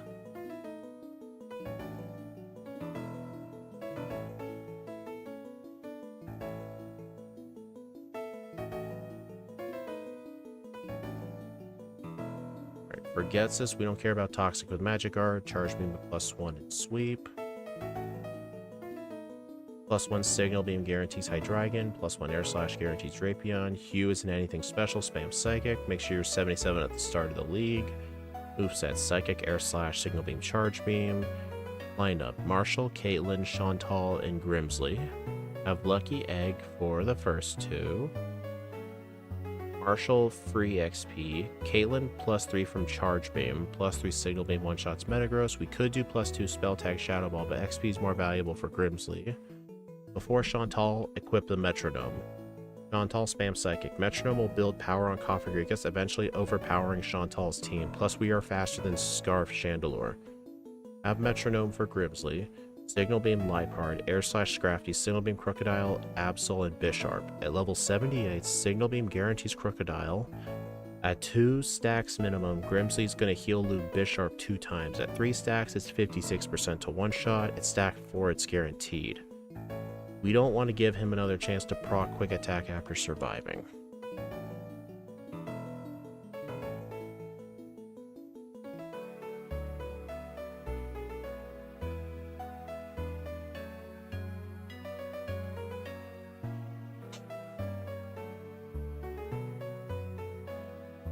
Yeah, no Pokélink is definitely a huge factor.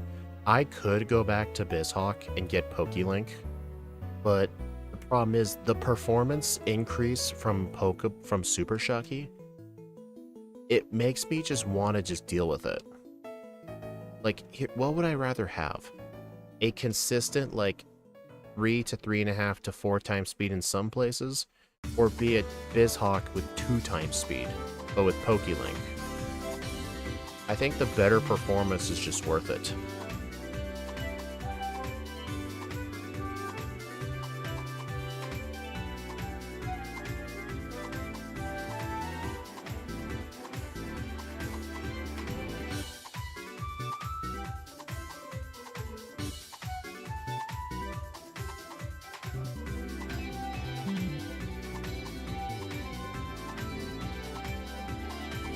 Alright, split times. I think Beheeyem is ahead right now.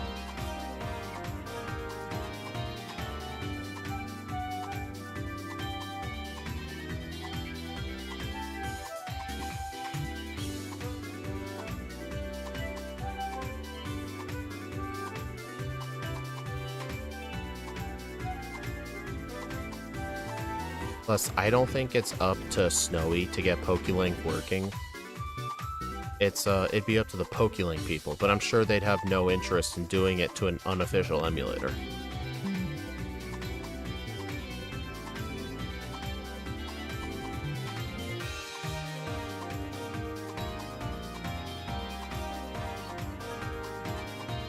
Yeah, let's see, we're level 75 right now, so honestly, I could completely skip this rare candy coming up, which I will. I will completely skip it.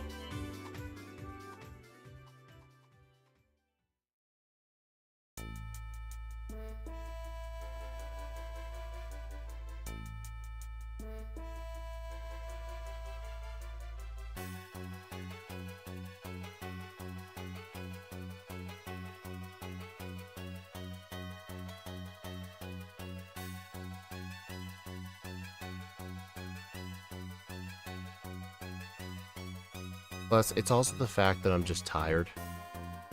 Like, I think if I wasn't playing so tired, I wouldn't be making these mistakes.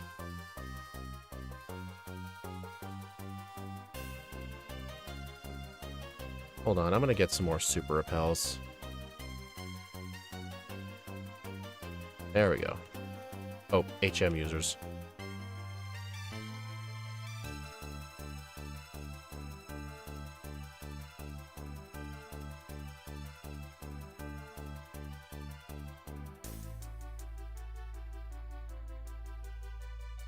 Man, I'm tired. But we're almost done. Yeah, I'm gonna try so hard this time to make sure this week's Platinum video comes out. It's just doing all that speedrunning stuff for Legend ZA and this stupid stuff with accidentally having the recording paused just really threw off a lot of things.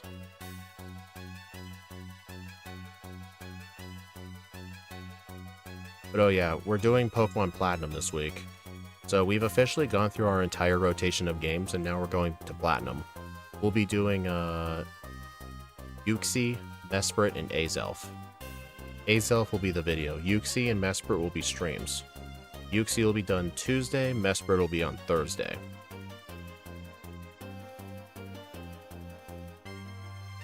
Dude, these people have such long eyesight. I'm gonna go to sleep. Good night. Good night, Annie. This Victory Road is one of the hardest in the series, and I like it. Yeah, for sure. I mean, I don't know about the Ultra Sun and Ultra Moon Victory Road. The Mount Lanakia. I mean, I know the Pawnee Canyon, which I sorta consider like Sun and Moon's Victory Road, is actually pretty difficult. Like the first guy in there, the veteran with the Torkoal and the Arcanine, that guy is so hard that whenever I run with something weak to fire moves, I always try to get an Oka Berry for him, because without the Oka Berry, it's almost impossible to beat him.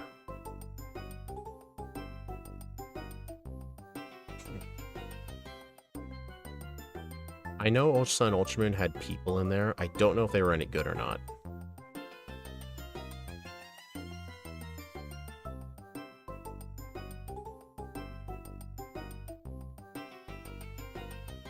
Dang it.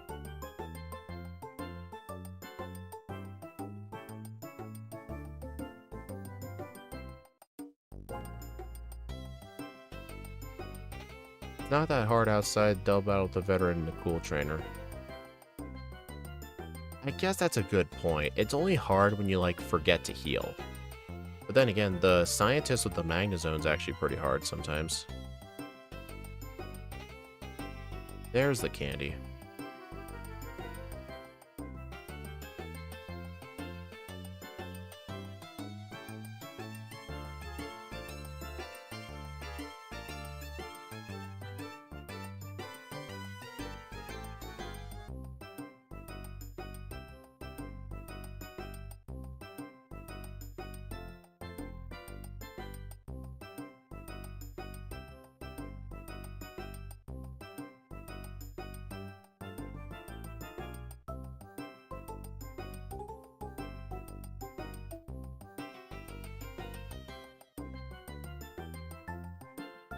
Yeah, whether this thing gets a better time or not than Beheeyem, very doubtful. Because I would need to beat Iris in the next 7 minutes and 10 seconds. Do you guys think I can beat Iris in 7 minutes?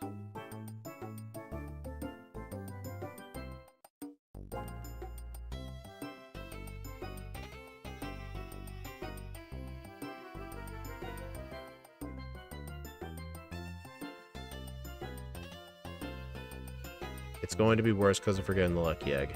Yeah, I forgot the Lucky Egg with this, and then with Beheeyem, I forgot the Macho Brace. I have not played good today. My play today was very bad. I'm just gonna blame the fact that I'm tired.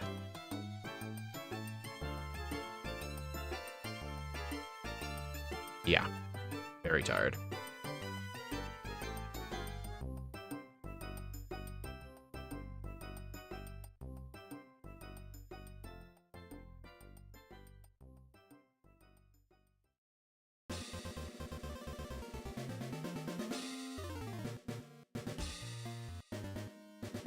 And yesterday as well? What happened yesterday?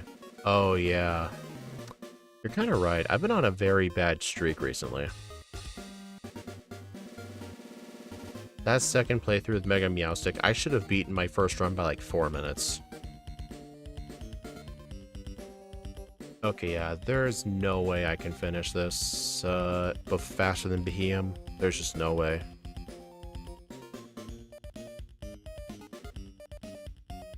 I would essentially need to first try everything. Honestly, I kind of need to cut the saves, but honestly, not with Marshall.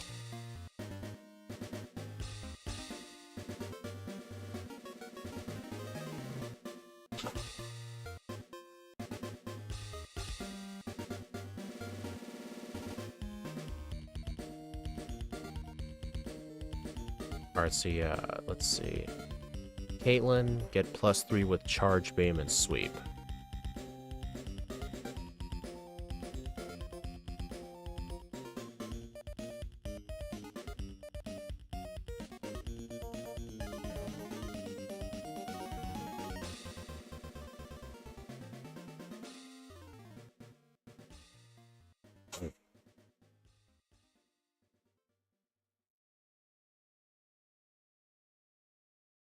I mean, definitely both of these Pokemon can get massive improvements, but I feel like even if they both get, dang it.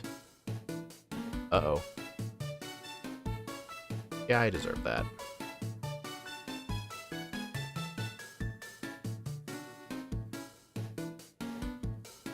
My fault, I forgot to use a full restore.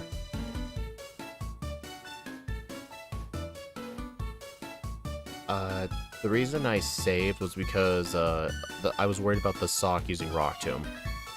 But I don't even think it has Rock Tomb. Oh my god. Also, that Musharna has a zoom lens, so it gets a 20% accuracy boost to Hypnosis. Because it moved second.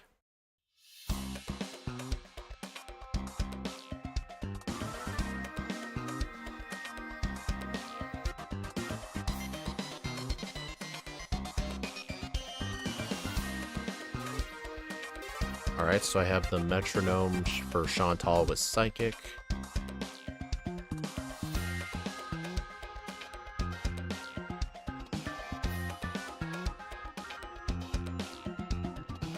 Stock has Rock Slide, not Rock Tomb. Oh. Oh, I was thinking of Throw. That's it.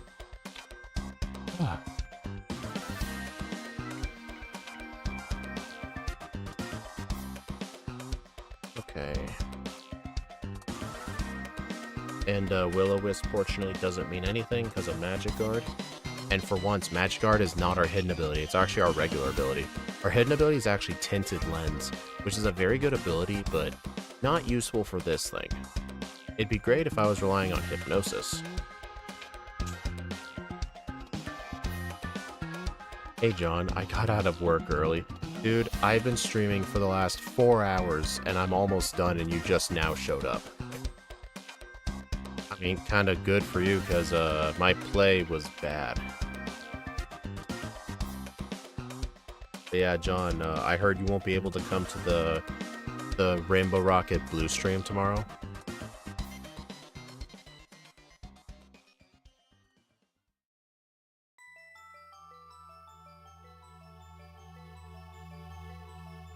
Oh, I'm dead.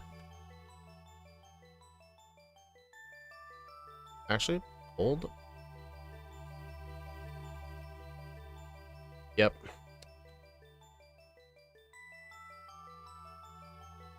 How did I mess that up? I think the Liepard used Night Slash on me.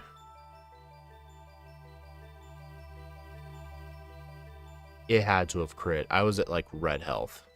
That had to have been a crit Night Slash.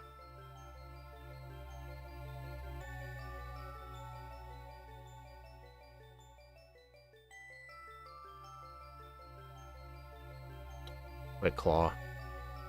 Okay, this does put him in a heal loop. There we go. Metronome for the win.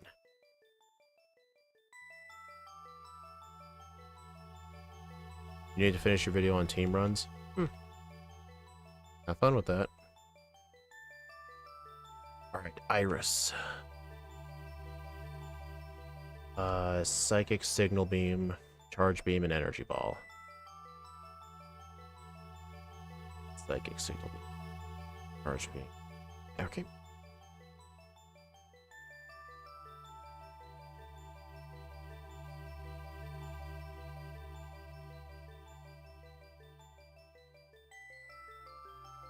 PokeLink does those games now? Interesting.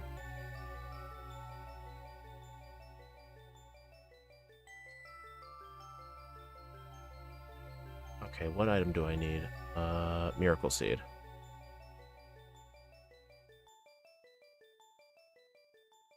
Beheeyem was indeed faster. Yep. Surprisingly enough, these two Pokemon were very close. Remember, I screwed up majorly in both runs, and they were close. But I think even optimized, they're both going to be close. Alright, +1. Sigilyph, one shots after +1. Energy Ball, Aggron, and Lapras. Psychic, the rest.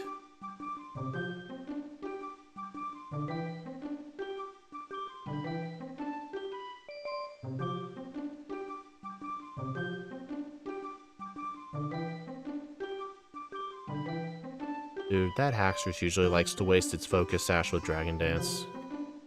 156.21. 22 seconds slower than Beheeyem. These two Pokemon were very, very close. If this was in Black and White 1, I feel like Beheeyem would do better. Because Colress and Zinzolin, surprisingly, really put a stop to both of these Pokemon. 6 hours, 7-minute games. Alright, I'm going to quickly put this run in the tier list.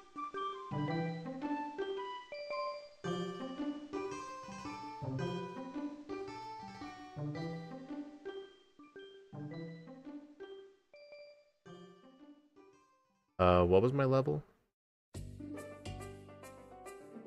Despite Beheeyem having hidden power by level up. Yeah, dude, that's just the thing with Y2 challenge mode. It's what I like about it. Like, even if a run looks streamlined, it's not so streamlined.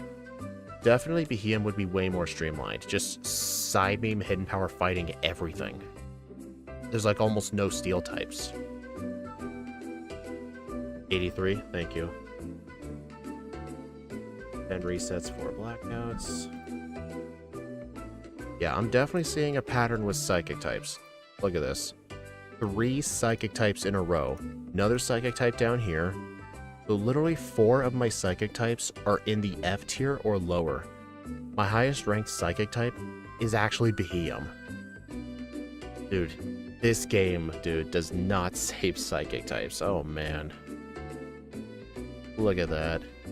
213, 156, 156, 155. Alright, well, I guess Beheeyem won. Honestly, Axew, I think Signal Beam tends to help electric types more.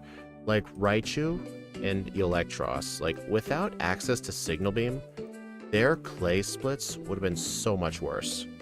But anyway, thank you all for standing by, to appreciate it. The next stream will be tomorrow, where we'll be continuing the Team Rainbow Rocket Castle series with Blue's champion team from the PWT. And then for the next Rainbow Rocket series after that, we'll decide some fun people before we do Johto leaders. Yeah, John, that was daily.